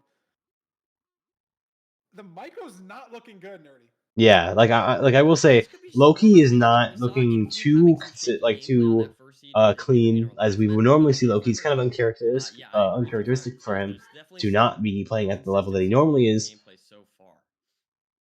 But I mean, the nerves. Maybe it's you haven't been back in playoffs in a while. You had a pretty early exit for Loki's standards. Obviously, I mean, he got out in round 2. But as someone who's won 3 playoffs and podiumed a couple more, it feels like an early exit when you're not making it. Nahin's looking pretty good. Yeah, he's looking clean.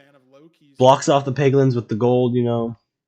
Once again playing the aura play. Hasn't really been letting these nerves visually affect him as much. I haven't seen too much, block misplacements. Yeah. Loki missed a gold block as well on the backups. Got a Piglin grab one of those. Hasn't happened to Nahan. Hasn't slipped off the backups. This is kind of the thing you might expect also from, the less experienced player, right? I mean, these like minor slip-ups and stuff. But it could be just like, I don't know, just getting kind of back into the swing of things. That's my prediction. I mean, maybe I'm an optimist, Feinberg. I just want to see the best gameplay we can see from all these runners. And Loki's out. At the end of the day, I do feel like so is Nahan. Both players are out. A little bit uncharacteristic of Loki. I thought the stream just lagged because Nahan's Pearl just took like 7 seconds to land. Was that them and anybody else? I thought Nahan just froze. And then he like fully froze on the movement as well. But Loki's in the forward first. Better. And Nahan's all the way down. Barely doesn't die. Maybe that's the mechanics nerves finally getting to Nahan. Nahan fell all the way down the fort. Has to Pearl back up. Momentum Pearl. And very, very smart. Avoided block clutching. Would have taken maybe 10 hearts of fall damage. And with only 3 hearts available to him, that would have been disastrous. Yeah, but I will say both runners on pretty low HP here. Yeah, Loki was 14, yeah. Loki is just insane, yeah. Yeah, Blaze spawning in the Blaze TNT. I don't know if he's crafted his explosives. Yeah, Loki was 14, yeah. The pre-crafts he has not, and Loki's not old at all. Like, he's what, 16 or 17 right now? Is so clean, and maybe now he's 17, yeah. Like, it's insane. He's the youngest player to win playoffs. Oh my goodness. Youngest player to win playoffs. Hasn't Blaze bedded. Also is like gonna be just kind of hesitant to kill these Blazes. I feel like in general also could just have a Blaze spawn on him. He's gonna take another little bit of damage here. But any Blaze spawning on you just instantly dead, and you have to put out this lava. So do you stand in the portal to put out the lava, or stand in the spawner on the Blaze? He's not going to. Just losing time. Is not getting an eye, so can't blind and overlap that with the hunger reset yet. A little bit scary, but we'll have to see what. Silver's not Silver. Loki's a bit ahead. It's just a 1 spawn, and it's in the lava, and it's disastrous for. Oh my God! Nahan just lost a rod. Now the plumbing is more than a 1-man job. Nahan's rod just went in the lava. I don't know if you guys saw that.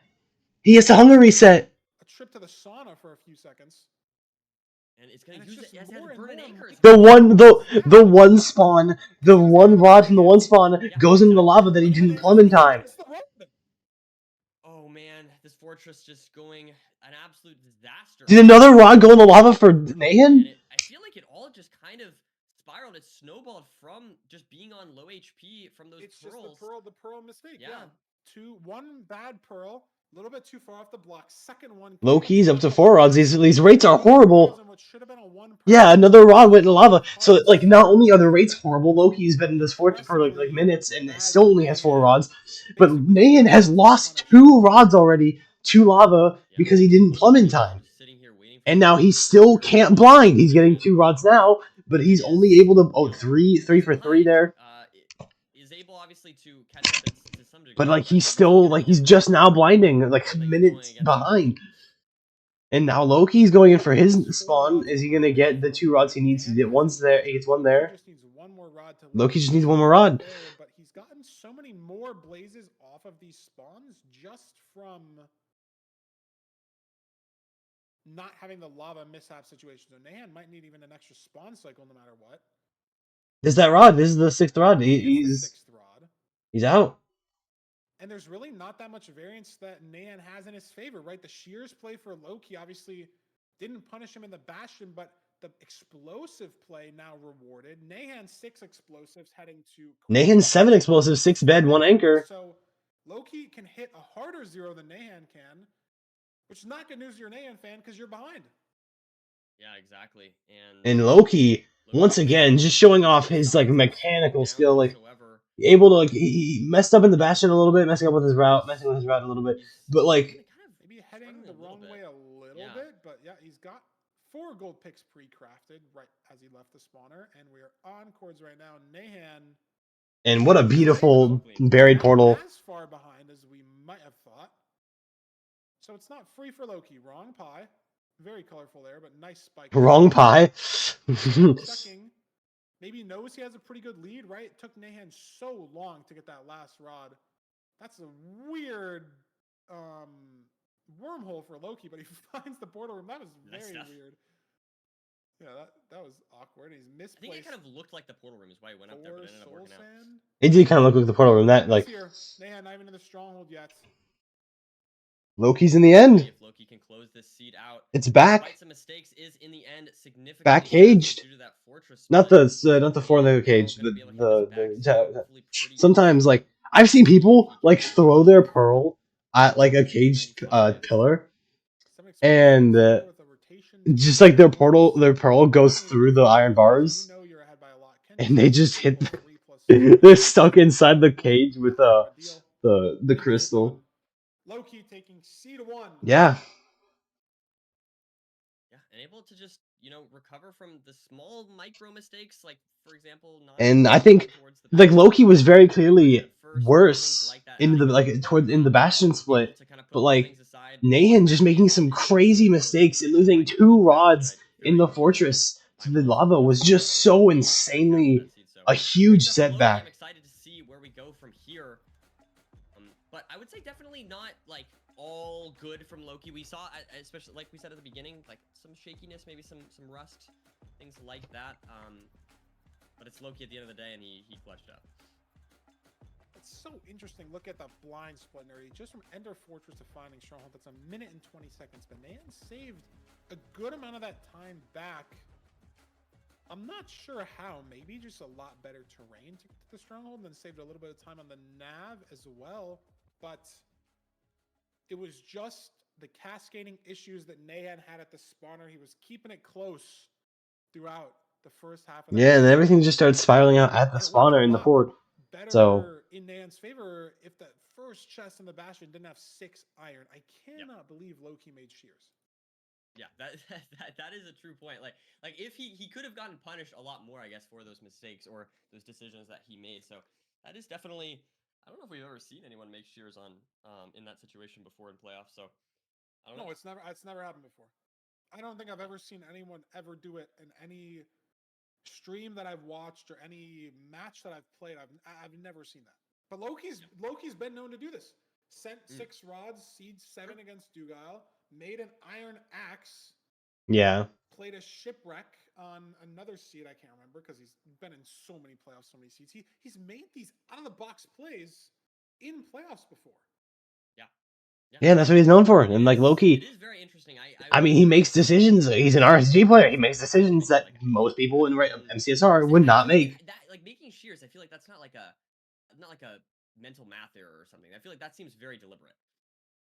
Yeah, I don't know. It feels wrong because there's 3 iron guaranteed in the Bastion. Let's see what the seed pick is. I want to get into the game. Let's talk over this on the seed pick.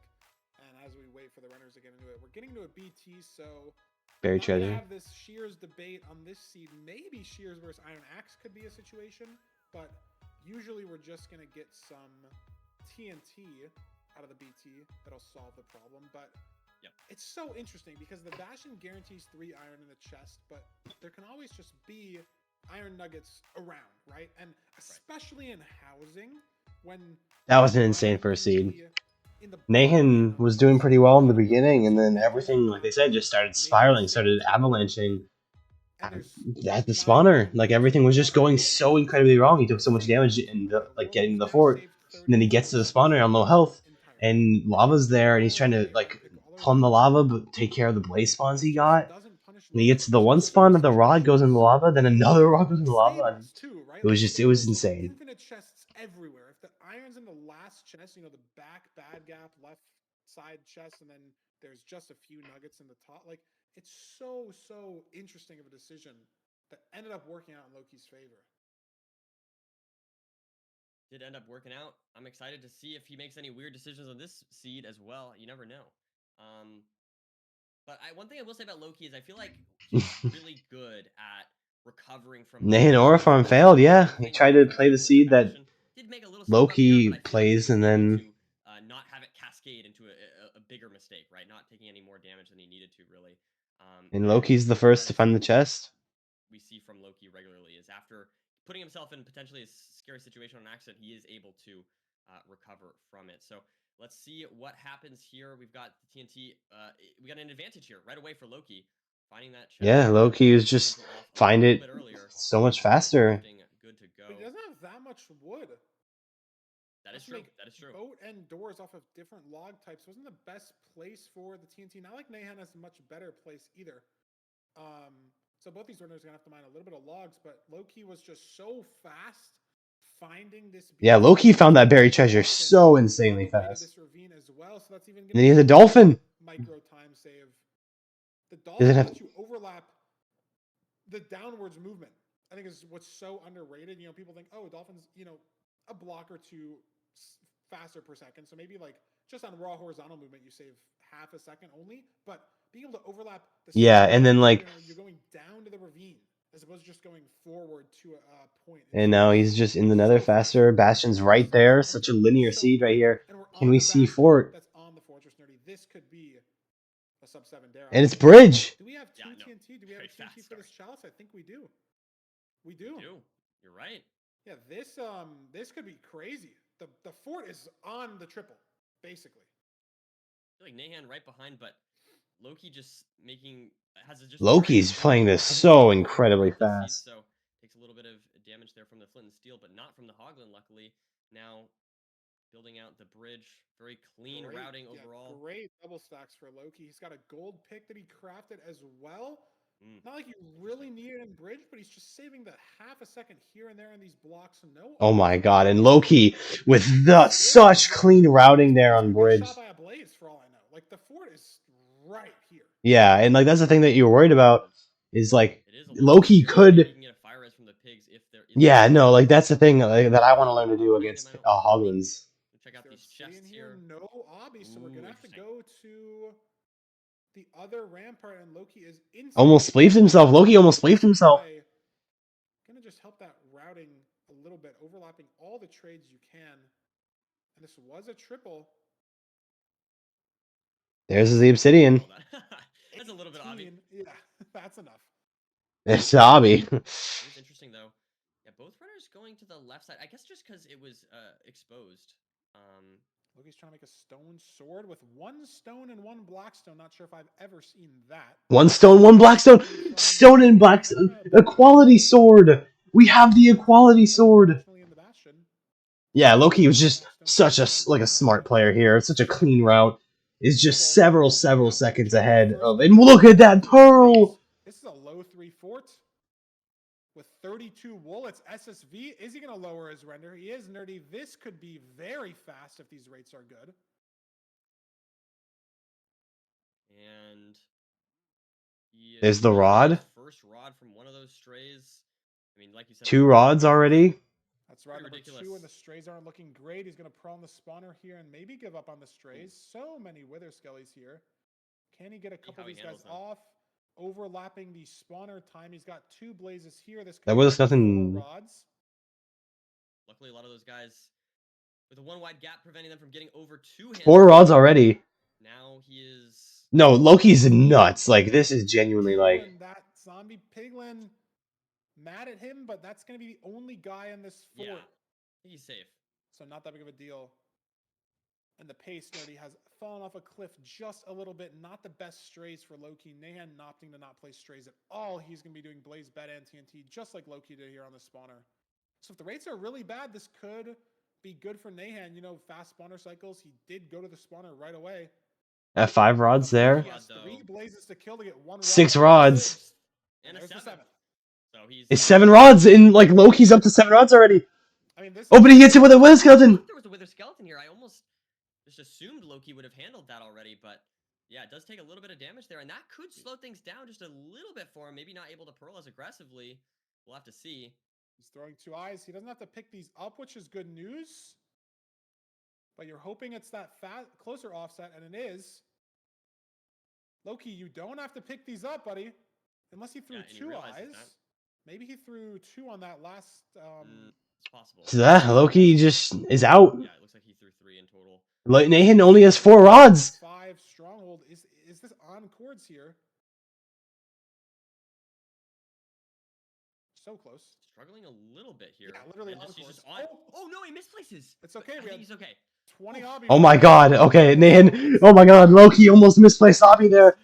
I mean, he did misplace Obby, but he has enough to make it. Okay. Insta-swipe top right. Only way to go. Does it curve left here?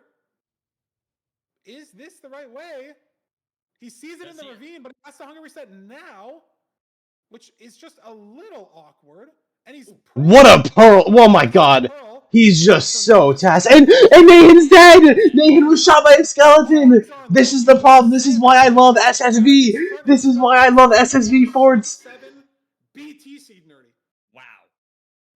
He's absolutely cranking pace. I mean, this is. And he's going for 99 as well. Absolutely cranking pace. Is this going to be a 2+2? It's a good rotation for it, but he doesn't have a bow crafted, it seems. So a little slower than we think. Maybe no arrows? Not the best damage either, but he has so many explosives. He's able to shoot the dragon at all and get those extra. Loki, this was like what? I feel like he's done. I feel like he's done pretty well regardless, Feinberg. I think that's a pretty good performance. Nahan dies. Loki is just so fast. The dragon death. He's boxed himself in the fountain, but this is so fast from Loki. 641. On a BT. This was so fast. Sky Crab's time from yesterday. Yeah, I don't even know. Dude, what is that speed? Loki was such insane pace. 312 fort, sub 530 stronghold. The website doesn't show seed type, which is unfortunate. 641 would put this run around 60th, but so many of these top runs are ruined portal. Oh, sure. You're saying all the time. I was talking just playoffs. This is buried treasure time, but this surely has to be like top 3 or top 5. Just crazy. 641 for a buried treasure seed is so Great fast. strays as well. Like the strays were not insane. He didn't insta-nab. Dude, yeah, that pearl was so insane. He played that so aggressively. The decision making. Misplaced the portal as well. Like that's another thing. Like, just like He misplaced the portal too. Loki, that's what they're saying right now. Is it could have been faster because he had bad strays. He should have just played spawner first, like Nahan did, and then he misplaced Obby getting to the stronghold. Micro throughout the seed. I guess that was the thing he was saying he was practicing, right? Like the micro. And I mean, I think it's showing. I mean, But Loki is just so fast. How do you keep up with that? Yeah, I guess it doesn't matter, right? If you lose 2 seconds building your portal, if you're saving half a second on every menu change because your flicks are so on point and you've practiced changing your entity distance a million times. Like it's just insane how fast that seed was. We're gonna throw it over to Fulham. He's got something to break down for us. And then we'll be back to see if Loki can finish the 3-0 sweep or if Nahan can lock in and push us nerdy to the game 5 that we all want. We'll be back here after the mid-match analysis.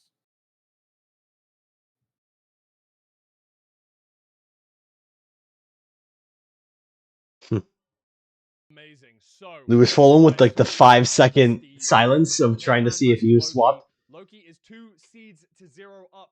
And I just wanted to point out a little thing that I think the commentators may have missed, which I absolutely loved from Loki. Now, Feinberg said that he was aggressive with his pearls towards the portal room. After the spike, he noticed the idea, and he can see the portal room exposed in the ravine right here. And this is known as Fyro's Law, when there is a room of the stronghold that is exposed, every other block within the stronghold can be overwritten with cave air. However, the portal room cannot.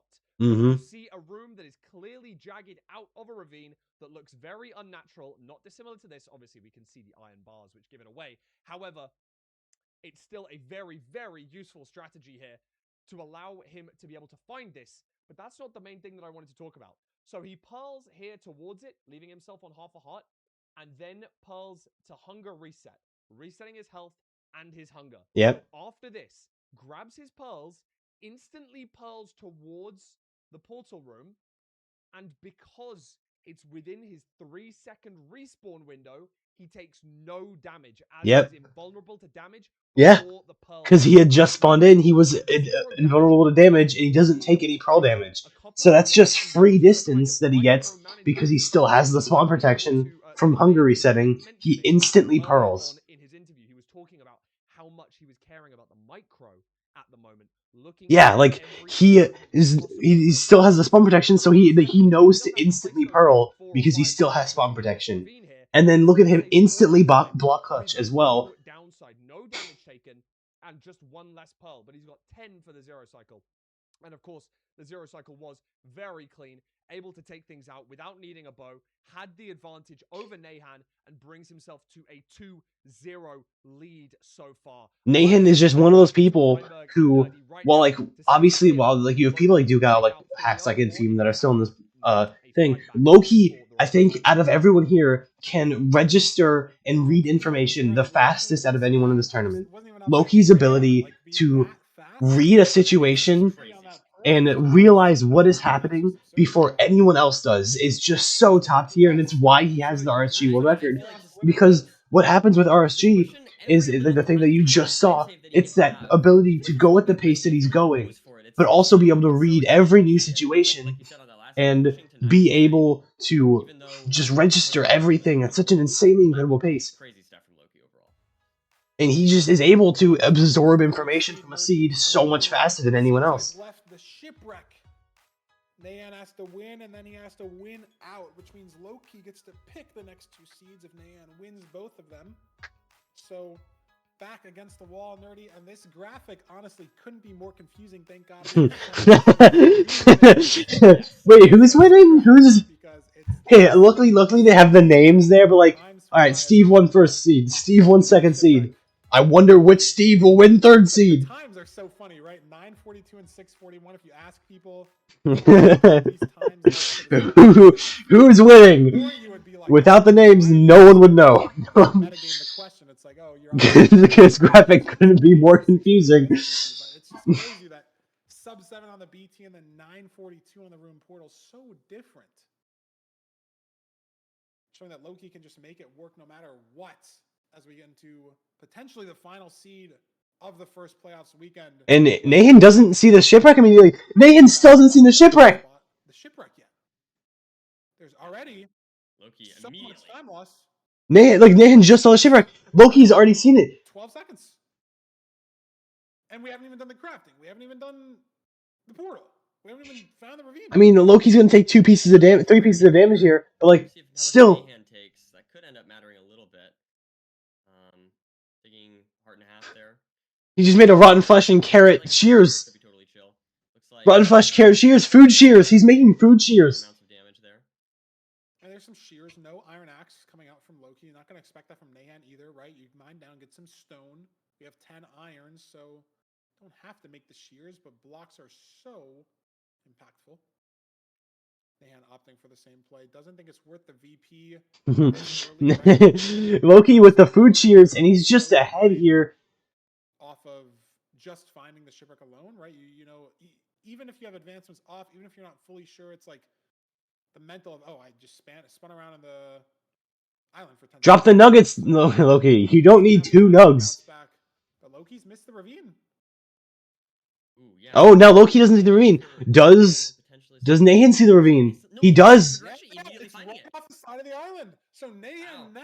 forced down to a ravine. Loki's found a different one, but he's made all this time back. This is touching. And now Nahan's back in the lead because he just finds Nahan didn't find the strong. Flint, so now the lead back to Loki. Oh my god! And he missed his flint, so now it's back to Loki. Wait, what? Overworld, not perfect for either runner, but in either case, Loki. Oh my god, Drown fighting Nahan in his portal, but he's not misplaced any obbies, so avoiding a disaster.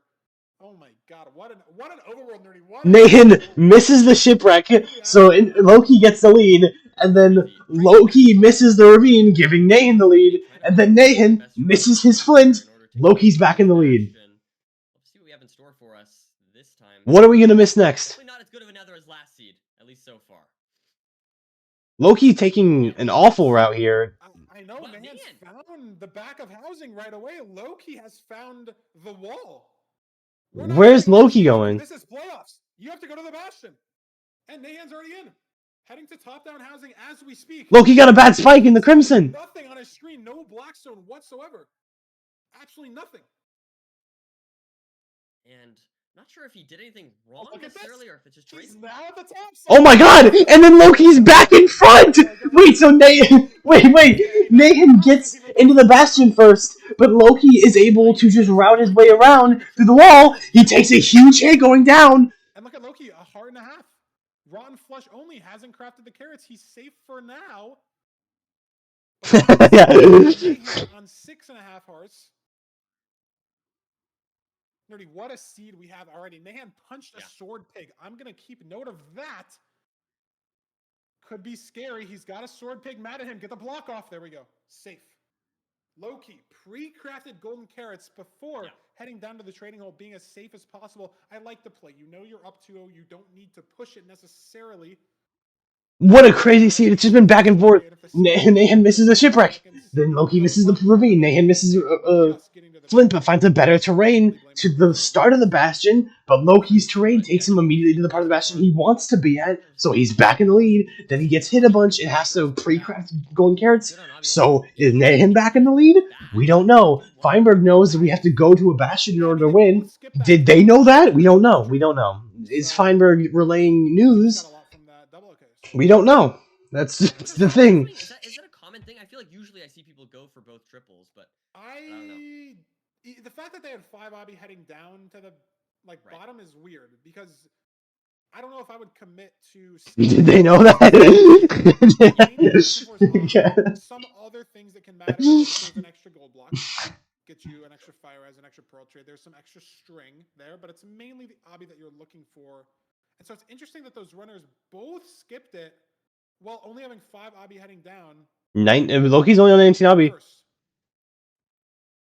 I thought it was Loki. I was honestly looking at the Steve skin. But Nahan's out first. Nahan's in the lead. Out first, even though they both started this route from the same spot at basically the same time. But it's not that much and gap. Nerdy Loki fast behind him, and Nahan's found the spawner. Can Loki find a spawner? He's at the same one now, and he's got his already lowered for strays, Nerdy. I think I see a couple on that bridge to the right. Yep, he sees it too. Could get interesting. What a Loki, dude! He just has to go for it. He just has to. He has to save that 0.1 seconds. No, that is unreal. That is unreal. And he going to the other spawner too. Loki. He has to say that technically it's not a flat head hitter because he has the lip built up, but I'm saying that. Oh, come on, give it to him. I could not hit that if you gave me an hour. So the fact that he hit that in playoffs is absurd. And Nahan's at 4 rods already. Loki's at 3. At least he went for it. He's looking to get 5 rods now. He's in the lead in rods. 6 rods. He's blinding on 6 rods. He's already back in the lead. Nahan has 7 rods. He misplaced his obby a little bit. He has to build a weird blind portal here. Placing the obby in a slightly awkward place, but not the end of the world. 13 eyes. I mean, Nahan... Actually, been talking. I mean, look at the rod count. The interesting thing is, Loki is on 6 rods. Nahan's on 7, so Nahan doesn't have to grab these eyes. Loki has to grab 2 of them. Can he get to the second eye? Oh, he can't. So now Loki has to swim all the way back down, swim up, Pearl back up. Nahan able to go now. Nahan's out, and Loki's a bit slower because he had to go back. Fine for both runners. There's not going to be any hunger reset difference, but this is crazy terrain difference heading up from both these runners. Low terrain from Loki, high terrain from Loki, missing a Pearl. Yeah, Nahan's so high up. He's at Y70. Where does that Pearl land from Loki? Still swimming. Aggressive Pearls there for Loki. Look at this. He's at Z360. Nahan's at Z260. And Nahan's on course in a ravine. Loki's so far away still. With no gold picks, no pre-crafts. This is Nahan's seed to lose. Yeah, Loki's so far away still from cords. Nahan's right there, but he misses. Loki though, so maybe just this little cave here. But we have to figure it out, and this gold pick's going to help him a little bit. There we go. We're 2 blocks away. Okay. Wonderful. Where's the spike, though? Like that from mid. Flashed a little bit there. No aggressive Pearl. We have the golden carrots to do so. And there's the portal room. Straight mid. Nahan's chance here. Nahan can take the seed. And he has a gold pick. Do the last die. No, he doesn't actually. He has 4 bed, 1 anchor. Never mind. I was looking at Loki. Loki has 7. Nahan only has 5 explosives. Nahan. Wait, Nahan only has 5 explosives. Miss. Okay. This is not free by any means, especially with the playoffs nerves. We have 5 explosives. He's not opting to start with this double. He's going to double here. I don't like this decision, but it's great damage. Regardless, that should be beautiful stuff. Wow. And Nahan makes it work. And Nahan secured himself the right to play a seed 4, making Loki work for it just a little bit. Yep. No, I mean, great stuff from Nahan. Obviously, it could be very intimidating going against Loki. Loki just had a +3. It's just absurd. Like, sorry, I know Nahan won the seed, but like, come on. That is insane. That is crazy. Sorry, like, dude. The fact that Loki almost won that too. Loki, did you see what he hit too? He hit the +3 at the end. Messed up this +2, and then he just rips the anchor. Man. That just shows how mechanically nuts Loki is. Seconds later in the end, but we do at least get to see some flashiness from Loki. I am excited to see this. We get to see more gameplay from these two. I mean, this has been a good battle. I mean, just like that's a confidence booster for Nahan. I mean, all right, do you think Loki's gonna win this 4th seed, or are you taking it to a seed 5 like we thought? Is Nahan gonna take this confidence through to the 4th seed and win, and then take it to seed 5, possibly reverse sweep Loki? And win a seed pretty decisively, I'd say. Yeah, I mean, just so much happened in that seed. They took so much different terrain. Loki's looking really good, but he did mess up some of his Myco at the end there. Just unreal. Like, I don't know. We have Fulham analysis. Maybe you're going to break down the terrain. Maybe you're going to break down the tasks situations from Loki there. But we're sending it over to Fulham. We're sending it over to Fulham again. And then we'll be back for seed 4 in just a minute.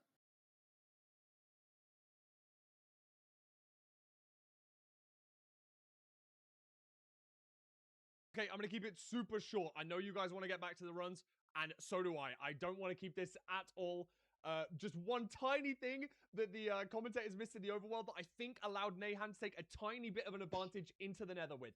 Grabbed the shipwreck, grabbed the iron, and grabbed the food chest second, and did take a tiny little bit of damage. However, I want to point out, for one frame, he noticed this. Did you spot it? Did you spot it? As he hovered over the boots, they are depth strider 1. He picks them up, puts them on, and it allows him to get back to the island ever so slightly faster, allowing him to take a tiny little bit less damage and gets him into the nether a little bit speedier. That is literally all I want to say. Back to Feinberg and Nerdy. Depth strider boots. GG. That's enough. I mean, nice. There you go. Sweet. I didn't notice that at all. Some tasks from Nahan and tasks from Loki. Maybe it's the Steve skin buff, Nerdy, but let's see what Loki's seed pick is for seed 4. Oh yeah, now Loki gets to pick the seed, and it's a completely new seed. So do you think he's going with BT again, because he just got a sub-7 BT? Or do you think he's going for Ruin Portal, because that's his 8-minute? He's going for BT! He's going for BT! Sub-7 on it. Can we get another one? Can Loki hit us with the double sub-7 BT? If anyone can, Loki can. I think it's a weird pick because, I mean, maybe my mental's worse than Loki. Maybe your mental gets a little hard, and if you can Loki hit us with the double sub-7 BT? Can he?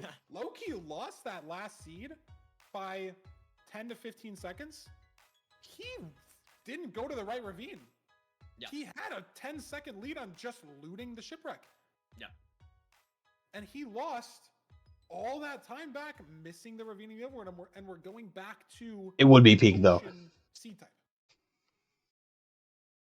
So Yeah, obviously, no, yes, definitely... Loki has world record on BT. He got the sub 7 on BT. He looted the last BT faster, but the randomness of finding the ravine, I always just like to stray away. I don't know. But maybe Loki doesn't like the randomness of lava pools in villages. Maybe it's, just a playstyle diff. Obviously, he's picked the BT seed for a reason, and he's got a dolphin. Look at this, nerdy. He's got a dolphin on his BT, so he's swimming to the trees. He's saved like 4 seconds here on just this dolphin. Like, oh my god, that is so stupid. Dude, and Loki gets another dolphin.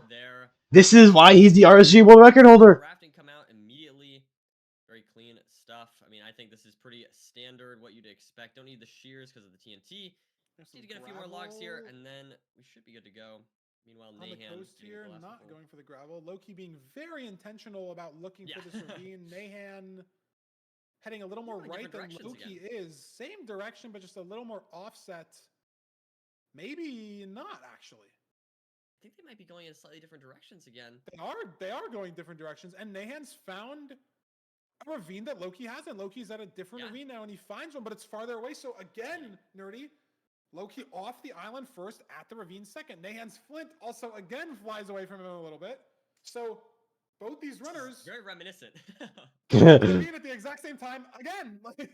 I guess there's no drown for Nahan this time. So. Once again, Nahan finds a closer ravine than Loki does. Nahan's flint goes away again, and Loki's back in the lead. Does Loki go the right way to the Bastion again? Does Nahan enter first, but Loki has a better route? But we didn't change anything else, so I mean, it's kind of boring. I don't know. Well, I just wanted to make sure we get to. And Fort's to the left. I don't know if he's like Fort's right there to the left. So yeah, let's see though. We do have this Bastion. I believe that's a treasure in the background. This is the most boring script I've ever seen. I'm joking. This has been very entertaining. Oh, and then Loki task gas there. Task gas. In the way of this Bastion, both these runners taking very similar terrain. Make sure to not slip and fall here. And Loki saved a lot of time despite having entered like only a second earlier. Just a little more confident on that micro movement. Nice little boat clutch there. Getting down to the gold block. And Loki here is there, but he's pretty far behind. And just Nahan's really far behind. Wait, hasn't even started his route yet. And Loki's halfway through the treasure route already. Specifically, and Nahan having to take this pretty slow. He ate a cod before starting the route. Loki already mining these top rampart gold blocks. How is Nahan gonna save this time? What can he do? Loki missed the block a little bit. Who, Loki? Yeah, he's just so insanely fast. Like, how do you keep up? Against the micro king, some might say. How do you do that? Nahan has to figure it out. Really tough. But hey, we don't want to underestimate Nahan. One last seed, right? So exactly. Loki is playing pretty well overall today, but Nahan, right on his tail at the very least. Loki is very fast. Okay, Pigman. He's just been playing the seed so well. I mean, going down to check the chests now. Are we going to need to go lower treasure? How much obby do we have? Already 7 from trades. He's going to check big chest here. And how much is that? 13? I'm probably not going to have to go bottom. He's getting more gold as well. So we're up to 13. Should be getting 20 here.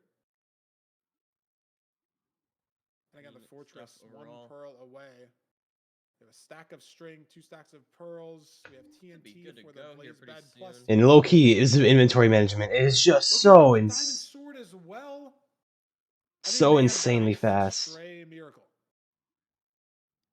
Yeah, I mean, it could be that, could be Stronghold Nav. There's lots of little ways for him to save some time here. He's going to be pearling out pretty soon here, so.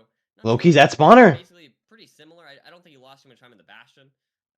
Unless he has to wait here. Oh, he has to wait here. Okay, so maybe losing a couple seconds here. I mean, Loki's just on fire right now, I feel like. That first seed, there was a little bit of shakiness. He literally is on fire right now, nerdy. I will let you know. He's got fire res. Going onto the fort. Not quite the spawner, though. He's going to be at a different spawner. He's going to be playing 2 spawners here. Spots this first one, and then is going to have a pearling 2 spawner too. So this is going to save him 1 blaze cycle potential. Nahan once again on 20 obby, so he's gonna have to build his portal more conservatively, and he's getting hit by blazes. He's on a heart and a half. That rod. Oh, he picked it up. It didn't burn. 3 rods here for He's gonna Loki. commit to 4 space rods. 5 rods. 3 blazes on a screen. Loki's on 5 rods, starting his pre-crafts now. Nahan, 2 more strays to the right. He's got some pearls to burn. 1 more straight to the left as well. Both runners on 5 This rods. is a full stray commit for Nahan, and he's on 6 rods. He has a rod advantage right now over Loki. And blinding at a different spot, maybe we get... Loki throws 2 eyes. 2 or 3 eyes right now. Loki is just spamming spamming his button. Right click, throwing all the eyes. Man, maybe better train. Can Loki pick up the second eye? He does. I don't know. Got it. It sounds like he probably did. He did. He picks up both eyes in 1 pearl. Yeah, but he can pick these up on these mushrooms. This is an interesting situation. I don't think I've seen myself in. And look at Loki, Nerdy has to wait for the cycle. How is Nahan in a mushroom? Like what? No, he can go. A mushroom island. Is pre-crafted. Nahan is not. Is it the same stronghold? I think so. Yes. Both these runners heading towards the treasure bastion. Loki can throw maybe 1 extra pearl. He's on cords right now. And I think the pre-craft is what's going to pull him ahead, because not only is Nahan behind on the nav, Loki's just ever so slightly ahead. Skeleton for Nahan. But is he finding better terrain? He's got to deal with the skeleton. He leaves the skeleton in. Both these runners really trying to deal with this terrain. Loki should be in the stronghold here now. Does get a good spike down mid, I think. Yeah, that looks good to me. Good, but he has the hunger reset. Is he gonna? When's he gonna get the hunger reset off? It's just Nahan still has to pre-craft. But I think he's heading a different direction for the nav. Loki trying to wormhole here. Nahan's gonna go down mid. I think Loki went top left. Yeah, so no, this could be it. This light source to the left here. No. Is that it? Yes. Yes. Oh my god! Nahan found it! Wow. And Loki's oh my god! He got the oh my god, he got the bed! Zero to send us to seed 5, potentially 6 explosives on an open cage. This should be free. He hit it with 5 last seed. Wow. Let's see. Oh my god, how did Loki hit the bed there? Overall, well played to Loki until the very end. Loki follows the wrong spike. Nahan saving a lot of time. Let's see if he can close out. Does Nahan have a spare? Nahan doesn't have spare. Why not? He has to. So he can't go for a double bet here. He has to just +1. He can't. But it should be fine. Great damage. Okay. Has the last anchor. Beautiful stuff.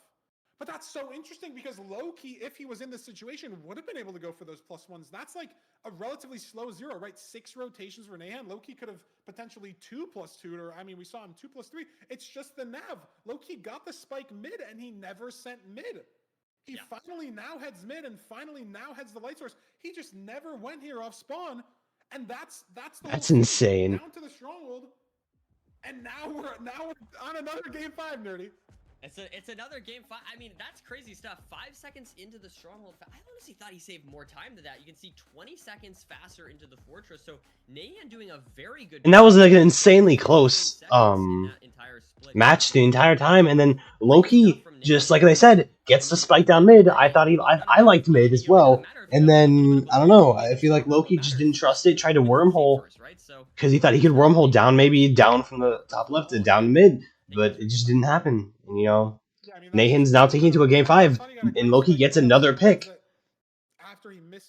If you're Loki, are you picking Ruin Portal again? Are you picking Village? Big spike in that stronghold, but Loki was up 2-0. Now it's tied. He's got 1 more seed pick.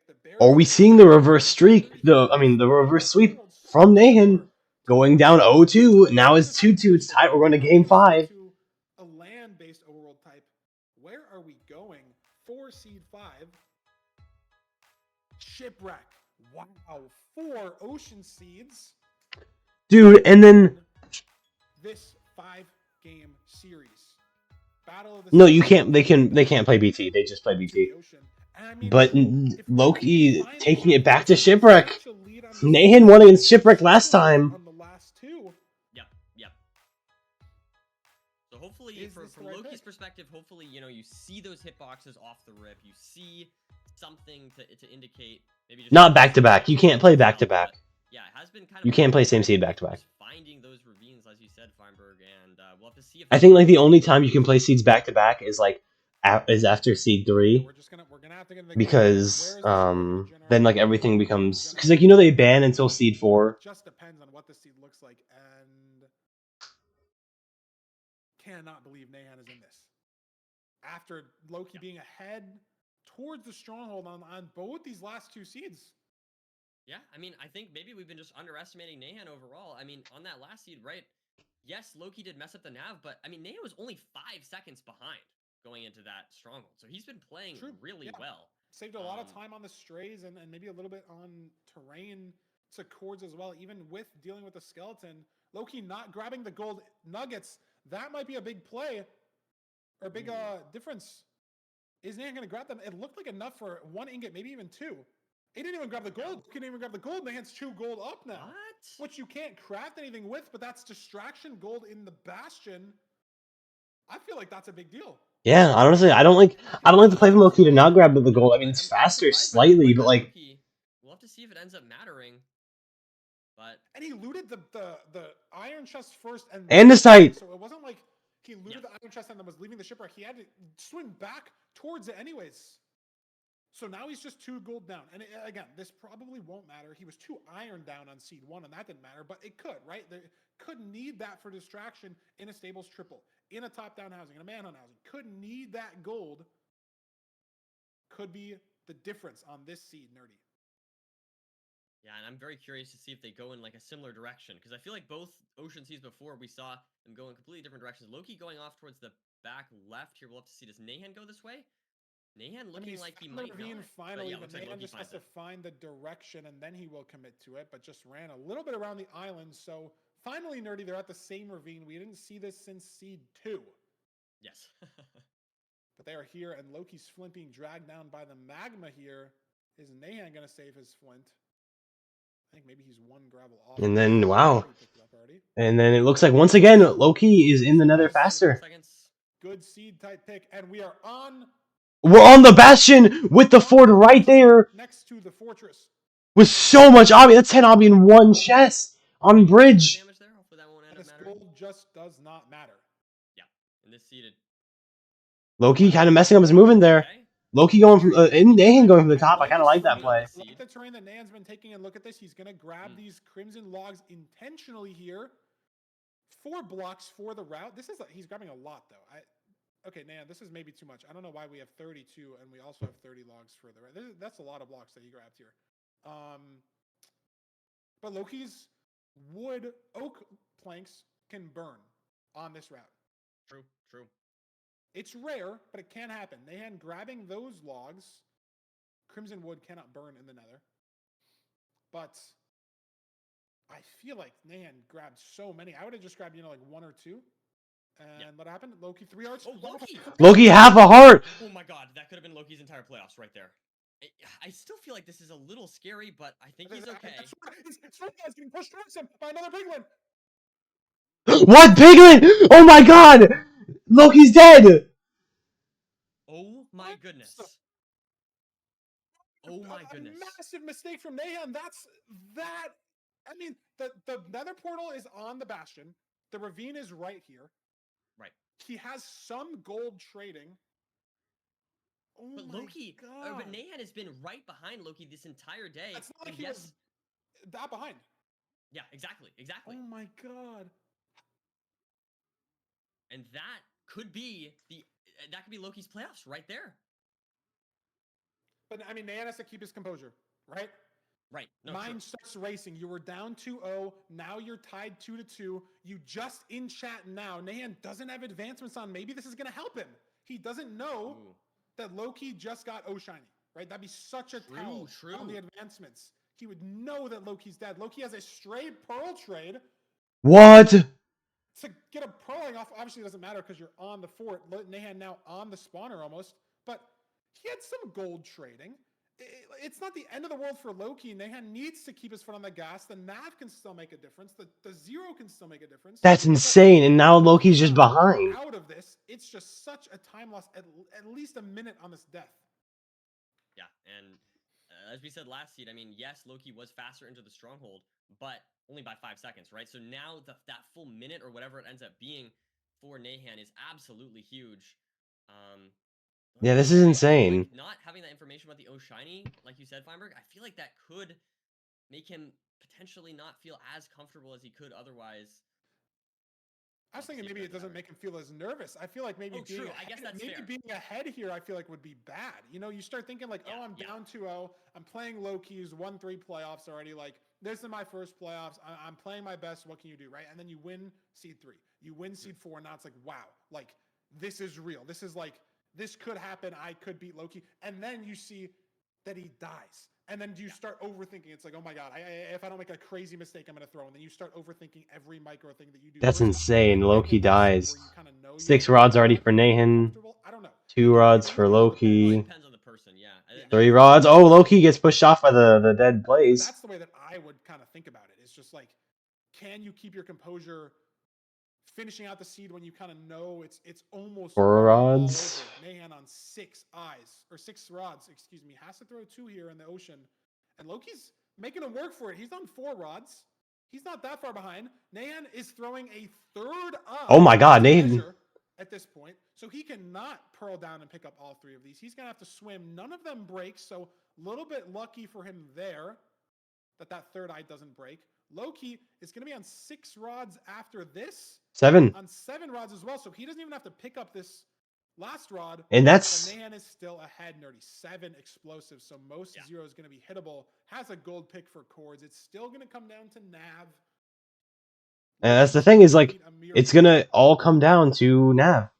See, maybe, I mean, it could, like you said, he could get a bad nav, but hey, he did the last nav pretty good. So cords, right? Nahan digging under lava here. Low-key has a gold pick, opting to go more right here. Out of food, but can throw 1 more pearl.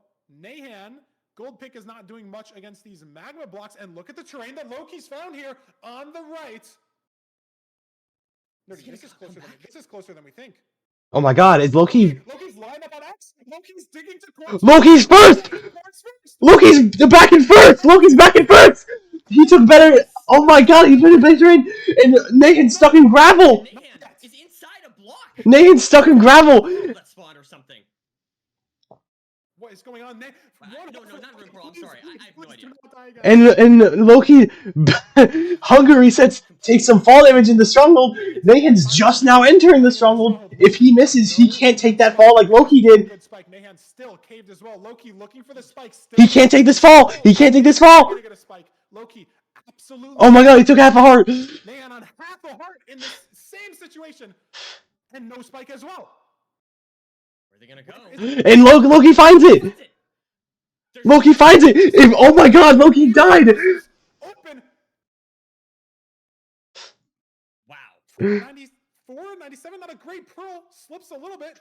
It's 94, so should still be able to get to 99 here. Oh my god. Has a rotation to spare Nerdy and Loki, barring a massive mistake on this 0. How does he pull it back? He died and comes back.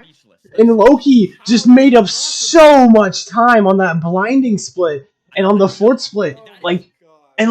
Honestly, getting the stronghold, he just took so much better of a terrain, and despite dying and losing that minute, he just brings it so far back. Nahan having to throw 3 eyes and then swim to go pick him up, and then taking so much time digging through the magma with the gold pickaxe. He's not even in the end yet. And then Loki's able to just bring it back with just how fast he plays it. He got a 7th rod there at the end because that 4 spawn with the blazes, and then doesn't have to pick up the eye, then takes so much of a better terrain, going more right than Nahan tried to force down, and all of a sudden Loki's in the lead, and Nahan's in gravel. Like, it was just so insane. Look at these splits. 47, 44 behind, and then all of a sudden he's 20 seconds faster than the stronghold. He just saved so much time. And this is playoffs. That was a minute. I guess it was literally a full minute of time difference, and then the nav gets Loki in. Loki goes a minute down for 10 seconds faster, then 40 seconds slower, but then he gets a minute back due to just simple terrain differences, nav differences. Yeah, I do think we have an interview here with Loki. Very exciting. I mean, there's so much to ask about. I don't even know where we start. I got a good start. I got a good starting. You got a good start. Okay. We're going all the way back. Low key, welcome. Interview Infume. Interview Infume. No, that's Infume. Look. That seed 5 was crazy. That's Infume. Cycle back. Interview with Infume, of course. Talk me through your decision making on crafting shears in that room. I actually forgot that entire seed. That's fair. No, that's fair. I mean, there's so much that happened in that seed 5, so let's bring it more to the present then. Why? After that, in the bridge, you know, unlucky. To get you Come on, production. Come on, production. What's chat saying? What's chat saying right now? Repositioning. Are they pointing it out? Are they pointing it out? Yeah, see, Infume. Infume. Interview with Infume. Practice the microphone. How did you keep it together in that moment? What went through your mind? How do you get it wrong? How do you get it wrong? You've been getting it right this whole time. It was the last match and they just didn't want to change anything. I mean, save a minute on the strong. Now that you brought it all back, going right instead of left. I mean, I have to look at that terrain. It seemed like you and Nahan kind of did the same thing, and then you saved a minute. I don't know. I mean, that was an insane last seed. I know there we go. They fixed it. They fixed it. They fixed it. Interview that you were practicing your micro. I was curious about if you recall on seed 2, you hunger reset in the stronghold and then instantly pearled and didn't take any damage because you used the damage immunity window. Is that something you've practiced, or is that like that was a crazy play to me, and I'm just curious if you have any words to say on that. That was unintentional. Oh, really? Yeah. That's crazy. You were just so fast that you just didn't take any damage. That's so cool. That was unintentional? Or answer. Unintentionally so fast that we can avoid the damage. No, look, you gotta say, yeah, that was completely calculated. You know, you practice that every day and you finally got to use it. No, but that's awesome. It was unintentional. He just has aura. That wasn't even him thinking. That was just aura.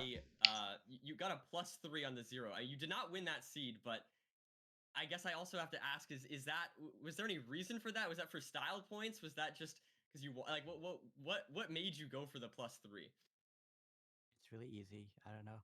I just did it for fun. I mean, hey, there we go. Amazing answer. I love it. That's fantastic. Okay, well, I agree. It is very easy. I would hit that first try. I'm sure. All right, great answers, Loki. Loki's just so insane. Fiber, you got any more questions? No, I mean, this could be your 4th win. I mean, obviously speaking too soon, but that being able to come back, I guess it's not really a comeback because you were up 2-0, brought it back. But on the last seed from the death, you will be moving on to play Infume.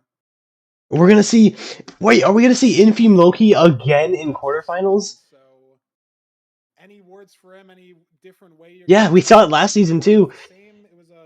Infume Loki quarterfinals. Same exact position too. Like they're in the same exact place in the bracket that they were last time. Hey, there we go. Love to see the confidence. Well, thank you so much, Loki, for the interview, and congrats on the win. Very well played. I still cannot believe that seed 5. So yeah. That was insane. That was so entertaining. That was such a good seed. The death from Loki. That whole matchup was so fun. That whole match was so much fun. To have that the 3 times playoffs winner can be washed even in the first place. And the fact that he says he's no longer washed anymore. I think he proved that today. I mean, sure, he did lose 2 seeds and he did take a death on another one, but I think he played pretty well overall, and he definitely we definitely got to see some flashiness from his gameplay, which was very cool. And I mean, especially if Loki's not watching, we're shout out to Nahan for winning 2 of those seeds as well, right? Sure, he lost the seed that Loki died on, right? So that really didn't get overlap. But that means Nahan won 2 seeds where Loki didn't die, right? Like he just outpaced Loki the whole seed. Better nav, better terrain, better. That's true. Big shout out to Nahan. First playoffs against 3 times winner. Big shout out taking 2 seeds off of him. And I mean, we'll just have to see. Let's start with the bracket. We have to see how the bracket continues to evolve. But I don't know. I hope for this as well personally. But like, if I'm Nahan, I'm rooting. Wait, we're seeing this again. Infume and Loki in the top quarterfinals at the bottom, and then Dugile winning his matchup to go. That was me. Go here. Aquacord we're seeing in this bracket again. Hacks we're seeing in this bracket. We could very realistically see Hacks versus Aquacord again in the semis. Hacks, let's 3-0 Steez. Let's 3-0 Aquacord. Because you gotta hold on to that. Like, because if you lose to the winner, then you could be the second best player. And so that's, I mean, Nahan gave Loki a crazy run for his money in this last match that we just saw. This is an absolutely stacked like quarterfinals. Like Steez vs Hacks is gonna be fun. Aquacord vs Skycrab is gonna be fun. Infume vs Loki is obviously gonna be like one of the more flashy, one of the more fun matches. And Dugall versus Blazemine, just two mechanically insane players. Always like it's gonna be so much fun. Actual things right as well. I predicted a 3-2 on Nahan Loki. So I'm feeling like a prophet right now, Feinberg. That's how I'm feeling. Good. Nerdy. And I will say, unofficial Pick'em's website saw a little fan project running around the other day. There are 80 people that are 7-1 on their Pick'ems. Nerdy, guess how many people are 8-0 on their Pick'ems? Wait, how many people are there total? 1,800 total people. 80 people are 7-1. Guess how many people are 8-0? Hold on. Wait, can I get like a second here to like... You're just going to look it up. Like, no, I'm not going to look it up. I'm going to do 0.5 to the 8 here. Multiply that by 1,800. I'm going to guess... I'm just going to take a wild guess and say 7. 0. Oh, wow. Not a single person has a perfect bracket that filled it out on this website. Dang. Obviously, you can write it in pencil and you can write it out whenever you wanted to. For what it's worth, and maybe this is bad, but I did not use the website. I wrote it on my whiteboard. So that is... well, you did that on stream. It was recorded. Okay, yeah, true. Was recorded, so it's okay. a little more legitimacy than just writing it in with pencil. Dude, what another amazing day in terms of playoffs. We're going to be back at it once again next week. Let me mute the stream. Here's the bracket once again. We're going to be back at it next week with quarterfinals, and then the last is semifinals, third, and then grand finals. So, yeah, I mean... We're going to be back at it. I'm going to go do the dishes and probably be open to private rooms if anyone in chat wants to do a private room with me. Yeah, I'm going to go do dishes, be free for like an hour and a half-ish, probably. Hour and a half to 2 hours-ish about dinner, yeah. Alex, you go have dinner now. I'll go do dishes. All right. W stream, W chat, thank you all for W playoffs, W MCSR. If you haven't already, go follow them if you haven't already. They're amazing. Go follow everyone casting, Feinberg, Infume. Infume's not casting, but he's in the thing. Go follow all the MCSR runners. Go follow. They're all amazing. All right, W stream, W chat. I'll see you next time. I hope you enjoyed. Dusk out.